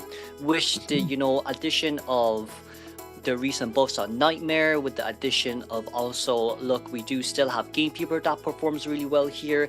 It is up to still the survivor, right? Because it's all about the survivors to see how we can kite the hunters after round 1. Because round 1 is all about the hunter, round 2, round 3 is all about the survivors. And just adding a little bit more point to that, like I love that you said that it's going to depend on the survivors right here, because Forti definitely put up a fierce fight against 7 Law in the first game and against a Goatman at that. So with the Goatman now permanently banned, I feel like Forti can breathe a sigh of relief and be like, hey, the worst is over right now, Goatman, and if we can't handle Hullabaloo, we can just ban it and maybe deal with the old meta. Because like what you mentioned earlier on, Ivy and Sangria, they were both nerfed, and in a map like this, I think Forti would have a brighter chance of getting more survivors out, don't you think? Yes, definitely. And it's not only that, it's also the fact that there is not as much map pressure compared to before. But we'll be moving straight on towards the ban pick phase here. We go for round 2 first half. It seems like Wily and Coordinator would be the first 2 bans. As from the survivor side, Hullabaloo will be banned alongside with the Goatman being perma-banned. Hullabaloo, Goatman ban. I really want to see a Geisha here, honestly. A Geisha that's able to catch up really fast. And we were surprised during the last COA, right? In COA 7, during the group stages. We've seen how well that this kind of surprise pick comes in, like the old meta coming in. But hey, you can always be surprised by some old meta picks by how well they actually do.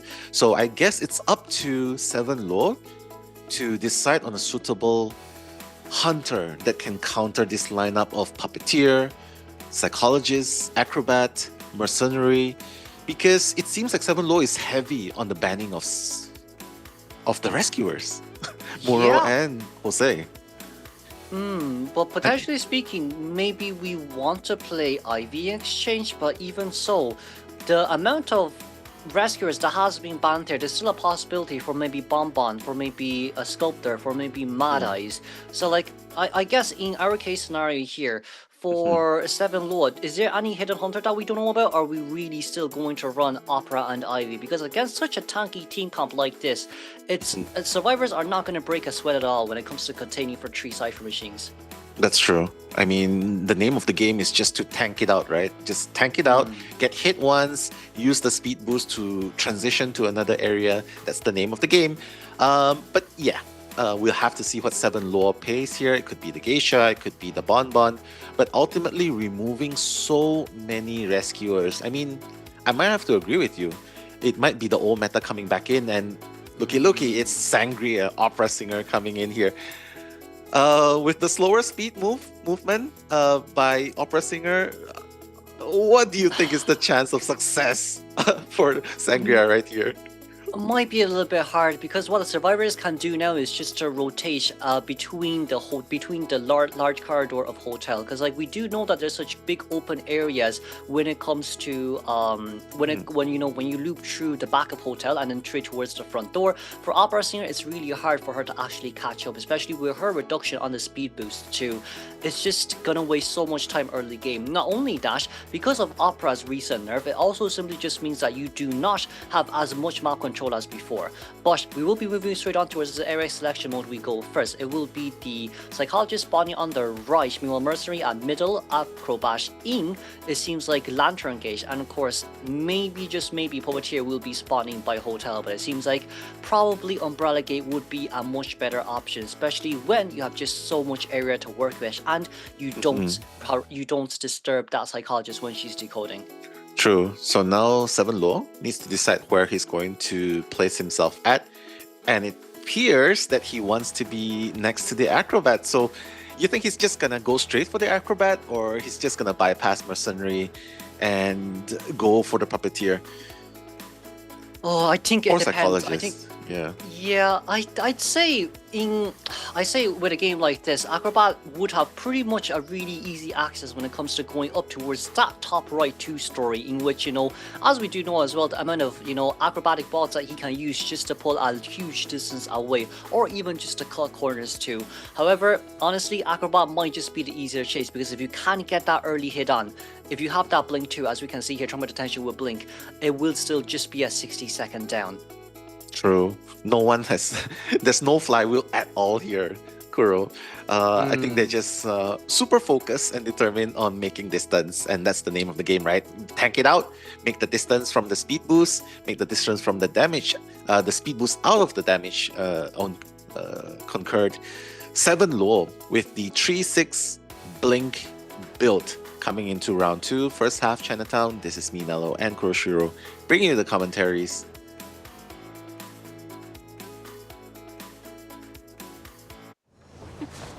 Okay, we'll move on straight towards the game then. It seems like the first chase could, potentially speaking here, be Acrobat, as Opera Singer will be making her dash towards our Acrobat here, it seems. We won't be changing targets here anytime too soon, but we're able to make it straight towards the pallet, thankfully. It will be Trumpet Attention alongside with Max Pallet Breaking and Berserker as we manage to get the Shadow Leap back, but thank goodness we have quite a lot of balls left back. Of course, that's going to be a turret. Why? That was such a risky ball, and nonetheless, he did it with a slow ball. That was very, very sus. Well, speaking of bombs, it seems like Acrobat just dropped a big one on us. The question now, I would say, is we didn't decode a dollar in the game. We'll just be fully honest with ourselves here. Acrobat's gonna have to do a 90-second rebound call here for us to be able to make a recovery from that early game. But it seems like Mercenary should be able to get the no damage rescue here, in which it does help out quite a lot. But why not just injure him again and force Psycho to use that heal? Yeah, and Mercenary has no problem getting injured there, right? Because there's the Psychologist able to heal up after this. But like what you said, Marlboro needs to do the rebound kite, a great one at that. He's ready with the bombs, but mind you, Opera Singer has a blink to work with. She can definitely just force it out if needed to. But no, Opera Singer does not even need to use the blink to catch up to Marlboro, and Marlboro going down the second time here, Kuro.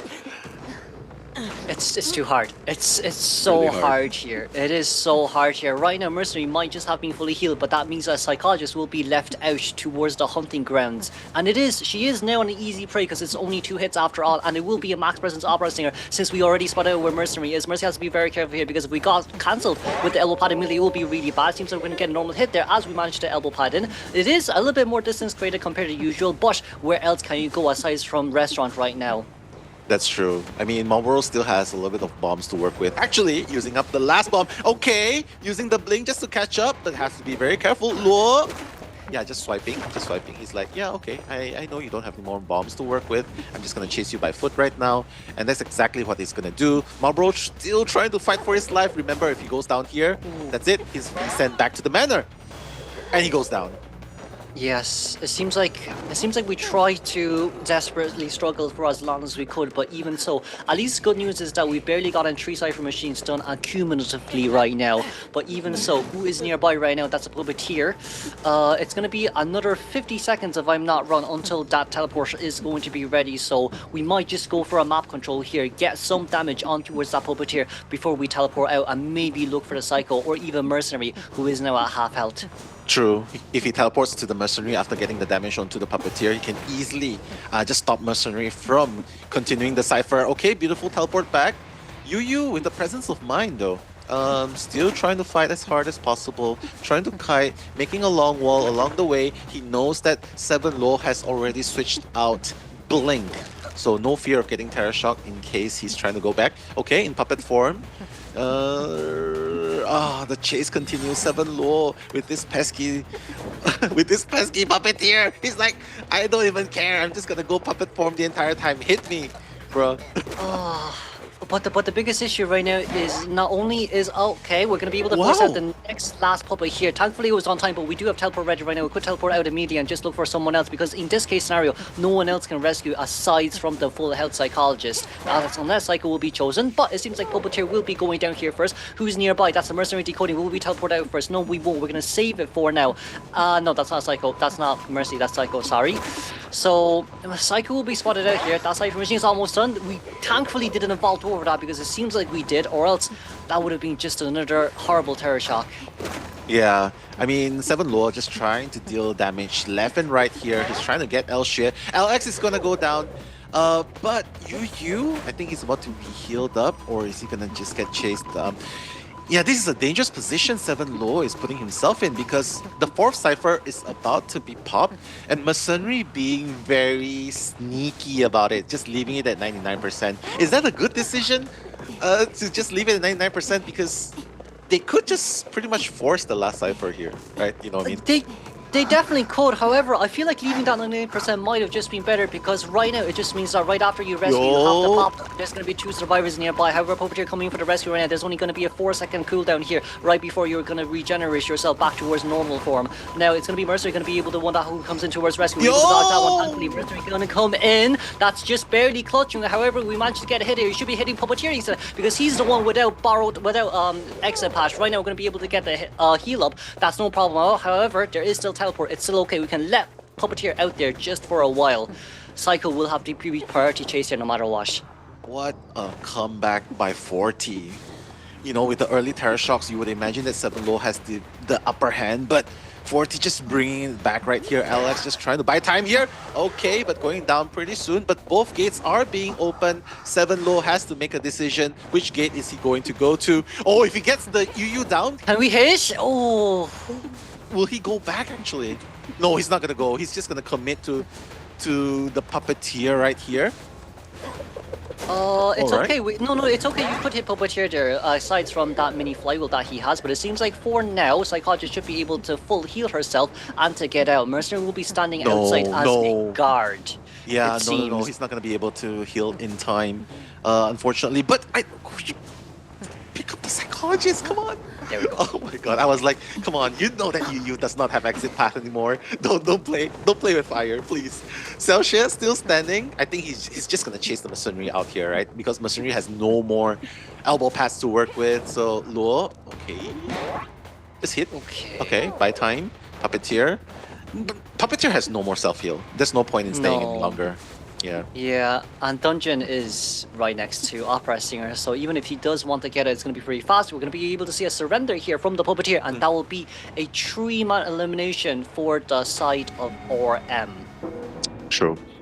Wow, what a strong comeback. And this is just such a roller coaster journey, right? Because one moment you see the Terra Shock happening and you're like, oh no, Forti, Marlboro, what you doing there, buddy?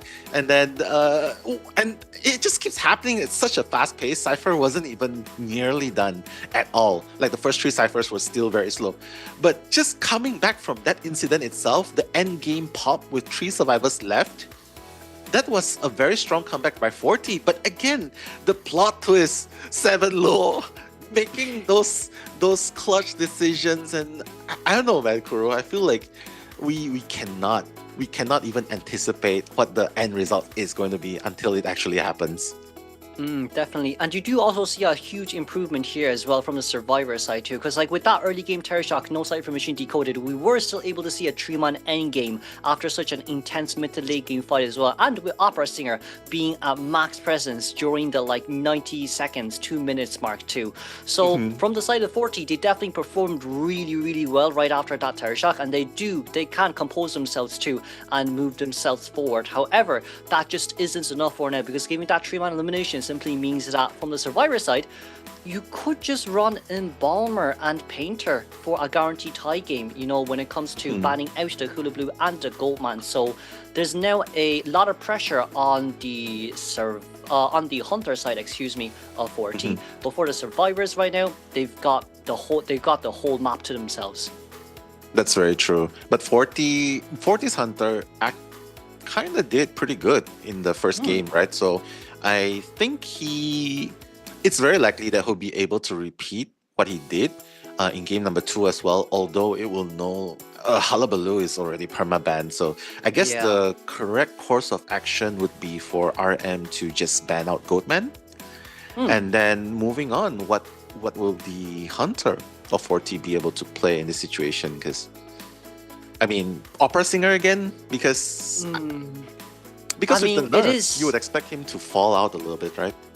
Yeah, but I do think as well, like from that game, even after such a great early game, we did see kind of some of the impacts of Opera Singer's nerf. Some of the dashes that you weren't able to catch up, the dash speed being reduced there as well, not being able to, get the survivors down ASAP. But even with those on mind as well, right, it just does show quite a lot how veteran survivors are able to contain like old hunters like Opera Singer and Ivy that has been consistent in the meta for the past 1 to 2 years too. So with this, maybe it would be better to bring out a whole different type of hunter, something a little bit more unexpected.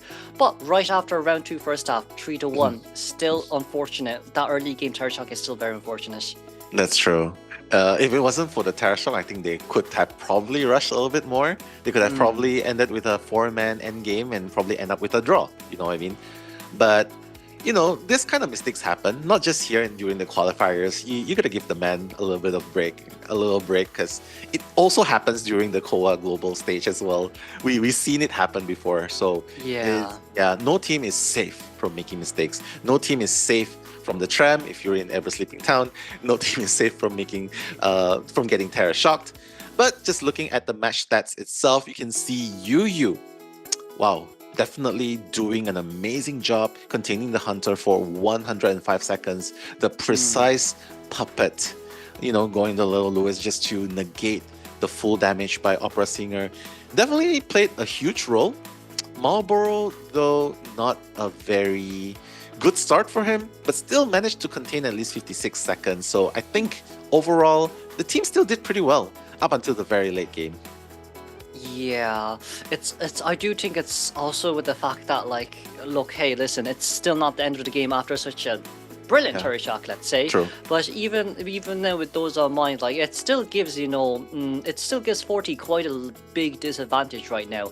You are like 5 points down, realistically speaking, and even if Forti Hunter is able to return a 4-man elimination, that just means that we're on an equal footing. That means that we're still 9-9 right now. So I guess for round 3, it could be the decision round if we can aim for that format elimination. But if we can't, then it means, you know, Orem just have so much advantage points right now. What are they worried about? Realistically speaking, nothing. They can run whatever team comp they want, and as long as they guarantee a tie, it will be a guarantee win for them. That's true. Or at least Forti could aim for the 3K at least. Even if he can't get the 4K, a 3K would definitely mean going into BO3. And that's not too bad actually, because the point difference from game number 1 is not really significantly impossible to catch up to. 6-3, right? So what happens here is even if he cannot get the 4K, he can still get the 3K, move on to BO3, and there you can just sort of build your momentum from the second game coming in. But quite honestly, I gotta hold your word to it that this is the survivors game actually, coming into BO2, BO3. It is the survivors to make an impact. It is their game, especially when you already ban out Goatman, Hullabaloo. So it's pretty much up to the survivors to deal with the other meta, the meta or non-meta hunters. So coming in, I would still give the advantage to the survivor side, regardless of the teams. But Hunter, I mean, just looking back at the point itself, besides the Terror Shock, right, in the early game by the Acrobat, what other mistakes do you think happened, or something that helped Seven Lure to gain back the momentum and get a 3K? I feel like one of the biggest issues in that game was this. Like you mentioned it as well, right? Would it be better to pop open that 99% cipher machine, or would it be better just to leave it there and pop it last? I would say in that case scenario, it would have been better to save the 99% cipher machine, and it's of course for like two big reasons. Reason number one is there's not like two of you near the cipher machine just to pop it open, because if there's two of you near the cipher machine, then that simply just means that, hey, there's going to be more targets for the hunters to choose, and you're not near the exegate. However, with this game moving on forwards, it will be Forti's hunter KXWZ coming out again. We're going to be banning the embalmer and the psychologist just to prevent that tie. Yeah, smart choice, because you pointed it out just now, right? Like an embalmer here would definitely have helped them get a two-man escape. So that's what KXWZ wants to avoid on the side of RM, because technically a draw is their win condition. So they're gonna start out with the puppeteer, the coordinator, and they're banning out Alva actually, leaving the Goatman open. So is this a wise ban, leaving the Goatman open right here? It depends on what RM is thinking right now, because I feel like what they want to try out is a completely new team comp. Because, you know, with a map like Chinatown, all the containment areas are near high walls. Other containment areas are like near very close tight corners. So getting that anti-current alongside with coordinator would help out quite a lot. Puppeteer will just be there as the main container, and Wilding will be just there as, you know, their main rescuer. However, if KXWZ actually picks out Goman here, he does have quite a good chance of winning, but I feel like for RM right now, they also want to test out something new. They just want to test the waters and see how well they can actually perform off a good Goatman main. But not only that, I do think it's also a respect towards Forti's Hunter main, which is that Alva too. Okay, I can see where you're going with this. And just looking at the survivors composition as well, right? I think it's more... It doesn't exactly scream Cypher Rush right here with a Muro, with an Antiquarian. It just screams tankiness. It screams fighting back, right? So KXWZ, I mean, if you're the Goatman, if you decide to go with the Goatman, with one excitement, you can pretty much counter two of these characters right off the bat, right? Yeah. So do you think that KXWZ would persist on going with the Goatman against this lineup? And if he does go Goatman, is this lineup actually going to be able to achieve the draw that they need? But it seems like we're not going against Goatman. It seems like we're going to go up against the Dream Witch instead. Is that good? A Dream Witch here against this lineup? Oh, you know what? It depends on the survivor's persona, but I feel like, as we said before too, right? If you're countering the Goatman, Flywheel would be the best option to choose, especially when you're trying to tight contain him inside that cage too. So I feel like for Forti's Hunter right here, choosing out a Dream Witch, meanwhile Goatman is opened. If the survivors here actually run full Flywheel, it will be really hard for Dreamwitch to even aim for a win if the survivors have really good communication. However, in the area selection mode we go, it's going to be Wailing in middle, the Puppeteer at Umbrella Gauge, meanwhile Problems here as the Antiquarian at Restaurant Seiken in front of the Dreamwitch, near towards the back entrance of Hospital. This would be still pretty hard for the survivors, especially for Coordinator as well, because Dreamwitch can easily sandwich you inside Hotel. That's true. I mean, the name of the game is just to get that good early kite, right, and avoid the patrollers. And there you have it. Like RM, Problems, second, they have Flywheel. They have Flywheel, so that's a very good way to counter Dreamwitch and the patroller at the very least. And mind you, though, Saken is actually the only one without borrowed time. So KXWZ with the patroller 3-6 build. Let's see what's going to happen, because, ladies and gentlemen, second half, if KXWZ does not get the minimum 3K, RM will be moving forward. So yeah, there you have it. It's me, Nello, and Kuroshiro Gaming bringing you the commentaries for the second half.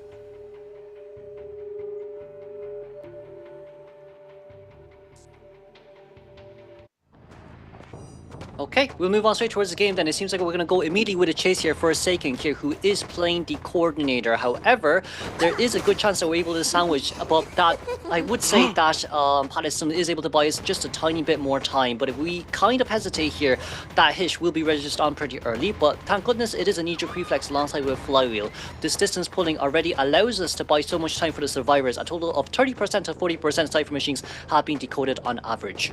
Yeah, I mean, the chase continues. KXWZ still trying to find the optimum position to sandwich second in. But mind you, though, if things are a little bit of a threat here, he can just use the gun. It's okay. Even if he switches to another leech, it's fine, because at least he gains the space to run away, right? But KXWZ coming in with the patroller bite. All right, getting hold of Honor right there. KXWZ just positioning the leech to go a little bit further, so they will auto track after that. Yeah, just trying to get that hit, and he will be able to get that hit, although it's by the leech. So KXWZ still has another objective to come here. He needs to make sure that the main follower comes close enough in order to deal the blow onto Saken right there, Kuro. But it seems like our coordinator here kind of mispredicted in which the direction of Dreamwitch was coming from, because if Dreamwitch decided to if Cordy decided to vault that palace, we're going to have to force control the main leash too. But right now there's a pallet mind game here to play. 3 cipher machines are about to be done. For the survivors side, this is really good. It seems like it's going to go towards the tie game for now. Yeah, Problems is already coming to get the support in, I think. I'm not really sure. Even the slowest decoder in the team, right, has already popped his cipher. Walling has already popped his cipher, so it says a lot about what RM is doing here and how well Saken has actually kited for this first kite. Definitely, but not only that chair is kind of a really good chair for the survivors to use, especially with the fact that you can drop down without issue, but it seems like that blink will be missed. We had the chair there instead, and Wailing will be forced to rescue. But even with the forced rescue, if we can just provide some assistance with the body block, that's all what matters here. But we got... Hey! Might have stood too close towards the window. There, because if you even just have given a leech hish, it definitely could have been just a tiny bit better. But for now, it is still okay. We're going to leech on towards Wildling, and maybe we're going to force Wildling to rescue here again. That's true. I mean, Wildling, I don't know, man. I think it's very hard to just rescue right here, especially when you're half health and you have the leech on you.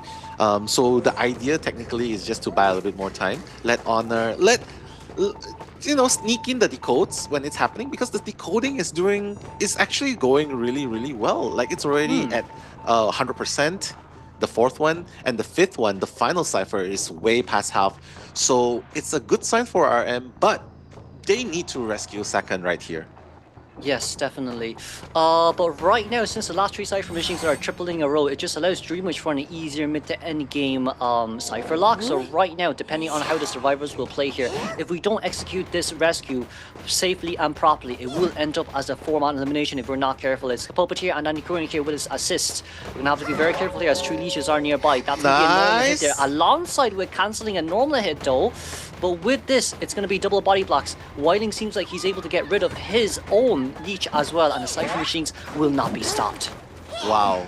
What a beautiful teamwork coming in from RM right here. And Honor, the slowest decoder, actually the main decoder right here. But Second going down for the final time. And Second also has a flywheel to work with.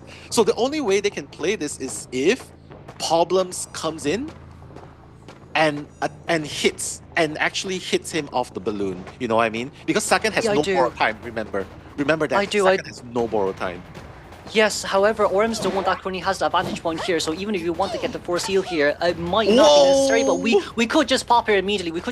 There's no point in really trying to buy any more time. That's going to be a brilliant fly. We have pallet drop, and that's brilliantly done. Do we want to pop? Or do we still want to body block? It seems like we still want to body block instead of coordinator. No borrowed time though. We're going to pop over here. He said, okay, is there anyone at gate? There's no one there just yet, but that's okay. Cordy's doing such a great containment, and right about now, she is about to go down. However, Dreamwitch, we can leech, but I'm quite sure Wily and Coordinator's leech are around 90% right now. We only need a tie game to win up against Forti.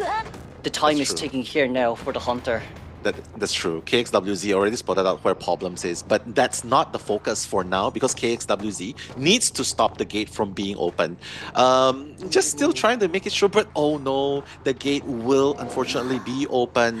Unfortunate for Forti right there. 2 survivors will be leaving the gate, and I believe Problems will be escaping through the dungeon. And there you have it, Kuro. 3-man escape by RM against Dreamwitch.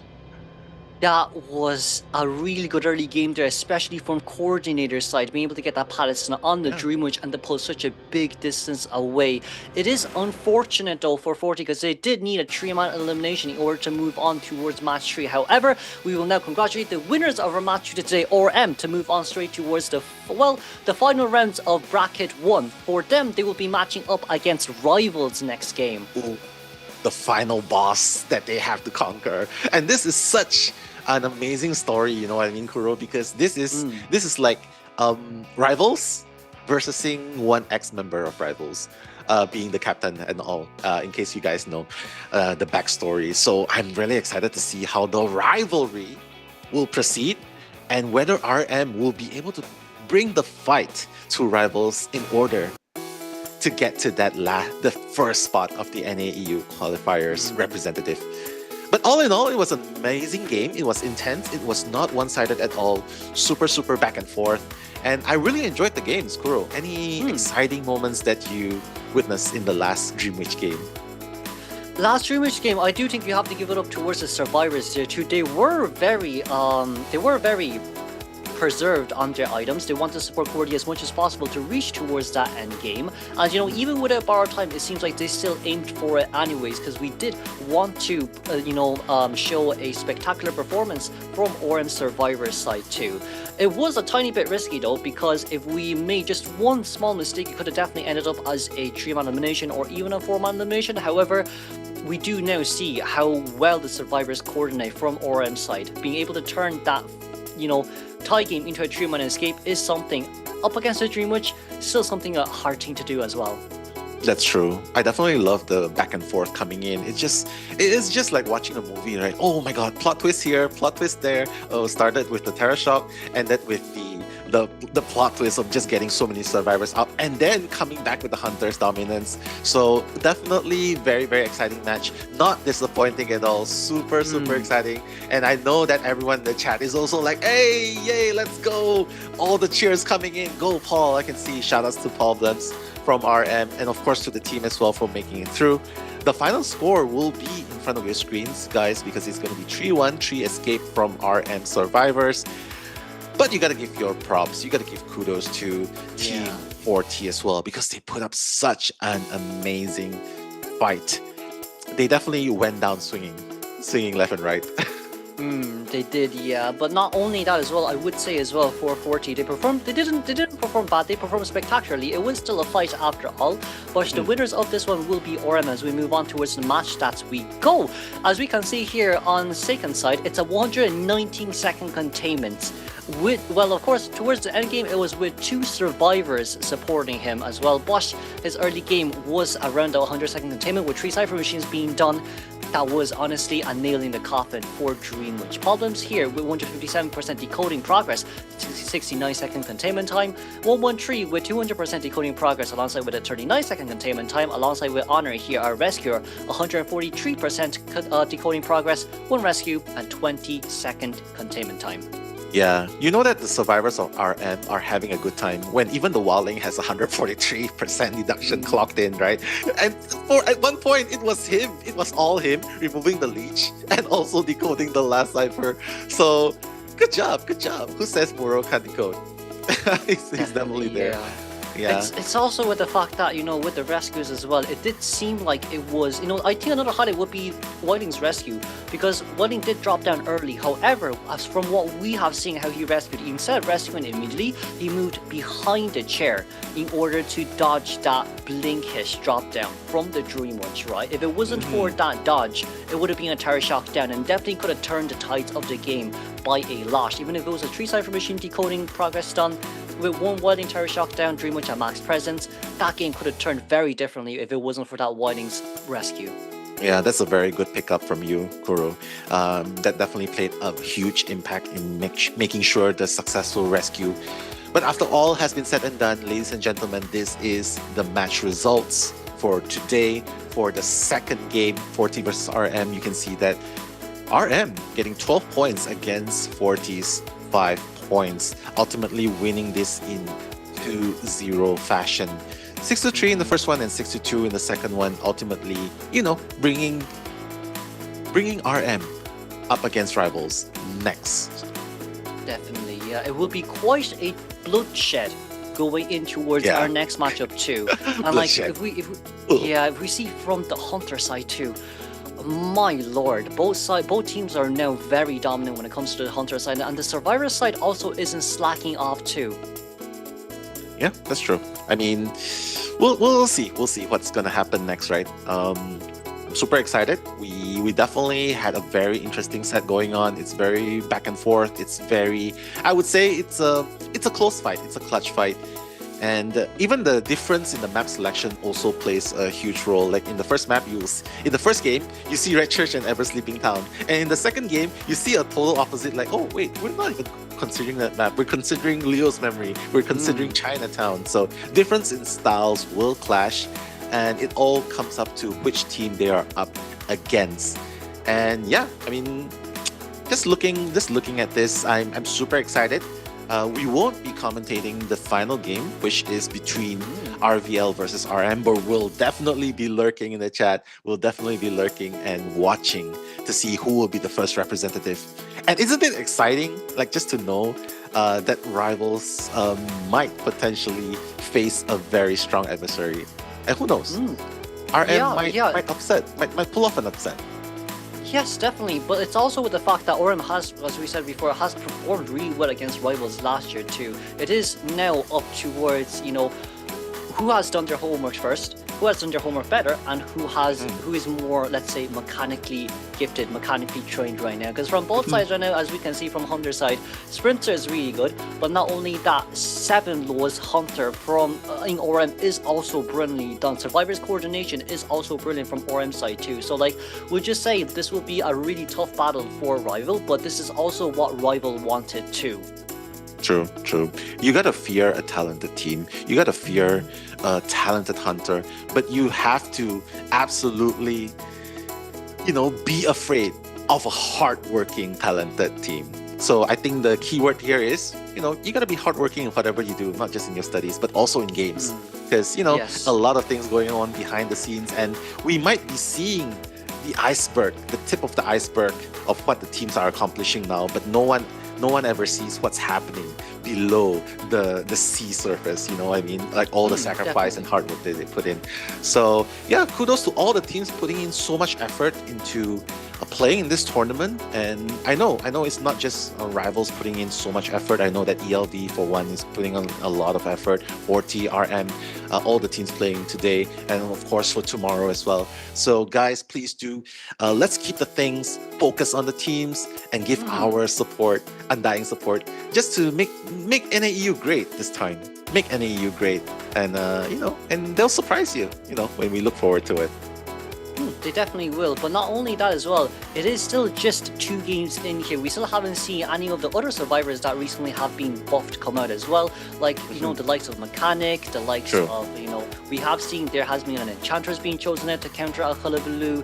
There is also, you know, the forward that we were kind of expecting. Yeah, hoping for. Yeah, definitely hoping for it too as well, right? So like right now it's not only just the hunters, it's also about the survivors too. Like with so much adjustments within the recent patches of survivors, there's just so much different team comps now you can play and you can counter certain hunters with as well. It is let's say a mix and mash, because like we have seen there has been a lot of recognition given to Postman as well. Postman has been one of the survivors that has been chosen quite a lot from the CN and the JP divisions too, right? So we will have to expect the unexpected, and whoever brings out the survivor that no one knows about, that has the hidden power, that is able to Hidden power, I like that. Push you through everything, that could be very game changing there. So like it's not only just gameplay, it's also drafts, it's also ban picks too. True, I agree with you. You couldn't have said it any better. Like the experimental synergy between characters that we might have yet to discover, you know? Like before this, who would have thought the lawyer meta was going on? Who would have thought the thief meta was going on? It was popping off, and the gardener being so good at countering certain hunters as well. So it's all about finding the synergy, all about doing your homework, testing out new metas, and not just sticking to the old meta. Yeah, I think creativity is the name of the game here, and they definitely show what they can do with a few of the characters we've seen so far, like the fire investigator, and of course the puppeteer, and not forgetting mainstreaming prisoner. I like that. Yes. You know, mainstreaming That prisoner. Yes, it is still the way to go as well. Not only that, Prisoner Mechanic team combo will be insane this season too. But that, I would say, is something that we can expect Game 3s or Games 4s. But I guess Game 1 and Game 2, still a bit hard for Mechanic to actually perform well against the Goldmon or Hullabaloo. But from after they are permabanned, I think we will be able to see quite a lot of different niche team comps that would be brought out just to counter certain hunters. True. Countering is the name of the game, right? Whoever strikes first, yeah, it doesn't necessarily mean that they will be able to win, because like what you saw just now, like a lot of back and forth. You thought that you strike hard with the Terra Shock. Oh well, the survivors came back really hard after that. And quite honestly, it's the grit and the calmness that actually brought them back, because imagine if it's a normal rank game. What's the normal reaction if you have a random teammate get Terra Shock early in the game? The normal response would be, okay, we're not rescuing him. Yeah. Right? That's the normal response, right?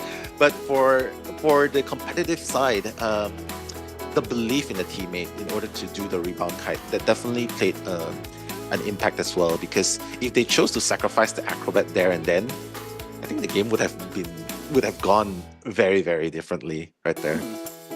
Definitely, yeah. And it's not only that as well, like we will have to give it up to Forti as well for preserving as much resources as possible, even though they had barely anything left to use. I would say it's also the fact that, like, you can see here too, even if it's a Terra Shock early game, you can still bring it back late game as long as you are able to make the correct decisions from that point onwards too. Because like when recapping that game, if you think about it, what did Mercenary do right? Mercenary got a no damage rescue. However, after rescue he got hit, no problem at all. What did this allow Acrobat to do? This allowed Acrobat to rotate out. This allowed Acrobat to create distance. This allowed Acrobat to do somewhat of a small rebound kite before he goes down. And it's also with his second rescue too from Mercenary. He did get hit, yes, but right after he got hit, it was a brilliant elbow pad immediately towards the chair as well, which did create a good amount of distance between himself and the opera singer, and to let Acrobat get towards restaurant and to force the opera singer to also fail that blink. True. He actually used the blink, right, to just catch up in distance, right? Not necessarily missing it, but just to catch up. But he did miss the hit when the acrobat was going through the windows. So yeah, I mean, there's definitely a lot of action, a lot of back and forth coming in, and I'm definitely super excited to see what they're able to do. And I will say the same thing about Forti, which I've said about ELV. They definitely have a lot of potential. So as long as they don't give up, keep playing together, and keep going on, yeah, they're definitely going to go very, very far. And of course, the last lesson of the day. One Terra Shock does not define the team. Unless So if it's 3 Terror Shocks. yeah, definitely. But you know what? For the old saying says 1 Terror Shock a day keeps the hunter's pain away. That just doesn't apply to us anymore, it seems. That's true. Unfortunately. I mean, it is good as well, right? Because it now shows from the survivor side, hey, look, there's definitely more that you can do, even after your teammates gets Terror Shocked really early on towards the game. However, I guess for the hunter side, it is also good as well, because this just means that you cannot let your guard down no matter what happens throughout the game too. So you need to keep wary. You cannot let your guard down as well, or else the survivor will grab your momentum away from you and just to take the game over. That's true. Yeah, against a hunter that's cool, calm, and collected, but ready to strike anytime, that's a very dangerous combination you're going up against. But hey, being on the survivor side does have its perks. You have the power of friendship, like what you saw just now. Like, I think that was definitely a highlight for me as well, where, you know, the Antiquarian by Paul Blums came in to save the day, like whack, whack, whack, whack, ensuring the successful rescue coming in. So at times, you definitely want to have an individual powerhouse, but at times you definitely want to root for the power of friendship in terms of team work. So hopefully we'll be seeing styles clash as rival go up against RM next.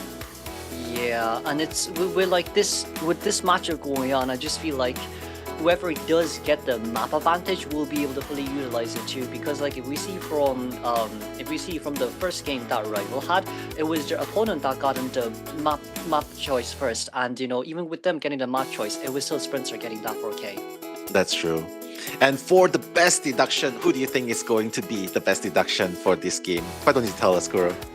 Well, the Hunters have done brilliant from their side. However, I would say best deduction might just be given to a survivor this time. Seiken has done really well on that game 2 to, you know, I would say game 2 was the game that mattered the most, because against the Dream Witch, I guess she is an old hunter. However, you know, you still cannot underestimate it. 3 Cypher Machine solo Kaish is something that you have to be impressed about. Well, here's a surprise for you. It might not be shown in front of you, but we have decided on the best deduction, and it's going to RM7 Luo for his amazing 4K and 3Ks back-to-back. So congratulations, 7 Luo. We're doing this for you right now, and we're gonna see a little bit of highlights after this. So do enjoy.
stairway to omniscience is long and hallowed, as bards of old would sing in verses mellowed.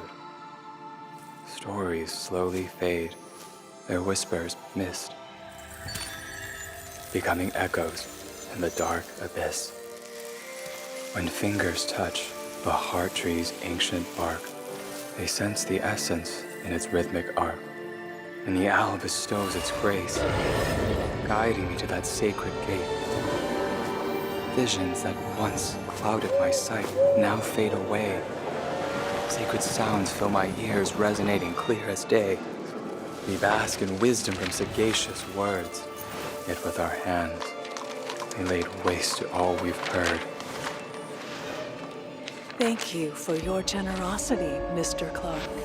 Through your esteemed wisdom, we averted losses beyond our imagining. We will always cherish your divine benevolence. Stay away! No! Pledges of the past have turned to chains, dragging the exalted nowhere to dark lanes, never to return.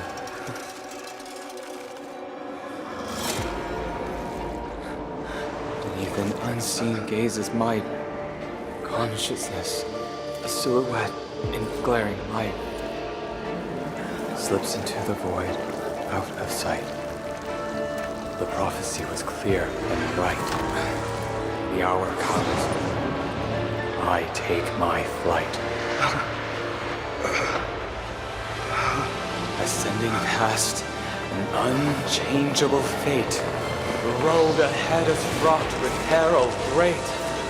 My silent old friend, so true and kind. Or do you accept this invitation of mine?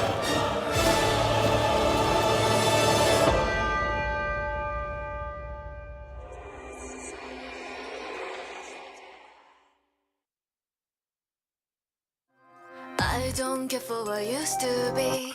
My heart is locked with the key very deep. These trees are filled with greed, and I wanna lose my guess tonight.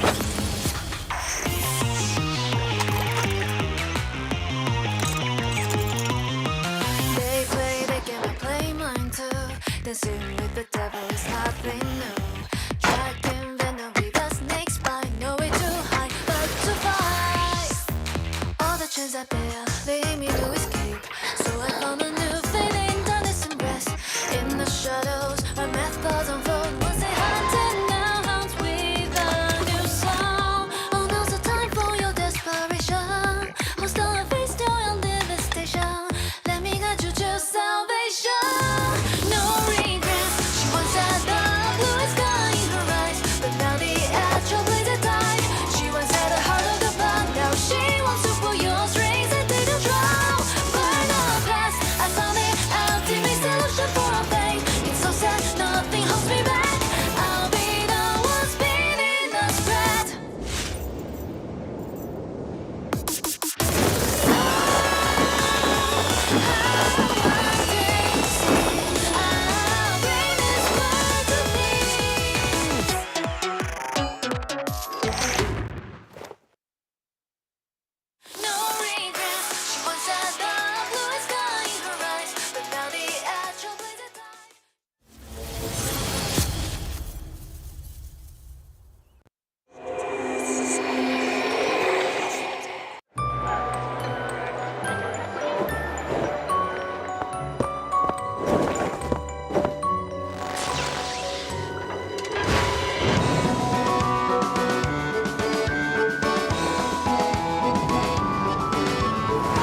Look, this is Sergei, Natalie, and Violetta. And this is Muro and his companion. This is Joker. And you, Mike, the superstar of Hullabaloo. Come on, friends, join the Hullabaloo. We've got laughter, candy, and a carousel, too. With Laughing Mike, the show never ends.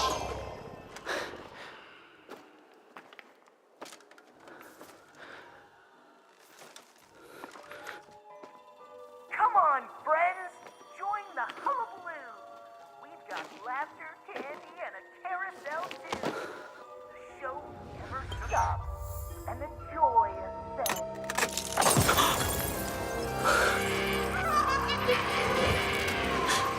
If a star were to shatter, would it still glow?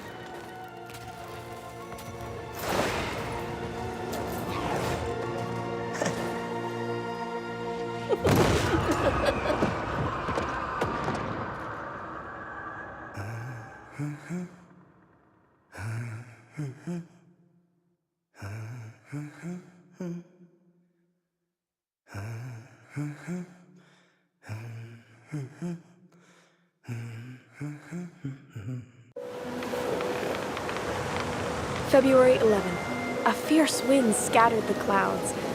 At last, I found it, up high in the skies, thousands of miles above the ground. That land. Just like the tall tales rolling off that fibber's tongue, a floating island is driven by the wind. No, a floating island fueled by endless inspiration. These tulip fields are not merely for show. They provide the foundation for everything. Precious oxygen. Fireflies gather here with devotion. In this place, pragmatic soul and the spirit of creativity never clash. The much-anticipated debut arrives. The power is finally connected. But all that greets him is... Run! It's an earthquake! This obsession with returning home altered the island's course. Almost everyone fell into a deep slumber. Wake up! We cannot miss this chance to change the weather again.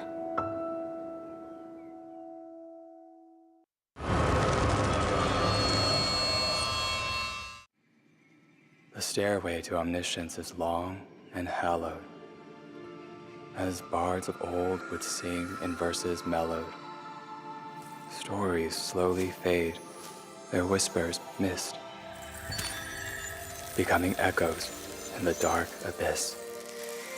When fingers touch the heart tree's ancient bark, they sense the essence in its rhythmic arc, and the owl bestows its grace, guiding me to that sacred gate. Visions that once clouded my sight now fade away. Sacred sounds fill my ears, resonating clear as day. We bask in wisdom from sagacious words, yet with our hands, they laid waste to all we've heard. Thank you for your generosity, Mr. Clark. Through your esteemed wisdom, we averted losses beyond our imagining. We will always cherish your divine benevolence. Stay away! No!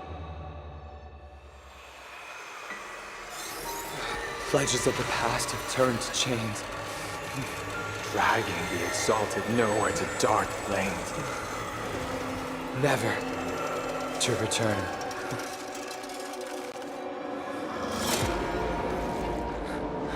Beneath an unseen gaze is might, consciousness, a silhouette in glaring light. slips into the void, out of sight. The prophecy was clear and bright. The hour comes. I take my flight. Ascending past an unchangeable fate, the road ahead is fraught with peril great. My silent old friend, so true and kind, would you accept this invitation of mine?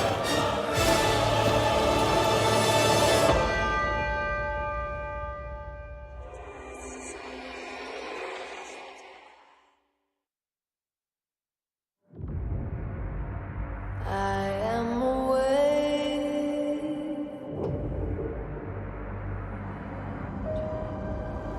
to carry myself further.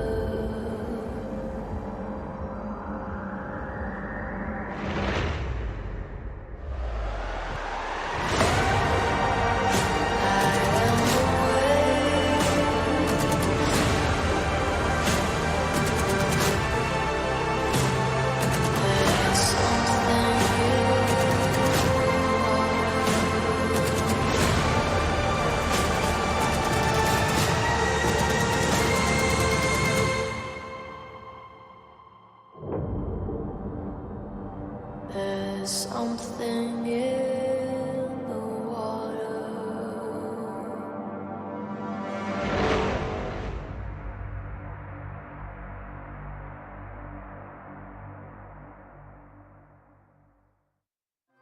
I don't care for what used to be. My heart is locked with the key very deep. These trees are filled with greed, and I wanna lose my guess tonight.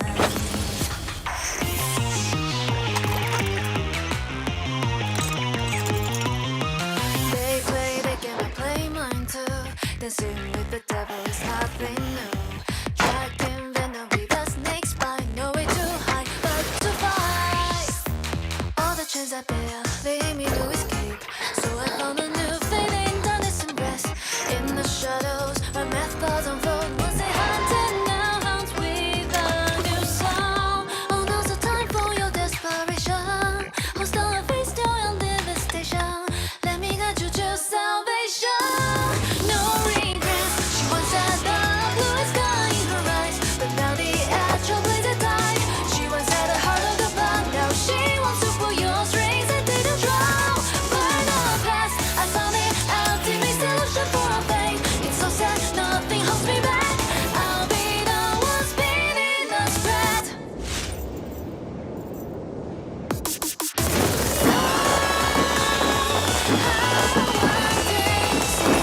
I'll bring this world to peace.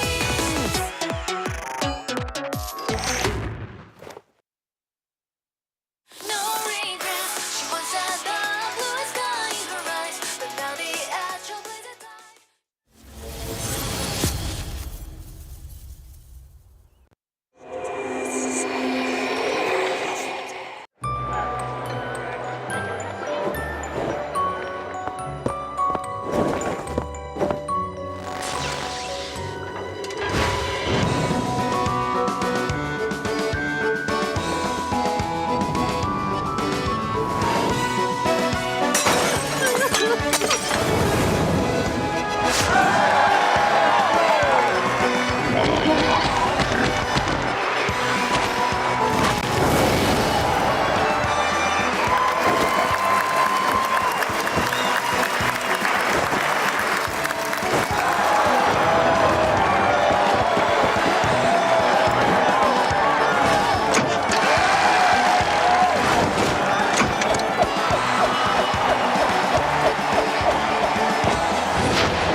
Look, this is Sergei, Natalie, and Violetta. And this is Muro and his companion. This is Joker. And you, Mike. the superstar of Hullabaloo. Come on, friends, join the Hullabaloo. We've got laughter, candy, and a carousel, too. With Laughing Mike, the show never ends.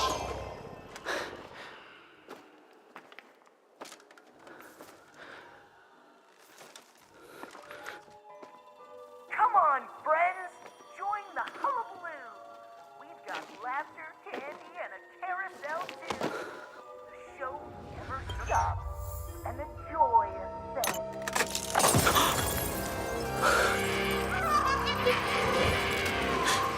If a star were to shatter, would it still glow?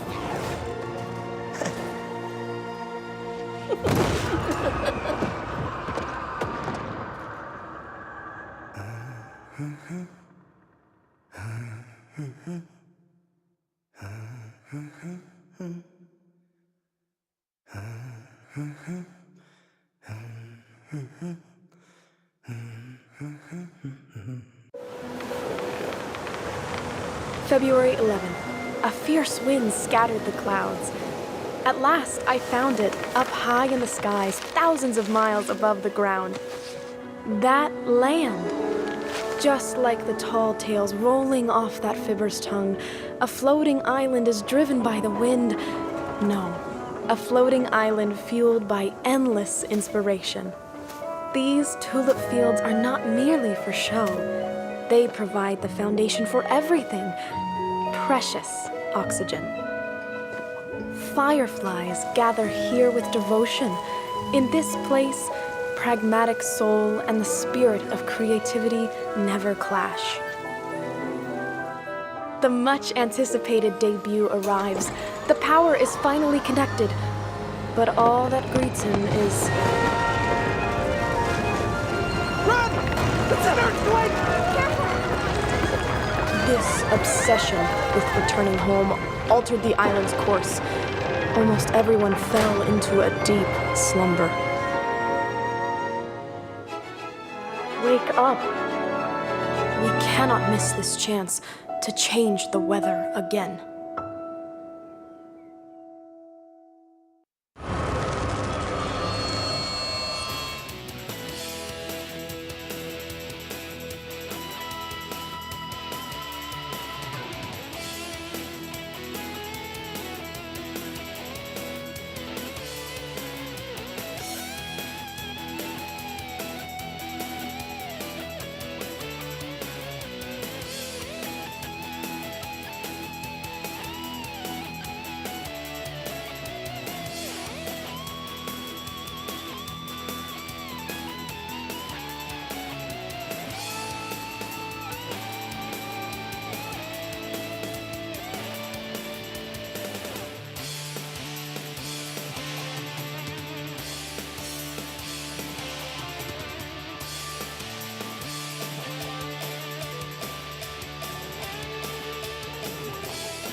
Ladies and gentlemen, welcome to the third and final match of the NAEU qualifiers for the Call of Abyss:VIII. My name is Elio, joined here with Hot Spice, and we now have a deciding match. We're going to figure out our first team from NAEU who will make it into the main event.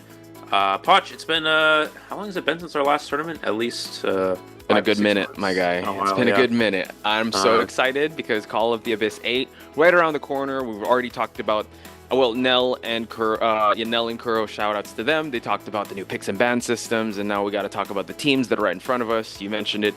On one corner, it is Team RVL. On the other side, it is Team RM, Red Moon versus Rivals. Who's going to take it? It's up in the air. We talked about this might be the first game that will go the full 3, but break it down for me more, Eli. Advantages, disadvantages for each team. Yeah, definitely. This is going to be, obviously RVL is a team that everyone expects to be one of the qualifiers for the Call of Abyss, but I mean, RM is a very good team. We saw in their previous matchup against Fortissimo, who is also considered to be one of the better teams going into this event. RM had a very convincing victory over them. So, with the players that they have in their lineup and going into this match, it's going to be a really good matchup. And it's not just, typically we see hunters like Sprinter come out and dominate, which is what we expect to see in this matchup. But RM has a very good hunter in 7 Lu as well, who is a hunter we haven't seen too much because they either don't play tournaments or they change their name a lot. So many of you may not be familiar with their name, but they actually did this challenge. They did the get to peak tier challenge, I think that's what it was, with no wins. So they tied their way as hunter all the way to peak tier in one season. So that's good. That means you're a good hunter if you can do that. So it's not like, it's a good thing. But anyways, as we saw in the last game, very strong hunter. Looks like we're gonna have AbyssⅧ here pick from RVL. Yeah, and RVL also being on the hunter side, so Sprinter is going to make his way. I mean, the man needs no introductions, but we're going to give it to him anyway. He has been in countless Call of the Abysses. He's always adapted himself to the meta. I mean, I think Dreamwitch really put him on the map, but you know what? He has exemplary performances with whatever the hunter meta is going to be, and we saw just a glimpse of his Goatman, as well as his Hullabaloo. And like you pointed out yesterday during our rehearsals, Goatman, at any point in the game, is a big threat. But the Hullabaloo, we saw the Hullabaloo in the previous match that RM went up against, had a hard time at the end game. So are we going to see those hunters come out in the mix at the start of Arms Factory, Eli?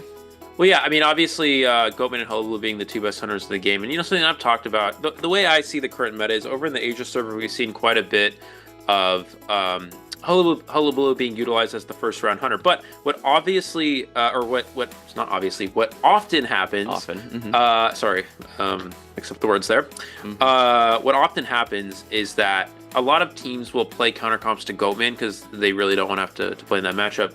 And that's when you play Hullabaloo, because Hullabaloo then becomes stronger. There's not a lot of characters in this game that counter Hullabaloo, because as soon as you walk into that red zone on the Hullabaloo, you turn off your items, you turn off your abilities, and all of a sudden you just lose the whole point of playing that particular character.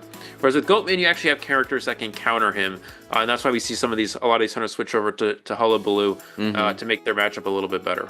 Yeah, just the mind games from the beginning, right? You don't want to play too heavily into just countering one, because the Hullabaloo is right there for the counter. So I'm excited to see what Sprinter will be bringing out. Unfortunately, we won't be seeing the Coordinator and the Seer to start things out for the Survivor side. So we're going to shift things on over to who they're going to be picking. And also big shout outs to everyone that's over here at chat. Mocha, Fricker, Taewoo, Chan, giving us lots of love in the chat. Hand Sharks, shout outs to you. Big shout outs. But want to direct your attention to the screen, because it is RM versus Rivals. A lot is at stake here. And we're going to start things out with a First Officer and a Gardener pick, along with an Antiquarian. Yeah, so they're definitely playing a team composition in preparation of the Goatman. We see Seer, Puppeteer being banned already is very good for potentially playing Goatman here. We have the Coordinator as well, which we saw in the earlier rounds. Coordinator be a very common pick, and it was simply countered by Excitement. So obviously, as a hunter, you don't want to bring Excitement, especially on a map like Arms Factory, a lot of high walls. You'd prefer to play Peepers here, give yourself better vision, better chase abilities in the early game. But this team composition, of course, really preparing for the Goatman matchup with the Gardener, with the Antiquarian. Gardener obviously has a bubble early game, can deal with the first cage. Magician is not a character that we typically see being utilized as much, but Magician can also be used against the Goatman. If you're able to, evade the hit for enough time, then the cage will drop, and the illusions can be good for that. Yeah, so we're locking in with this. So I was going to say I'm excited, but I'm interested to see what kind of trait the Sprinter will be bringing, because his Excitement worked out really well in the previous match up against Elevate. What's interesting here is that if he does bring Excitement, it's just for one character. So yeah, maybe, like you pointed out, Eli, maybe the Peepers is going to help out, especially with Arms Factory's terrain. But yeah, they're just trying to prep up for whatever he can bring to the table, because we already know and we've seen Sprinter bring out 2 of the best hunters of the game currently. So will RM be the first team to actually take Sprinter to that limit, or not really the limit, but to that third match? We're gonna just find out and see.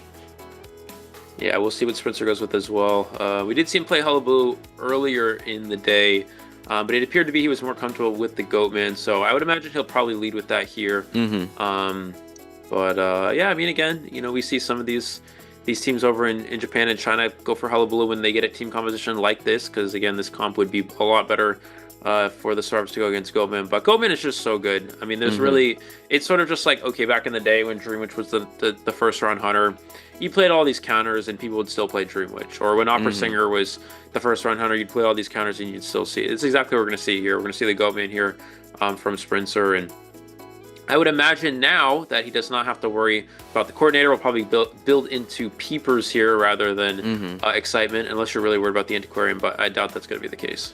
Yeah, so let's talk more about the survivors here, because Seiken had an amazing showing in the previous match. We all know Paul Blems and Honor being Koa mainstays, Paul Blems being like a veteran in this game, and 113 also having a great synergy with Team RM. Who would be the first chase of Sprinter here, Eli? I think Gardner's probably most ideal, but it's definitely hard to say. Antiquarian can be a bit challenging, especially in Factory. That's probably not going to be his best target here. I think he goes for Paul or for Pinto, who's 113. So I think we'll see one of those chases here. Depends on where he spawns as well. You can see a top left spawn or a middle bottom spawn. Those would be the two possible spawns here. For a hunter side, if you spawn top left, you can. Oh, it's gonna go middle right. I've actually never seen this before. Interesting. Okay, well, this is not a spawn that we've ever. I don't think I've ever seen this spawn before, but he's gonna go middle right. So I guess he's assuming that he's trying to give himself some space to go to Shack if necessary. Although the rescuer is there, so he's not gonna want to go there anymore. I think if anything, this is a very, very ideal for survivors because the best chase target is probably either the Gardener or the Magician, but Antiquarian, he's not going to want to chase that. He's not going to go for Officer anymore. So I guess he'll go for middle Gardener, but yeah, pretty good for survivors, I would say. Interesting. Kind of unconventional spawn. So now let's check out the persona traits here. Seems like they're bringing 2 tide turners, and they're accounting for endgame for 2 of these players because of their borrowed time. But yeah, maybe they've already accounted for the Gardener and the Magician going for that first chase. And here we got Blink, Tension, and Trump card just to change things up. So no Peepers here, Eli. How are you feeling about the persona so far? Yeah, it's interesting. I would have liked to see Peepers on Arms Factory, but this is a little bit more safe, I suppose, at least to secure an early down. And, you know, when you're going against a character like Gardener who can take multiple hits, having a Blink isn't necessarily a bad thing as well. We sometimes see this with, obviously, characters like Psychologists can take multiple hits, and, you know, having this extra chase potential can be quite good. So I personally play Peepers on Goatman, especially on a map like Arms, but this time around, I think Blink is fine if you go for that Gardener chase. So here we have it, folks. We are your casters for this matchup. HotSpice and Eli O at your service. Sprinter already rotating around, has already passed Paul Blems. Doesn't seem like he wants to chase that. Wants to go for 113, which is the Magician. So he walked all the way towards Sandbags, but he's going to double back his way between these 2 first survivors that he wants to chase. And it seems like he's going to settle in with Paul Blems, who does get a good pallet stun. Paul going for the pallet camp strategy that we typically see in the from the Doctor players, but going with the Gardener here, we're going to see the going for the first cage. He wants to force out a cage because there's the cage, there's the switch. The switchback has the pallet to block the cage. He's going to take the hit. Oh, but the bubble falls just in time. That's very good timing for the Hunter. Now we'll see the 15-meter cage to cut off the distance. No, it doesn't even need. He can switch to a 9 here. Paul's a bit trapped here. There's the vault. Gets the down on the switch there. And the early game was looking pretty good, but Sprints was able to turn it back into a server. That's just the power of Goatman. As long as you do the early game, you have so much resentment build up that you can just use as many as you want to down this the survivor very quickly. Yeah, Sprinter played with that really well. Took his time with who he wanted to chase first. Really waited for that bubble. The cage placement at first wasn't so good, but the last one was able to down Sprinter right away. And like you said, the resentment just constantly adding pressure to the survivors. First officer gets hit out of the pocket watch here, has to go for another one. Quite far, so he could actually just backstep his way to actually stuff this rescue, Eli. Yeah, Honor. Oh, he gets hit. Oh, Honor, unfortunately, with a very big miss. That you. So as an officer player, you have to get hit while you use your watch within the. When you use your watch to, you have to be within a certain range of the hunter there. And Honor was within range at the start, but then he moved out of range and used the second watch, so it didn't activate. And now Seiken's gonna get hit. He's just gonna get caged. I don't think he makes this rescue. There's the switch. There's the flywheel. Oh my! Everybody's down. A double stuffed rescue here, and this game has gone right into the hunter's favor. Yeah, that first officer really needed to use that watch. Go straight for the rescue. After he put up the cage, he needed to tap the watch while he's standing next to the hunter, but he didn't. He waited too long. He tried to kite a little bit. We're gonna see the self-heal, but I don't think he makes it to the chair in time. Oh man, this is not just the power of Goatman, this is the power of Sprinter and utilizing all the skills, all the cages, all the resentment on the Goatman. And holy smokes, you said it best, this has heavily favored the hunter at this point. It's going to be hard for RM to try and rally back into this, so the best they could do is just fight till the very end, because Sprinter has already used up the self-heal on the first officers, down him right away, forcing the Magician to not even go for objectives right now and just kind of stop the bleeding from happening and just go into triage mode. 1-1-3 in that cage. Sprinter's just going to walk right through it, but it's kind of a checkmate at this point. Sprinter has already put so much pressure on these survivors. Yeah, this game's been over for a little bit here. There's no opportunity to work this back. Sprinter's just going to down as many survivors as possible here. Officer doesn't even have self-heal, so he's going to be stuck on the ground. Magician's gonna be knocked down here. He's gonna get chaired, and then Antiquarian can't save, so he'll just wait for the Magician to expire, then go and find the Antiquarian. Mind give it the pallet, gets the down through the pallet as well here. He's just gonna go ahead and chair this survivor, leave the officer on the ground because he knows he does not have self-heal, and then locate the Antiquarian for the 4 elimination. Yeah, I think the first domino that fell was just the excellent. Well, it was just actually a good start for them, downing Paul at the start, but then just the double stuff rescue is just such a hard task to come back from for these survivors. Sprinter is going to get stunned for a little bit, forcing the cage to be broken here. But at this point, yeah, Sprinter could just camp this one out, add another cage. He's still holding on to some resentment. And yeah, you mentioned it. First officer has no more self-heals left, and that is going to be a triple down, starting with the double down, then a triple down. That was a fast game, Eli. Yeah, that was a very fast game in favor of RBL here. Excellent job from the Hunter side. You know, we saw a very slow early game, but that's just another reason. One of the many reasons why Goatman is such a strong hunter. Even if you don't find a target early game, a lot of Goatmans, what they can do, they don't have to chase anyone for a while. You can just walk around the map, push people off of ciphers, slow down the decoding, wait for your resentment to build up to 100 or 120, and then you just have 3 straight cages to instantly down as many people as you want. And that's exactly what we saw. Gardner did a good job of wasting as much time as they could, but it doesn't matter. A Goatman with full resentment, you just down the Gardner very quickly with a double cage, and then you still have cages ready for camping, which you saw he's able to cut off 2 rescuers from a distance and make it so they couldn't even make the rescue at all. And again, the officer could have. It's a difficult position, and this is why we started to see a little bit more Gravekeeper get utilized, because Gravekeeper can actually avoid getting cut off. But Officer, if you get hit from a distance, you can still make the save as long as you shake the watch while you're within the range of the Hunter. But unfortunately, Honor ran out of the range of the Hunter before using the next watch, which ultimately cost him the down. And then the Antiquarian, of course, at that point, not much they can do when they're cut off from a distance like that. Yeah, and it was quite unfortunate because the Cypher progress was looking quite promising. Paul, despite having the down situation, they were actually rotating very well. And yeah, it just takes that one misstep or that one miscalculation. Again, Honor is one of the best to ever do it. He also represented NAEU in Call of the Abyss, but Goatman really punishes those type of minute details. And yeah, you can't afford, especially rescues have to be kind of flawless. And one slip up like that or one mistimed press, and yeah, stuffed rescue. He just has such great camping potential, great map presence, like you mentioned at the start of the game. Doesn't necessarily have to get an early chase going, just build up that resentment. And that was a recipe for success by Sprinter. My God, he is still very much a threat in this tournament and getting a solid 5-point game. So Eli, I know you've also coached a couple of teams.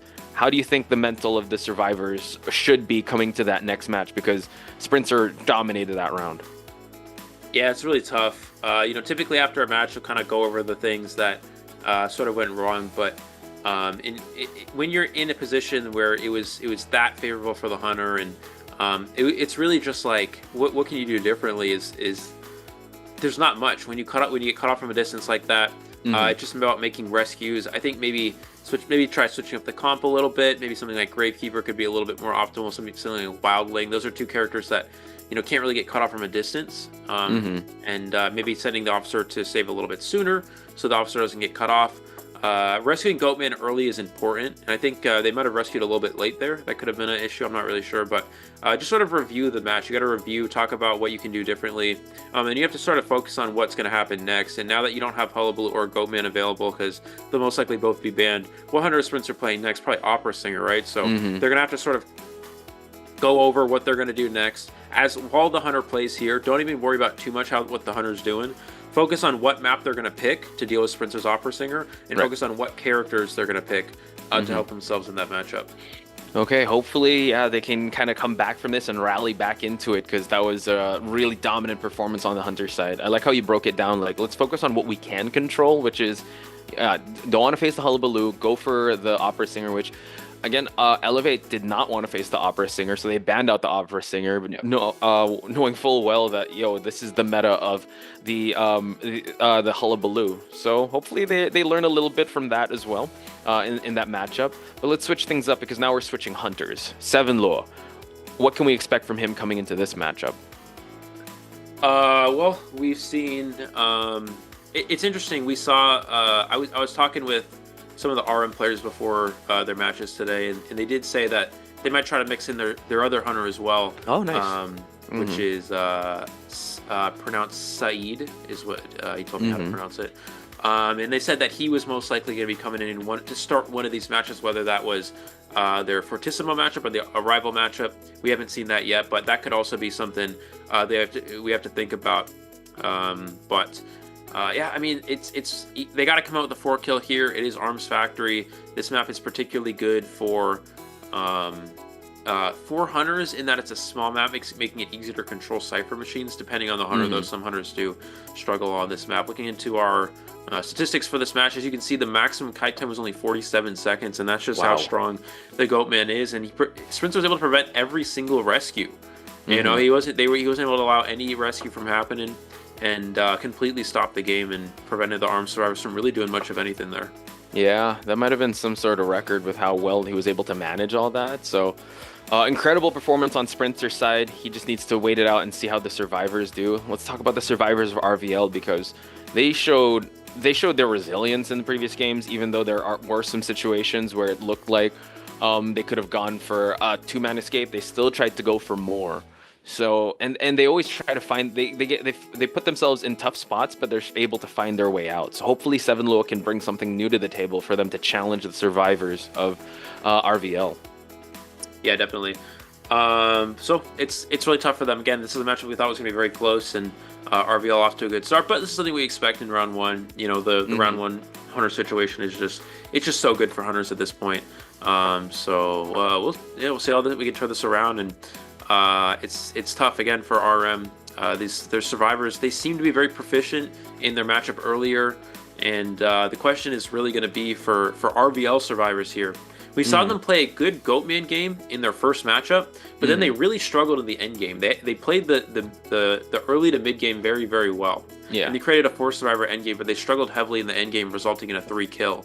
And if this Hunter for RM is off to a good start, then they're gonna have a very hard time getting to the end game and getting Survivors out the gate. Keep in mind, they only need 1 Survivor out the gate here, but they're gonna have to work on that end game, and hopefully they can turn that into their favor here. We'll see what they can do. I'm going to take a quick sip of water, and I'm not going to hold out my pinky, because everyone seems to think that when I drink tea or water, that I'm the kind of person that would stick my pinky out while I do it, which I don't actually do. So I don't know why everyone thinks you have to look away from the screen. It's not, there's like on the side. I don't know. There you go. Yeah, there you go. Classy. I'm not stick out my pinky. You guys can never... Keeping it classy. So guys, and Eli, you did predict it. Saeed is coming in for the Hunter side of RM. Do we know anything about Saeed? Because we saw a little bit of 7luo. Does he bring anything new to the table, or I'm pretty sure he's gonna go with the conventional Hunters, right? Well, maybe not. So this player is known for Sculptor and Breaking Wheel. They're not really known for round 1 Hunters. So typically when we think about how RM strategies would play out is we would see 7 Loon the first 2 rounds and then we'd see this hunter in the 3rd round, but they're actually leading with it here. And this is a strategy that some teams have brought to the table against RVL before. RVL is a team that heavily practices their survivors against the main meta hunters, Goatman, Hullabaloo, Opera Singer, Ivy, and they've been very good in everything other than non-meta hunters or hunters that we see in 3rd rounds, and that's always where RVL or B4U has struggled in the past. Is they've struggled against the non-main meta hunters, and we've seen some teams do this in the past. We've seen there was a match of FCN versus B4U in 2022. Was this Clerk? This was Clerk and Geisha in round 1 Geisha. Right. In the Dream Witch meta. Or breaking or whatever sculpture. I don't remember what it was, but they had a very difficult time. I think it was the Dream Witch meta with the Geisha in round number 1. There was another match. I think it was against Weibo D during Koa, where D plays Wax Artist in the 3rd round. RVL or B4U at the time is fighting for a 1 escape, but he goes with the Wax Artist, and they had a difficult time in that matchup. Now we're gonna see here if that's something that RVL's adapted in their strategy. Have they prepared for these non-main meta hunters? And that's gonna be very important. If they have adapted their strategy and prepared those matchups, this could go very, very well for him. But if they haven't, then this could actually work into RM's favor here. Yeah, I like how they're kind of doubling down on this and how they're like looking at the past to see what kind of holes they have in their armor. And it seems like they're preparing for, wow, okay, you got a postman, you got a coordinator, a puppeteer, and a gravekeeper. They have stuns, they have some sustains, and they also have some decoding speeds. In Arms Factory, what are these non-meta hunters you think Saeed could bring to the table? Well, he's not going to play Breaking Wheel on Arms, so if anything, we would see him play Sculptor here, unless he does have a character like Hullabaloo or Goatman. We might just see that as well. It looks like in this team composition, this is a Goatman, again, another Goatman team comp. So Hullabaloo would be good here. And Sculptor would actually be good here. Puppeteer struggles against chip hunters. He's good for singlet hunters, but very weak to chip hunters. Coordinator is relatively weak to Sculptor, and that Sculptor can actually use statues to block. Yep. The stun. So Sculptor would be good here if that's what Saeed wants to play. But obviously, we do know that Hullabaloo would also be a great option now. Okay. I actually would love to see a Sculptor. I still remember that the Sculptor meta was short-lived a little bit. I think it was COAⅧ-ish, and then after that, we Triple Rescuer Explorer. Oh gosh, yeah. Oh, and then what was that thing where you could see the Explorer when? It was one of the Persona traits that. Okay, let's find the Explorer. That one, not Wanted Order. I think it was what 50 seconds? Yeah. The starter's location. The furthest one. I think Explorer stays hidden. It hides him. I think it's only Wanted Order reveals him. But yeah, it's gonna be Hullabaloo. I forgot what the name of that trait is though. Yeah, it was that meta, right? I know what you're talking about. Obviously it's still used a lot. I just forgot the name of it. But anyways, we're actually gonna see Hullabaloo here. So interesting. Not gonna go with the Goatman. Yeah. Again, this is another hunter that has been making its rounds in competitive. Just no attack recovery, just silencing the survivors, slowing them down, and interaction speeds being slowed down.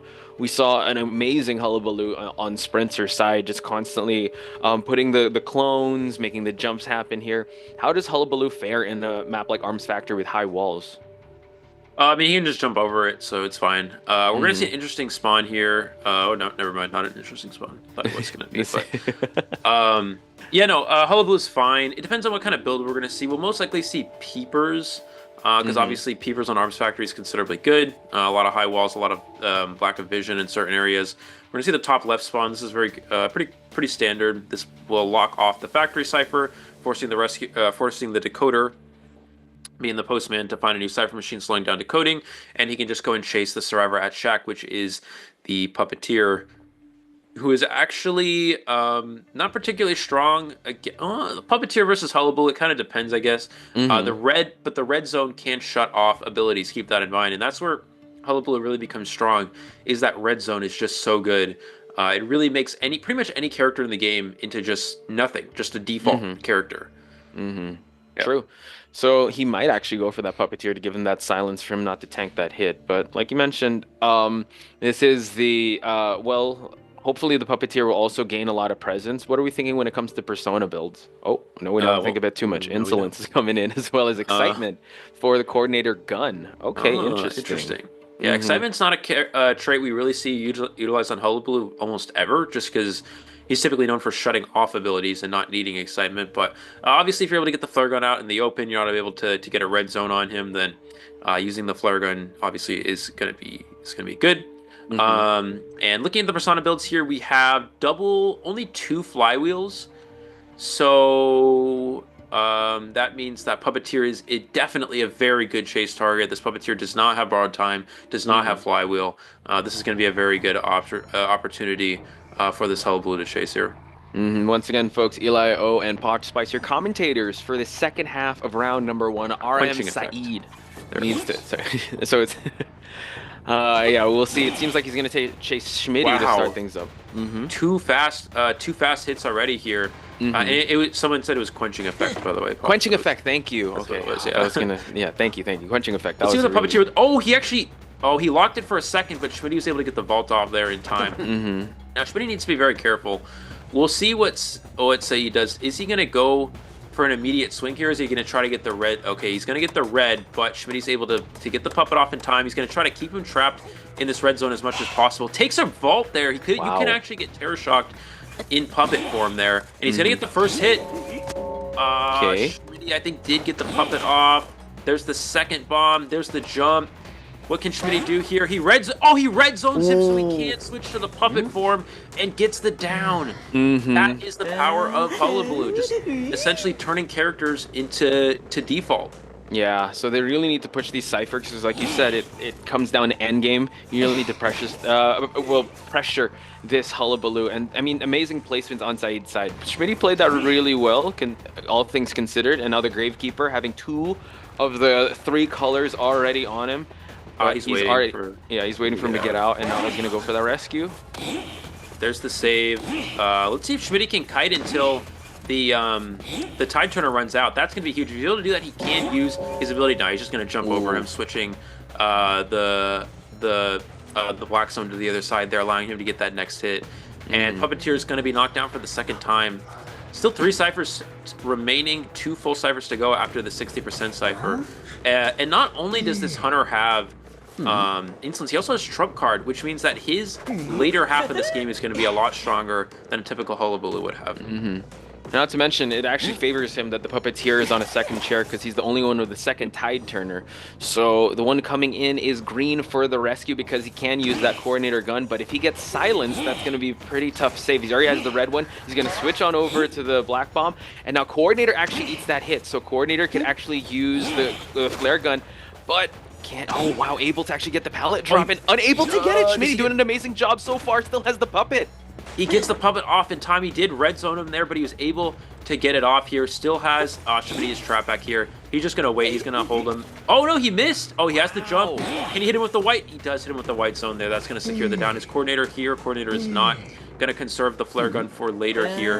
And they still need a full cipher and a half. Double injuries on the board. Trump card available. Rival can definitely tie this, but it's looking favorable for the Hunter as of right now. Yeah, this next chase is going to be very crucial for Saeed. Needs to get a down and a down quick. Seems like Roland will be up to the task here. If he finds out it's the Gravekeeper, let's see if he'll commit.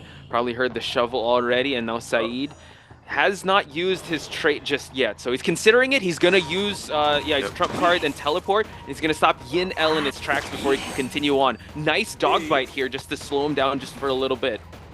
There's the jump. Can Yinling make it back to the pallet here? Does still have flywheel to work with. He's going to mind game, gets the drop there. Still able to conserve the flywheel. Yinling being the strongest kiter on this team. Definitely not an optimal target. He does flywheel the first hit there, but a double immediately. Can he white bomb him here? Misses the dog. Can he get the white hit? Does get the white bomb. And he's going to take another one. There's the jump. There's the hit. The flip again. Does he get the final hit? No, he gets the speed boost here and still snipes him down. Oh, that broken windows. As we see, we have the suicide build. This is the what we call the suicide build, the flywheel and broken windows with no borrowed time. And last time machine almost done though. It looks like Roland's coming for the save. Yeah, and already working on that last cipher. So this actually works out well for RVL. They're just gonna go ahead and pop it right away. I think Roland does have no borrowed time on Roland's side, by the way. Oh, he does. So He does. they just got to go for that immediate save and got to be very careful. At least it's the first rescue, so there's still a lot of time. He doesn't have to force anything he doesn't want to, but Roland does have one chance for this pop to happen. Oh, he gets it off. Can he pick up in time? No, they're going to pop the Cypher Machine. So something you can do as Hullabaloo is you can actually pick up the Survivor in time before they get the pop-off. But he was able to get that pop-up beautifully timed from RVL here. Roland needs to contain as much as possible. He's going to get knocked down. They have not started the exit gates just yet. And teleport is now going to be available. They still have not started the exit gates. Finally, we're going to see the coordinator touch the gate here. The question is, will he teleport? He's going to teleport immediately. Coordinator's going to want to use the gun very early here. She's going to use the gun, and it does register here. Postman's going to be able to make the backdoor rescue, and I think they're going to be in a pretty good position to tie this. Can the Hullabaloo catch up to Green here? He's going to catch up and knock him down, but the thing is, they can just push the other exit gate at this point. We've seen Green do this before, able to actually contain the Hunter for the exit gate to actually be open. So let's see how long he can last here. Flywheels just to get some distance, but one more Black Bomb will actually spell disaster for Green. But like you said, the back gate is already being open, and it seems like a tied game as long as Green continues on this kite streak. We're going to see Green try and kite here as much as possible. Does get knocked down in the corner here, but the other exit gate is open. 2 survivors will make it out for RVL here, which means that they're able to win the first round here by a score of 7-2. Things were looking very good for the Hunter side here of RM, but they were able to shift the game back into their favor from what looked to be a pretty difficult position, and they're still able to turn it around and get a tie out of it. So they are able to take the first round here pretty convincingly. Tie from the Survivor side. Very strong 4-kill from the Hunter side. RVL is really... they really worked out the what happened in the last... We saw in their first round today against Elevate. Survivors had a little bit of a tough time in the later half of the game, but their late game here against the Hullabaloo was very strong, securing the tie here. And then Sprints are able to get a 4-kill very, very strong in the first round. RVL really looking like they're prepared for this matchup. Yeah, and considering that this is the new meta, they were really able to shift along well with it. The way they handled that Hullabaloo was actually really good. I mean, there were a lot of scary positions that they put themselves in, but when Yin L was able to kite for as long as he could, really provided enough of the... And Roland as well. Yin L and Roland, real good. I mean, I know Schmitty had the first chase, and it was just a constant build-up to actually them getting a tied game, and they just showed that they, you know what, even though Hullabaloo is one of the metas, they just know how to be able, they know how to defend, they know how to make sure that Sprinter's 4K would not go in vain. And here we have the match stats, folks. Just a lot of decoding progress, good kiting time, and I would have to say RVL definitely looking like one of those teams that can be the ones to represent NAEU in the coming Call of the Abyss 8. Yeah, it's already looking very good for them. And I know RM's definitely a team that spent, I would say, majority of their practice time focusing on this matchup in particular.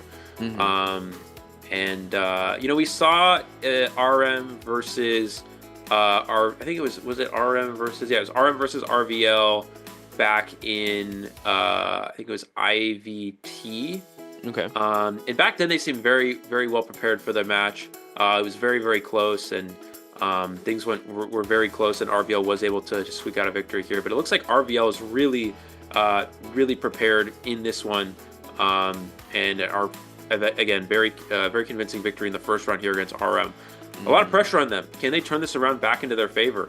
You know, we saw in the first round of the day RM beating Fortissimo pretty easily, but just like that, RVL is I would imagine RM, I would imagine MHX were the teams that RVL was really, really concerned about.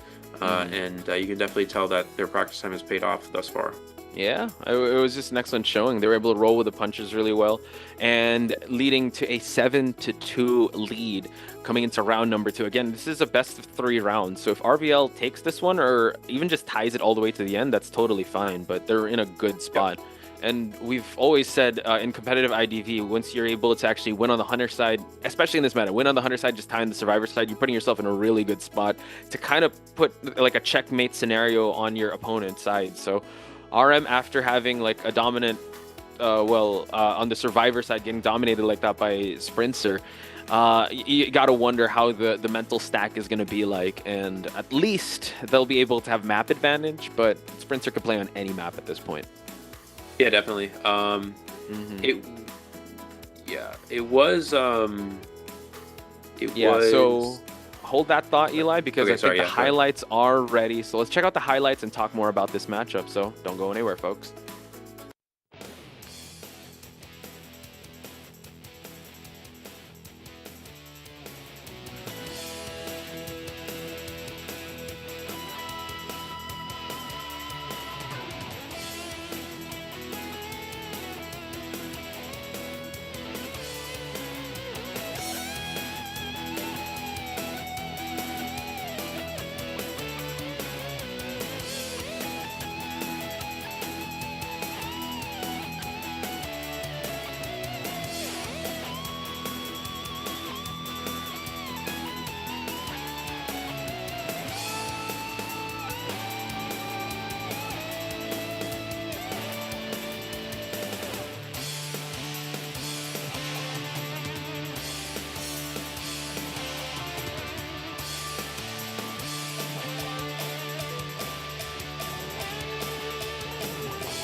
Okay, back to we were talking about map selection, and we were talking about so RM definitely has RM has map selection now, so maybe they're able to pick a pretty good map for them.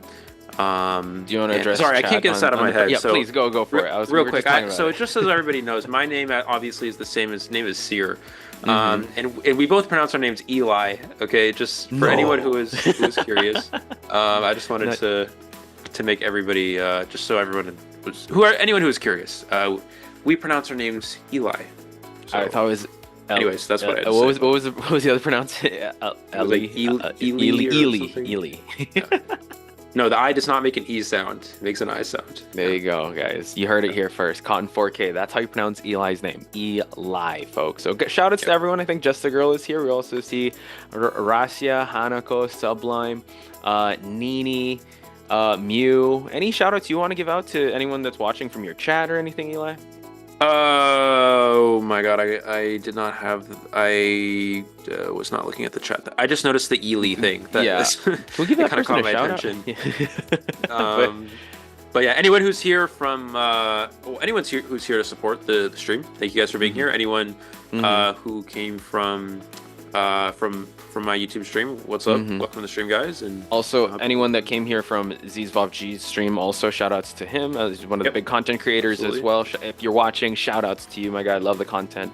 And now, Eli, we are going to go to Red Church, and Hunter side is still going to be on RVL side. So how are we feeling about Red Church in round number 2 here, when RM has a big task of just stopping the momentum from shifting completely to RVL? Yeah, I think Seven Lou's gonna probably might sub in here. I'm not really sure for this Red Church map, but we'll have to see, because it would be obviously a good map for Opera Singer, which is something we see as their second round hunter. Real quick, I'm going to apply my Vanilla Bean Lip Balm. Okay, there you go. Don't forget the pinky.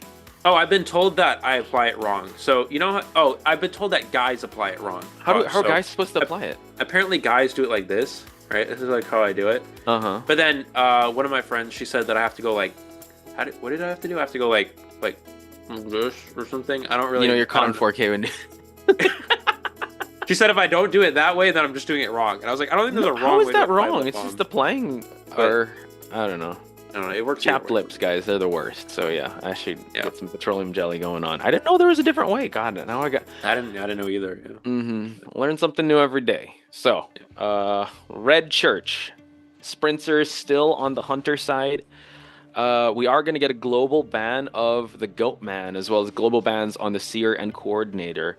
Big question is, what a Hunter ban are we going to see? Is it going to be the Hullabaloo? Because like you said, the Opera Singer Sprinter. Oh no, they're actually going to bait out the Hullabaloo.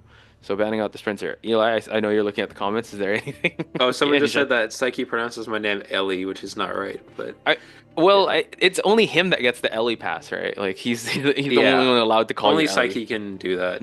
Okay. Well, there you go. It's Eli, folks. Yeah. There you go. Yeah. So talk to me. Opera Singer banned. Interesting, yeah. So they really want to play against Spencer's Hullabaloo. I guess they saw in the first round against Elevate that Spencer did get a 4-kill, but he had a bit of he had a very slow start. He had a slow mid game. He was able to turn things around end game, and I think that was him really utilizing his strong game sense and his ability to play this game very well. But I think Hullabaloo mechanically might be a hunter he's not as comfortable with, and that's what RM noticed in the first round. I kind of noticed that a little bit as well. He didn't seem as comfortable with it. He was still able to get a 4-kill, which obviously is excellent, but he didn't seem quite as comfortable as he would be with, let's say, Opera Singer or Goatman, two characters that he's had a lot more time to play. So I think that's what RM also picked up on, and they'd rather not play against the Opera Singer, because Spencer has been playing Opera Singer all season. He's been playing it, I think, every single rank match last season, from what I remember. We were watching some of his games. Played against him quite a few times, and he was pretty much only playing Opera, so I would imagine that's what ARM's picking up on here, and they'd rather go against the Hullabaloo. Looks like we're going to see Puppets here. We're going to see the Fire Investigator and Mercenary here for the first 3 picks. That makes a lot of sense. You know, he's had so much mileage on the Opera Singer. Despite the nerfs or changes to Opera Singer, he could still manage his way to get a 4K. What's scary here is that the Hullabaloo, yes, maybe they did see a little bit of discomfort or like an unfamiliarity, or he's not used to the pacing of the Hullabaloo. But I don't know, with Sprinter, you know, maybe Diesel start, maybe he's all warmed up for it now. But I think, RM would just rather take something rather than go with the go-to hunters, which is the Opera Singer or the Ivy. So rounding it out with a Magician pick here for the Survivor side.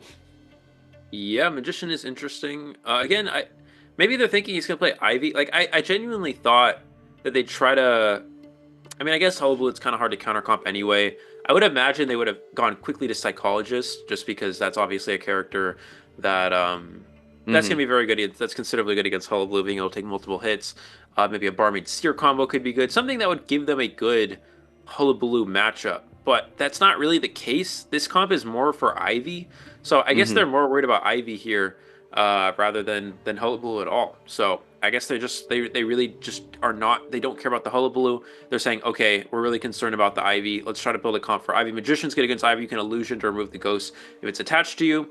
Fire Investigator is obviously very good since Ivy does rely on literally, you gotta be close enough to the survivor to use the scare to 100%, or else they're not going to get scared long enough for you to hit them. And I think Sprinter sees that. He's just going to play Hullabaloo again. Again, it's not a character that I think from what we can tell, it seems like a character that Sprinter's a bit more new to, but still was able to get a 4 elimination with it last time. So he doesn't mind playing it again here, obviously, as it is a very good hunter. I like how you broke down Ivy, like this, like getting ready, this Survivor comp getting ready for the Ivy, and realizing that I think this also is another way for Sprinter to kind of get more mileage on this new hunter, because for sure, if you're going to represent the region in Call of the Abyss 8, you will have to do the rounds with these meta hunters, and he will be locking in with the Hullabaloo. And Hullabaloo in this map, I mean, he could just jump over walls. He technically has a blink on its own once he's able to get the jumps. So that church window, he could just vault right through it if he has an insolence build, or if he's able to build up that presence. So it seems like a T-shaped spawn here with Honor in the red carpet, Saken to the left, Paul Blum to the center, and 113 to the right. First chase, Eli, who do you think would be the best one? Well, looks like he's gonna spawn Graveyard. I would say that, I mean, obviously, I think Hullabaloo can chase anything for the most part, and that's why it's such a good hunter. Is you really have the ability to chase most characters in this game. Hullabaloo can deal with the... I'm surprised they went Fire Investigator, actually, because Hullabaloo can deal with Fire Investigator very easily. Yeah. Hullabaloo is very good against hunters that take a long time to use a charge attack and get slowed down a lot when they use their charge attack. Hullabaloo doesn't do that. His charge attack's relatively quick. He doesn't get slowed down when he swings. He still has... I mean, he does, but it's very, very minimal compared to other hunters, and he's still after you within a second. So Fire Investigator does very little against Hullabaloo.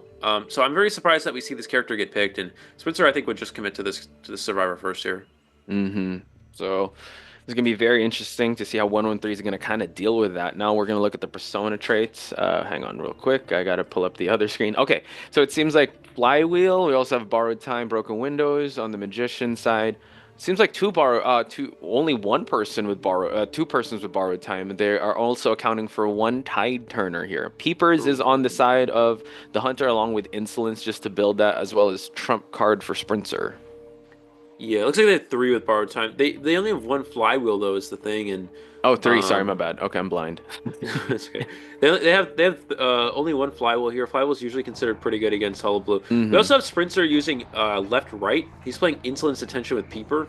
He may go for Puppeteer first, so that's a pretty good target, but that would, of course, be Paul Blum's. Let's see if that's going to be his chase here. Looks like it is going to be the chase target for Sprinter. He's going to use a blind. Going to use 1 there. Going to take the first ball onto to Paul here.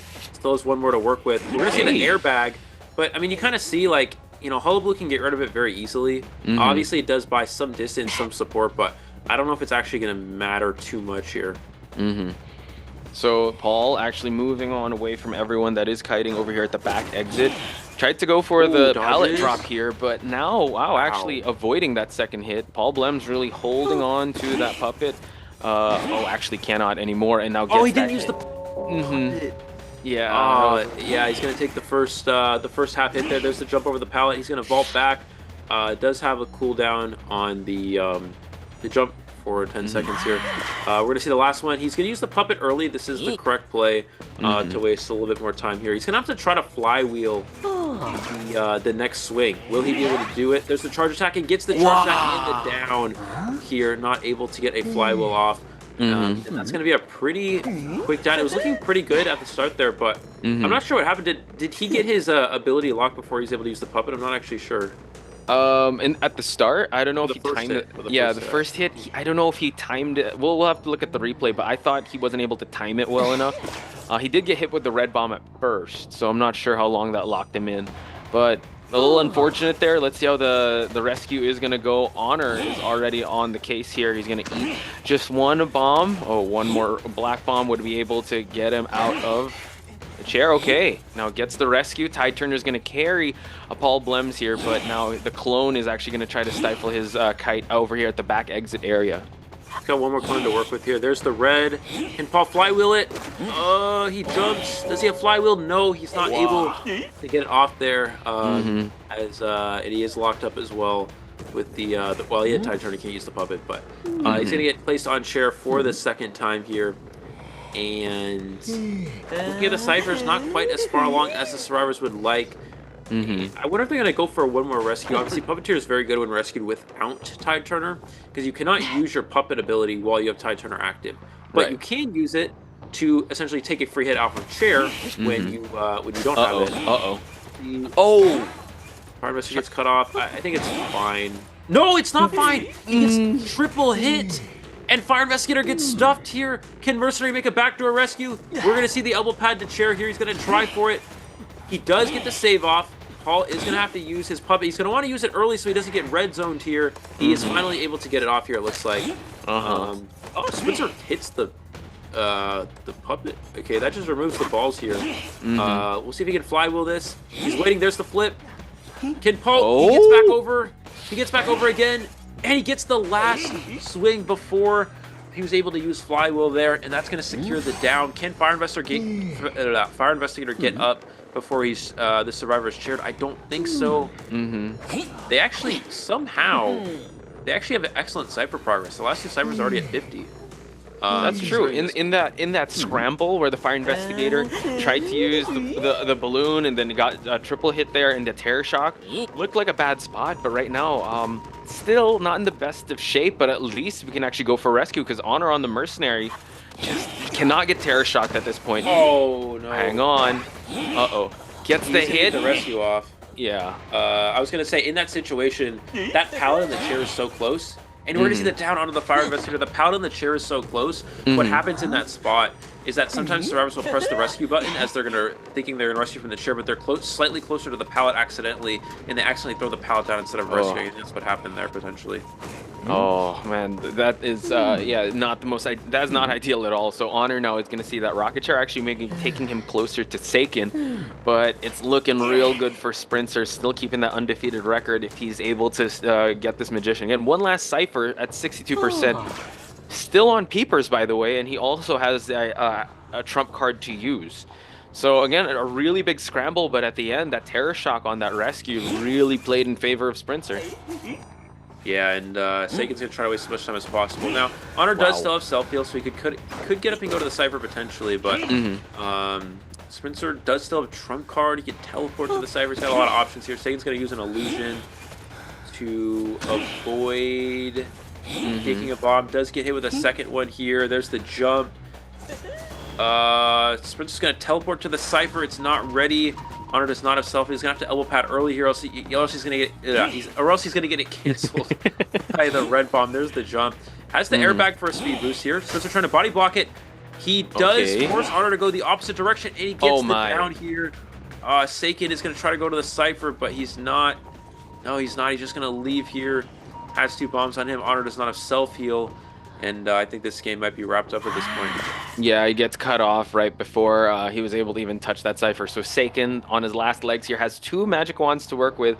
But at this point, it's going to be real tough for him to even try and push for that Cypher and kite as long as he can. Mercenaries, no more self-heals. And it seems like a GG here for Sprinter, because he's definitely has 3-man elimination already. But he can definitely go for more and get another 5-point game to really solidify the lead and the win for his team. We're going to see just wasting as much time as he can here, but it doesn't really matter. He's just going to go down at this window. We're going to see the illusion. The charge stack hits the illusion. There's the jump. There's the hit. And that's going to be the 4 elimination here for RVL. Again, getting another 5-0 in this second round. That's going to extend their score to 12-2 at this point. Again, Posh, this is a matchup that we thought on paper was going to be very close, and RVL is looking very, very good right now. Yeah, looking unstoppable, I have to say, with how Sprinter is able to adjust.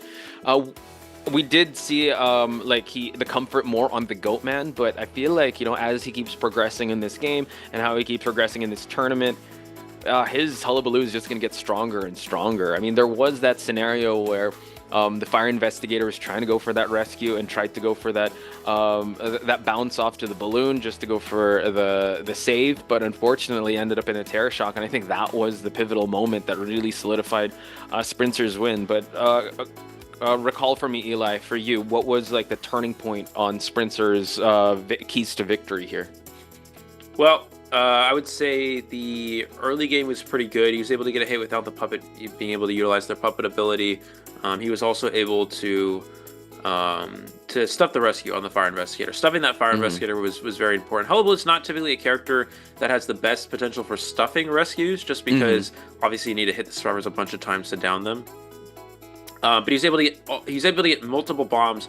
You can set up plays with Hullabaloo. You can get multiple bombs at one time. As long as you line up the clone with the regular puppet, you can get multiple at a time. He's able to get all three, insta down the puppeteer. And as a rescuer, you have to make sure you move into zones that aren't going to down you right away. But it's really hard to see that. That was just so strong from Sprincer, utilizing that perfectly and preventing that fire investigator from making the save. I think also the team composition, again, a little bit interesting with the fire investigator. Not a character we would really expect to see going into Hullabaloo necessarily. But overall, things look pretty good. Things are... wait, is that... I think it's supposed to be a puppeteer, not a gravekeeper there. But yeah, overall, Sprincer taking advantage of that stuff rescue, and that got him the win. Yeah, and like we pointed out, or like we kind of speculated, I don't know, maybe they were trying to expect the Ivy to come out or another hunter, but you know what, they had to roll with the punches, and they had some moments of brilliance there, but at the end, Sprincer was able to capitalize on the overextensions of the team for him to be able to get another 5-0 with a Hullabaloo, and it just seems like as he keeps performing, his confidence is growing and growing with this Hullabaloo. So looking at the match stats here, again, the kiting time was actually really good on Paul Blem's side, even though he wasn't able to get the puppet to start out with. I mean, his rebound kites were really good, but I think the crucial moment that we did point out was the terror shock that happened, and then after that, everything kind of went sideways for the survivors and went in favor of RVL's hunter, which is Sprincer. Yeah, I mean, it's still a pretty good amount of time waited. 98 seconds for the puppeteer is not bad. Obviously, first kite, rebounds, was able to waste a good amount of time. That's usually perfectly enough for a tie, but yeah, the prevented rescue from on that one save was so crucial. And it's a nice job for the mercenary to recover it at least and make the save after the fire investigator was stopped. And at least that gave him a bit of a chance. You saw the survivors got the ciphers down about 50-60%. But unfortunately for them, it was just not enough. And yeah, it just worked really good here for Sprincer. We're yet to see Seiken really kite. I was kind of hoping to see Seiken get a little bit more kite time here, as he's known to be one of the stronger kiter players on the server. But yeah, so Seiken did have a good highlight in the previous match, I think against Fortissimo. But here, I think Sprincer kind of knew he was one of the stronger kiters, so he went after the puppeteer. I'm not really sure, but we only saw him towards the end. But at that point, he was the last one to get eliminated, and it was already a foregone conclusion that Sprincer did get the victory. So again, congratulations, Sprincer, getting a perfect game here. They're definitely at match point. Eli, all they need to do now is just get one survivor off the gate. They already have one global ban, and they already have another hunter ban. Is it 12-2 at this point? Yeah. How are we feeling about this next half that we're going to be playing out? Yeah, it's really difficult to come back from this. Obviously, we see Arms Hunter is going to need a 4-kill. Then they're going to have to win the last round. The Hunter will probably have to 4-kill again. Essentially, the Hunter's going to have to 4-kill twice here, and they're going to have to at minimum tie Sprincer. So we need to see a double Hunter 4-kill plus Survivors at least getting a tie against Sprincer in the third round. That's their only... And all of that, putting all of that together would only get them a tied game and a fourth round overtime. Whoa. So they would need to do all that here, and that's not looking very likely. So it's definitely possible, but it's a lot of pressure on RM here to turn this game back into their favor. And I don't think we saw a Hunter sub, because usually we'll see that indicated before the round, as teams do have to indicate their substitutions before the round begins. It could be that we just didn't see it on our screen, and it will be shown up eventually, or not, I don't know. But based off of what we know, Saeed is still playing Hunter here, and now he does not have the Hullabaloo available. This map is not good for Breaking Wheel, so I don't think they'll need to ban that. But I would imagine they put in 7. If they go Red Church, That's definitely a map for 7 loose hunters, not for Saeed's style of characters. Yeah. Interesting. Because, right, we also pointed out that Saeed is usually coming in the later rounds, but yeah, they tried to switch it up from go in the first round, try to catch them off guard. But hopefully, 7 Lu is still kind of warmed up from the previous match, and I think he has that fire in him. A lot of pressure on 7 Lu's side because he cannot afford anything else. It's do or die for him. One survivor at the gate means RVL is going to take this victory. Hopefully, we'll see that second match, but it seems like 7 Lu, okay, is going to be the hunter here, like you pointed out, Eli, since this is the Red Church. What can we expect from him coming into this one?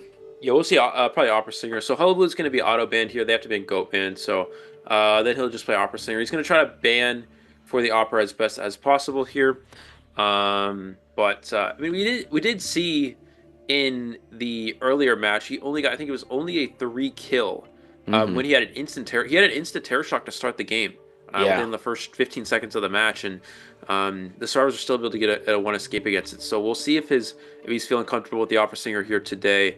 But obviously Red Church is an even better map for Opera than Chinatown, so a lot of possibility here. We're going to see Wildling and Antiquarian, 2 Opera Singer bans go banned, instantly banned here from the Survivor side. Let's see what they opt to go with. They're going to go Fire Investigator and Officer. They're 100% just going to try to beat the Opera Singer here as much as they can. Okay. So, seems like, Goatman is out, so Opera Singer is on their way. We do see the selections of the band, so Barmaid is out of the question now. But if our Investigator, First Officer to start things out for the team. Sorry, we got some news, but we'll tell about it later. Do you see the chat? Our chat. I just want to see Eli's reaction to this because, ladies and gentlemen, we'll announce something later on. Please stay announce tuned. It later on. Okay. Right? Yeah. That's pretty huge. Anyway. Yeah, definitely. We'll come back to that in a sec, but or after. But Barmaid here, Barmaid band is interesting. This is not a Opera Singer band. This is actually an Ivy band. So interesting. Maybe 7 Lu kind of thinking that, okay, maybe I don't want to play Opera into a comp like this. Maybe I want to try to play the Ivy. Who knows, right? But yeah, we're gonna see Barmaid and Seer. Those are Ivy bands. Those are not typical Opera bands. So let's look at the team comp. Okay, we have Acrobat, which is good against both the characters. Dancer, which is good against both, but slightly better against. Oh, it's hard to say actually. Opera usually is pretty proficient against Dancer. The slow boxes don't really do enough because of how fast she is. Fire Investigator is good against both. They've got a pretty good comp for both characters. It really just depends on what 7 Lu is going to be more comfortable with. Both Ivy and Opera, though, this is probably the best map for both of those hunters. In reality, are one of the best maps for sure. So he definitely could just kind of pick whichever one he really wants to go with here. Yeah. So we just have to see which one is going to come out here. 7 Lu, again, known for his meta hunters and... does he have a Hullabaloo? Well, it's banned because it was picked in the first round. It's global banned. Oh, sorry. I see that. Oh, sorry. Sorry. There's a bit of a thing at the bottom. So Hullabaloo does get banned. Okay. So yeah, either Ivy or Opera Singer, and like you said, either of the two could kind of work in this composition. And both those hunters again have been adjusted. Their cooldowns have been heavily slowed down, so they're not as big of a menace as before. So it just seems like 7 Lu really has a huge task ahead of them. And guys in the chat, I want you guys to support RM right now because it's their last stand, and it seems like they're going to go with a Bloody Queen here. He has been known to play Bloody Queen. That's sort of been his hunter back when Bloody Queen was good. Bloody Queen is still good, but it's definitely not a hunter that can get you a 4 kill in most circumstances. Sorry, I'm just a bit flabbergasted because we were talking big game of like the different changes on the Ivy and Opera Singer. I'm always for a Bloody Queen game, but as Eli expressed, not at the height of her power right now. Really entertaining, really has to work hard, has to make all the mirror hits happen. If not, it could go into a tied game. And considering the stakes, Eli, he's betting the farm on this Bloody Queen. Yeah, not even the stakes. This comp is not even great for BK. It's like it's not. Acrobat can be very good. You can use the bomb to gain distance to avoid a mirror. Dancer can spin away to get out of mirror range. Fire Investigator can speed boost off the ball to get out of a mirror hit. So I guess in theory, I suppose if BQ heavily countered the comp and you need a 4-kill, maybe you could go BQ. But again, it's not a 4-kill hunter. This comp is not particularly good for her. Now, I will say this. Sevenlu might be one of the best BQ hunters on the server, definitely. Back when BQ was good, he was consistently the first Bloody Queen. But this comp in this position in this series seems so... it just seems very awkward to play Bloody Queen at this moment. But like you said, we'll bank on the fact that Sevenlu is very familiar with this hunter. Yeah, he's a very good Bloody Queen player. Yeah, for sure. So on paper, very awkward. A lot of good counters. So looking at the persona traits here, 2 Tide Turners. We have Borrowed Time as well. But Patroller and Trump Card as well as Detention. I don't know. He might just be playing for fun at this point. I don't know what that is. I tried saying that with a straight face. I was like, Patroller. I think he's just trying to put on a show at this point. I think okay, all right. I can respect that. As long as give us a great one. Yeah, there's no reason to. I don't know what's happening let's trust. Let's trust. We might not know a Bloody Queen. There might be a Bloody Queen Patroller strat that we're not aware of. But I mean, only one flywheel. So as long as you don't chase Acro, you could, Patroller could be good. I don't know. Could. Okay, so let's trust in Sevenlu, folks, because it seems like Green might take. Oh, there's the Acrobat. So we're gonna find out if this Bloody Queen can get the job done here. Stakes could not be higher, folks, because Sevenlu does have to get a 4K for them to stay alive in this tournament. If not, RVL will be moving on to the group stage of Call of the Abyss 8. Yeah, we're going to see Green here getting for... Again, this is not the best target for him. He'd rather chase literally anybody else. We're going to see the first bomb here, and this is why Acrobat can easily make distance in areas like this. Here's the Patroller. It's unexpected. So Green did not think that was going to... Now, well, here's the problem. Is Acrobat with Flywheel can easily kite a Patroller. You can flywheel the bites, you can bomb the bites, he's going to cancel one of them with the pallet drop there, he's going to bomb the next one, he may not even need the flywheel. That bomb will cancel this last bite, and the Patroller is going to fall off here. And so, yeah, that's just, that's usually how Patroller go. And the flywheel to avoid the swing as well. And you can also see why BQ on this map could be a bit underwhelming. Oh, he needs to be careful here, but the red bomb is going to cancel the mirror. And yeah, already a great start for the survivors. Amazing start. All these ciphers being rushed here as we see that Green just really playing with the cooldowns of the Bloody Queen. So far that mirror hit was not accounted for, still at 0 presence. So this is kind of an uphill battle, and we talked about how Bloody Queen has been adjusted. Hopefully this mirror hit does land, able to actually get one. Continuing on the chase though, and Acrobat is going to be ready for another red bomb here, and I love the kiting route that Green is taking, not interrupting any ciphers at all. Yeah, this is going to be a 3-cypher kite at this point. As long as he doesn't get hit with on a basic kit, the mirror will be up pretty soon. And for those of you watching in chat, when you kite against Bloody Queen, you have to force mirror hits. Never give a basic hit to the Bloody Queen. That is how you lose games. As long as you force her to use a mirror to hit you. Oh, he does get the mirror though to secure the down. But already 3 cypher machines popped here. And this is a very good start here for the survivors. Again, make the hunter use mirrors. You never want to give a basic hit to the Bloody Queen, and Green was able to avoid that. Even the Patroller did not give a single basic hit there as well. And we emphasize that a lot, especially in competitive games. Always force out mirror. But now we see Roland's already on the case here. The earmark is going to give it away. So Sevenlu, hopefully able to actually get a hit onto the pocket watch. So now it forces the early rescue. And now trying to determine if anyone is here, but it seems like Green is going to have to kite on his own. Does not have any bombs to work with just yet. Does have a bit of a pallet, a windowed area, but can he get it? Seems like he's able to get it as well. Still holding on to the Patroller here. Wonder if Sevenlu is going to switch or use the Patroller to down this Acrobat once again. He'll just wait for mirror. The amount of time it takes to use the Patroller, you might as well just wait for your next mirror here. Fair. We're going to see the down here with the mirror image.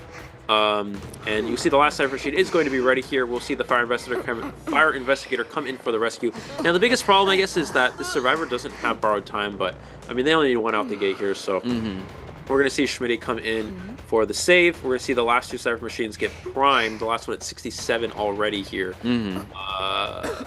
Is he gonna go to the site? Looks like he's gonna go to the Cypher instead here. Mm-hmm. I mean, he does need a 4-kill. Oh, he hits the Whoa! officer halfway across the map. And again, that's what I was talking about. Seven Lu might be the best Bloody Queen player on the server. And you definitely saw with that mirror image right there. Beautiful mirror to snipe the survivor down and share close to the last Cypher machine. So I love how he did that without hesitation. He just knew that was going to be the case. Schmitty's already here for the next rescue, but yeah, it seems like they're going to try to force this 67% Cypher. So, you know what? There's still a chance for Seven Lu to get more than just a one-man elimination here because he can play for detention. He's already got full presence, gets the hit, Acrobat so Fire Investigator gets the hit. And farms it off the first officer while we continue on here with that Cypher. So second time on the rocket chair goes goes Roland. But now I love how Seven Lu is going to play with the terrain here, actually going to chair him close to this Cypher. Yeah, a problem here is that Cypher's going to problem anyway, and they get the pallet stun on the balloon there. They're just going to pop the Cypher machine. Mirror's on cooldown for a few seconds, and no one has BT, or some people have BT, but Schmitty gets the... Oh, does he get it the vault off? He gets the vault off here before the hit. We're going to see the Dancer going to try to use the spin to get out of range, but he spins into the Hunter there. Unfortunately, not much you can really do when you have that mirror trap, so Seven Lu able to get the down. They're going to just split the exit gates here. It doesn't matter which gate he goes to. As long as they're getting one survivor out the gate, they are going to be winning this. Looks like Schmitty coming in for the rescue. Roland's going to use the pocket watch. And I think he does make the thing here. Yep, back gate is already open. Love how they were able to split pushing those two exit gates. He's going to try to catch one of them off guard here. It seems like Schmitty is the one on the radar of the Hunter, but we can call GG's at this point because it's a 4-man endgame. And Rivals doing an amazing performance, not just on the Survivor side, but on the Hunter side as well. And they will be moving on, folks. We're going to see a little bit of... Someone get out, please. Oh, he actually gets stopped there. And the healing. Okay. Yeah, he needs to force out the Acrobat, then share Schmidt. He's going to pick him up. He's going to force out the Acrobat by ballooning him out here. Balloon hitting him out. Green should be able to crawl that. The question is, can he pair and then mirror back to get Yinling before he gets out here? Yinling does not have sticker. He's not going to make it. He might struggle, though. Let's see. Can he, though? That's the Drag thing. him away. Really playing with fire, Eli, at this point, because if he's able to chair everyone, he's still got a reasonable amount of time for detention, but it seems like Roland's like, all right, let's just not do this anymore. Green crawls out. So let us congratulate RVL survivors and Hunter as well, because they will be moving on in this tournament, folks. But again, big shout outs and big ups to Team Red Moon for giving us a great fight. Seven Lu on that BQ giving us a show. You know, he had some really good mirror snipes there, but at the end of the day, we're playing with the meta here, and Bloody Queen, unfortunately, her era isn't as high as it was before. Yeah, definitely. And RVL is going to be moving on. First team to qualify for the North America European region here in day number 1. We will be seeing them advance to the group stage of the Call of Abyss:IT tournament, which will be taking place in April most likely. And yeah, first team for NAEU, RVL is going to make it in here, taking down both Elevate and Red Moon here today. They were very prepared for this match. I mean, you can tell that, you know, going into this, after we saw how RM and RVL played, how close their matchup was back in IVT. RM was definitely very prepared for that match, and they took RVL by surprise, and they were almost able to get that victory with that preparation that they had. But then this time around, RVL really put in a lot of work for this match. You could see that here today, and they're able to get a very convincing victory in both of their matches. Yeah, they will be moving on to first team for NAEU here at COA. Then convincing is actually the word I want to use, because not on just the Hunter side, because we do know Sprinter and his accolades, but on the Survivor side as well, you kind of see how well they were able to navigate their way through the meta in the previous matches, and also even though the surprise pick of the Bloody Queen, you know, their fundamentals were definitely there. A little showmanship on the Bloody Queen side and also on the Survivor side, because at that point they're just putting on a show for you guys. So hope you guys can show them both some love, Team RVL and Team Red Moon. Again, both powerhouses of a team, but it is Team RVL to get the victory in a very convincing fashion. So I would have confidence in the NAEU region having RVL being one of the representatives, being one of the first representative, because tomorrow we will have another set of matches to determine the second team that will be representing the NAEU region in Call of the Abyss 8. Wow, 8 already, Eli. That's how many. That's crazy. We see. When was your first co-op watch? 3. That was my first one. Mine was 5, right? 5, yeah, 5. Because we didn't have COVID. Well, COVID teams didn't go, but I wasn't. I think my first one. It's been 5, 6. But you've been watching since COAⅧ, right? Or you've been playing COAⅧ, competitively? Yeah. So this will be the 4th one for me. Wow, it's been in a minute. Already in Co8. It's crazy. Crazy stuff. How the meta has changed and all that makes you reminisce. But let's reminisce back on the match stats here again, folks. Because Green had an amazing start with that Acrobat, playing with a very unconventional build on the Patroller Bloody Queen. I rarely see that in tournament, but Seven Law just giving us a show, showing us that he can have amazing mirror hits, but he really had to play with the 4-man K, with the 4K. Unfortunately, BQ, that's an uphill battle to do that these days. Yeah, definitely. BQ's not considered. BQ's a character you play when you typically want to get a tie or a 1 survivor elimination. Having to get a 4 kill is very challenging, especially with Patroller. Seven Law definitely doing what they could. Still able to get a tie from a tough position, which is nice. But at the end of the day, RVL really was just really prepared here. Saw an excellent kite from the Acrobat. Acrobat was not really an ideal target. Unfortunately, he did walk into him first, which was optimal for the survivors. They're able to take advantage of that. Acrobat did a very good early game kite. And then, besides that, Sprints are just playing really well, as expected. We saw 2-4 eliminations here. In the first round, the Goatman, a complete dominant performance, not giving the survivors any opportunity to get to an end game. And then the Hullabaloo match was close, but he was still able to stop the survivors from making it to the end game there. And just like that, we see another very strong performance from the rival hunter. Yeah, Sprinter once again, just kind of showing us that he is the hunter to look out for in this bracket. Here we have the match results, folks. 5s across the board when it comes to Sprinter. I don't think he's dropped a game just yet, and has kind of showcased his prowess with the meta hunters as of late. But you know what? The Opera Singer and the Ivy are still lurking, and people have been so scared of actually bringing out his Opera Singer that's another threat that teams that would face RVL have to worry about. So congratulations, Team RVL and Red Moon. You know what? Big shout outs to you. Much love in the chat for you guys. I see a lot of people showing their love for Red Moon. Hopefully we see them again in the next IVT or the next tournament or qualifiers, because they can only get better from here. Yeah, definitely. They can definitely. We'll see what they're able to do moving forward. Excited to see them in the next IVT. RVL securing their victory here, and they will be the first team to qualify. We talk a little bit about tomorrow as well. We will have 4 more teams trying to qualify for 1 single spot to move on to the COA main stage. We have first it's gonna be Omni versus MHX, and then we have KON versus Amy. So a lot of notable teams there. MHX, a lot of people would consider to be at the same level as RVL right now. That's a matchup a lot of people would have loved to see happen. Those two teams playing each other, but they of course are going to be in the opposite sides of the bracket in this event. So MHX definitely looking to be on paper the best team to move forward there, but a lot of great teams that can easily contest them. We have Omni, which is a team that's qualified for multiple years. We have Amy, which is a team with the hunter iAlien. A lot of players know him. He's back and playing for Amy, and then the team KON. We don't have too much information on them, but we'll see what they're able to do as well. A lot of high-ranked players on their team too. So tomorrow's matches will be very good. And again, while MHX, if I had to make a prediction, I would say they definitely are favored. Any of those 4 teams could easily work things into their favor and be the second qualifying team. Okay, yeah, and what we know about this game on paper doesn't necessarily translate to in practice. So again, you guys got to tune in to find out and cheer for your favorite teams, because right now RVL has made it, but another team has to join them. People say it's MHX.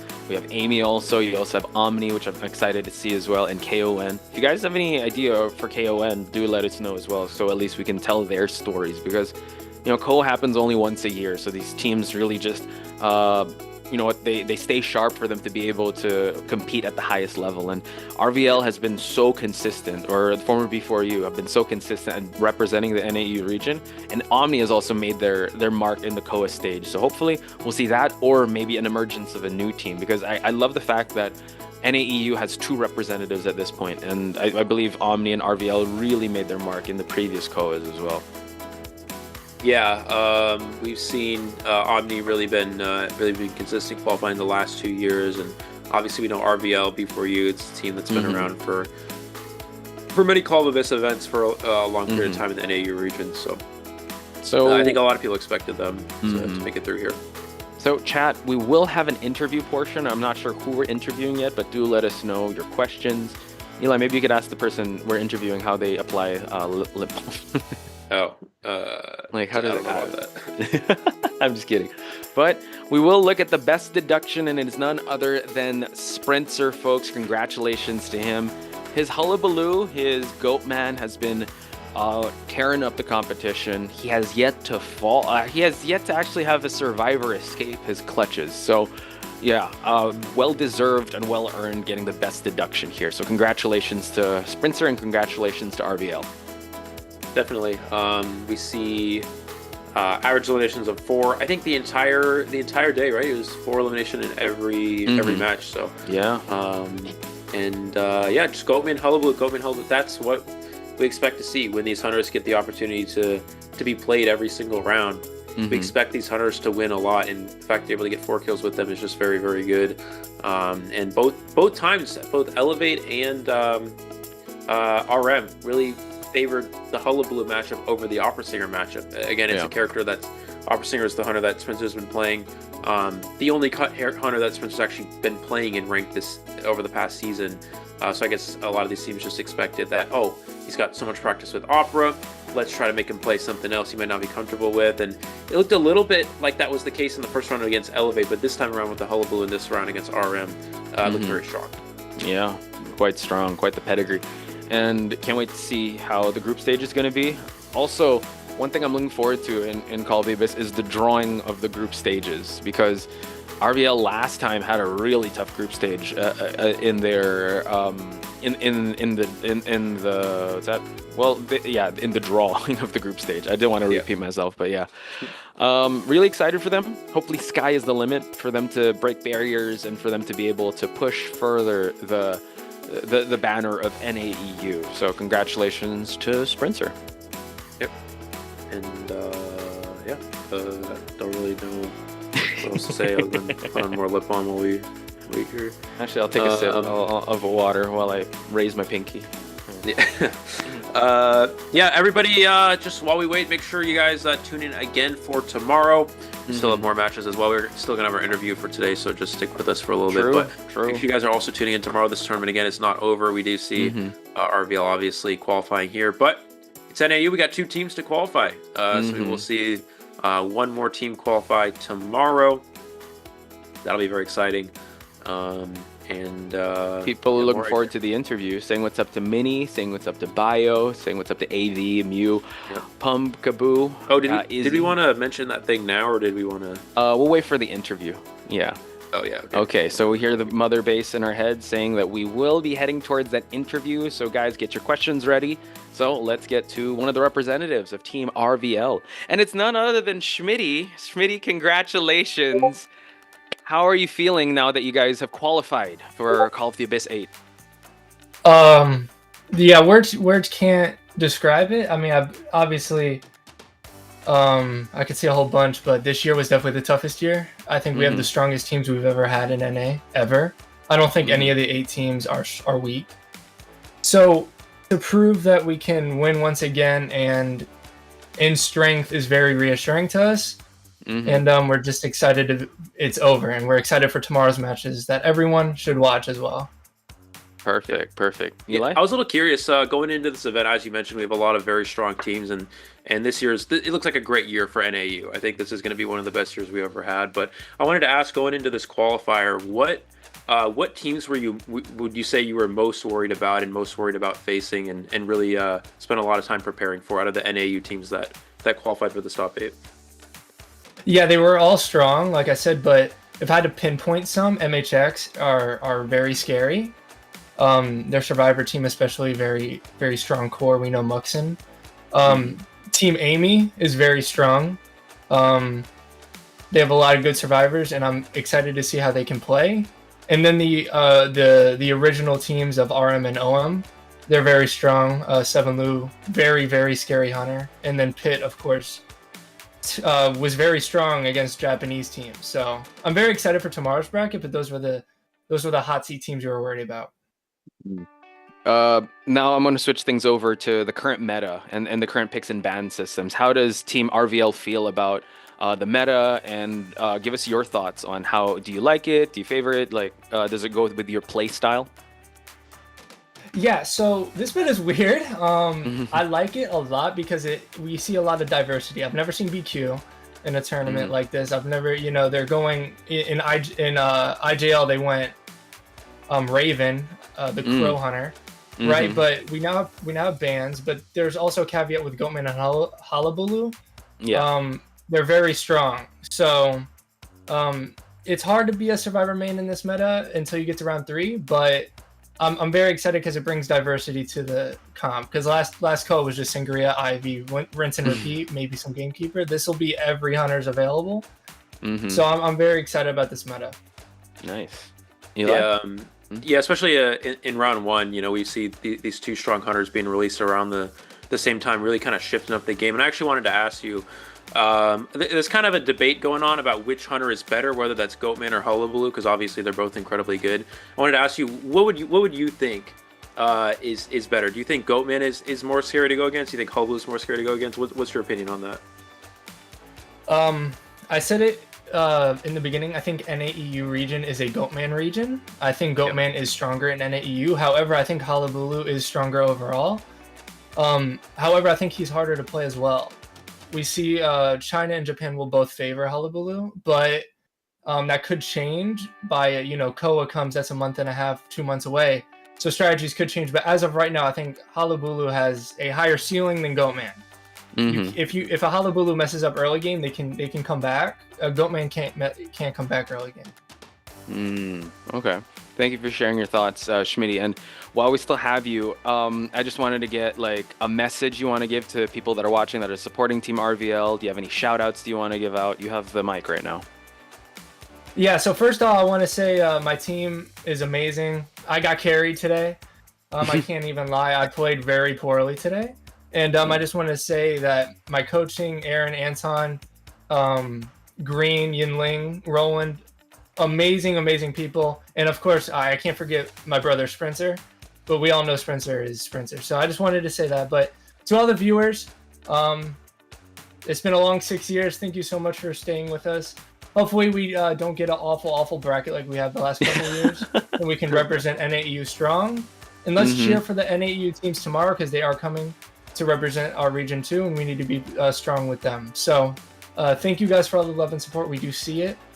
And if you do not support us, at least support someone in the NAEU region and give them your love too. Schmitty, thank you so much for the time, and also we pray that you have a good bracket and you have a good rest. Congratulations once again. You're the man. Thank you. All right. We'll talk to you guys soon, okay? Thank you so much. And there you have it, folks. Schmitty calling it as it is. One of the most consistent survivors and one of the most consistent teams out there. I like how he broke down Hullabaloo and also the Goatman there. Yeah, definitely. It's obviously a debate that we've a lot of people have been talking about.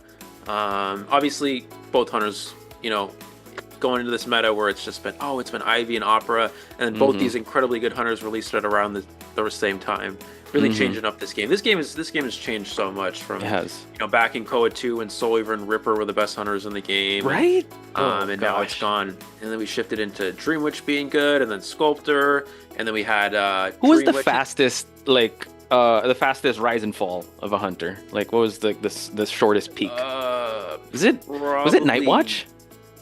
Yeah, Nightwatch was like very good for like 1 month. It was like the best. I would say 1 month of IVL or IJL. Then yeah, like, he was like S tier for 1 month, and then now, I mean, he's still good. He's still a third round hunter, still A+ tier, but he's gone from being like one of the like Dream Witch level, kind of, to like just a normal round 3 hunter. Yeah, I still remember our conversation. Like, you cannot counter Night Watch. Like, he's just gonna catch up to you. And then now it just seems like, well, you got other stuff to worry about. And guys, do subscribe to Eli O's that YouTube channel. When he broke down, there's S tier, and there's SS tier. So that's the who knew there was a level above that. So ever changing.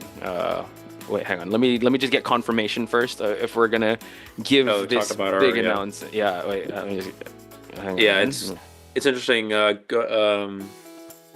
We never had an SS tier before, but then Goatman and Hullabaloo came out, and then it's just like, dang, bro, I don't even know what to. Because Ivy and Opera are so good. Like, you can't just make an A+ tier for them. Like, they're not A+ tier. They're not even S- tier. They're S tier level hunters. They're that good.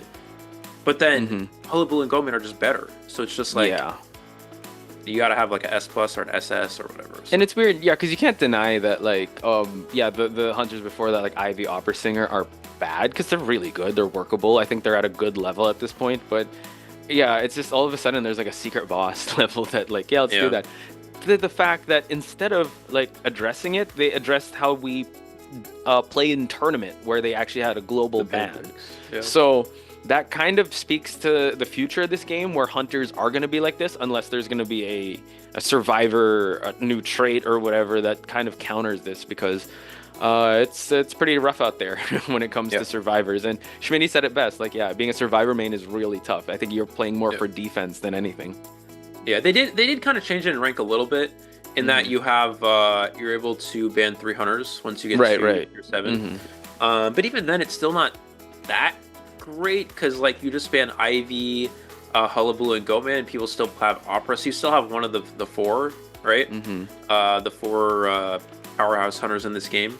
And then back in the day, it was like, okay, everyone could just ban Dream Witch, and then it was back when the single man you just ban Dream Witch, and then you'd have some diversity of hunters, or you could just ban, back when they had 2 bans, and you could ban Sculptor, or what was it, Breaking Wheel and Dream, or whatever, I don't even know. But basically, there was more hunters being utilized, and then high tier now is just Opera Singer, because people don't like Ivy, and obviously you're gonna ban Hullabaloo and Goatman, so then it's just Opera. But either way, these are our results for today. We have Rival with a 2-0 victory over Elevate. We have Arm with a 2-0 victory over Fortissimo, and we have Rival with a 2-0 victory over RM, and that'll be the first qualifying team for NAEU here. So. Congratulations once again to RVL, and shout outs to all the teams that gave us their all in this matchup. Hopefully we'll see you guys in the next one. And here is the brackets of the upper, well, not really upper bracket, but the bracket that shook out today, where RVL did come out on top in advanced. As Eli mentioned, Omni versus MHX, KON versus Amy. Please tune in tomorrow, folks, because we were talking about this also offline, that, you know, NAEU was like in its peak right now, and I think the players, the community is definitely thriving in these conditions. So super excited to see how tomorrow's match will shake off. Yeah, so obviously we see MHX versus Omni is gonna be that's a very good match. Unfortunately, I think I'm doing the second and third tomorrow, so I won't be commentating that one, but I'll definitely be watching that one. That's going to be a very good match. Obviously, as Schmitty had mentioned, MHX being the team that they were really looking out for, and I think that's the team that everybody's really looking out for right now, showing a lot of potential here. Definitely showing that they could be definitely be a likely choice to qualify. But then they got to play against Omni first, and Omni's a team that's qualified the last 2 years, so they have a lot of experience on their hands here, and then KON versus Amy, 2 very good teams, with Alien being the hunter of Amy, which is a very familiar name to a lot of people, and Amy also I believe has, I'm not sure exactly, but they're pretty known to have a strong survivor side of the players that I've looked on their roster, so should see some pretty good things there. Again, not too much information on KON, but they were one of the higher ranked teams that qualified with a lot of points for top 8, so they definitely have a lot to show tomorrow. Yeah, and we kept you guys waiting for a little long, so we will tell you the announcement right now. So guys, listen up. The Identity 5 Asian game version has been officially included in the esports event at the 2026 Aichi Nagoya Asian Games. So we thank the Asian Olympic Council for recognizing Identity5, and we appreciate all the visitors for their continued love and support. And Identity5 will strive to showcase the charm and the asymmetrical competition to the world. So this is huge, Eli. Yeah, I will just say, Poch, Asian... for those people who don't know about Asian Games, could you give a little background real quick? Well, basically, I know there are. So in 2026, there's going to be an Asian Games. Again, it's kind of like it's a medaled event, basically like the Olympics. And Identity5 is going to be part of the titles that is there. So that is going to be very huge. So, I mean, congratulations to us. That's amazing. So we are going to wrap things up. Eli, any final words before we close it out? Yeah, no, very great day today. We see our first team making it in. Very exciting. We got one more day ahead of us for NAEU tomorrow. Make sure you guys are back with us tomorrow for those matches. Make sure you guys are back with us next week for Southeast Asia qualifiers. That'll be happening as well. We'll talk a little bit more about that tomorrow, though, at the end of the day. But thank you guys so much for watching today. Thank you for keeping the positivity. And thank you for just being here and supporting your favorite team. We will see you guys back here tomorrow. Hope you guys have a great day, great night, wherever you are in the world. And we say peace out for now, and we'll see you guys later. Bye, guys. See you tomorrow.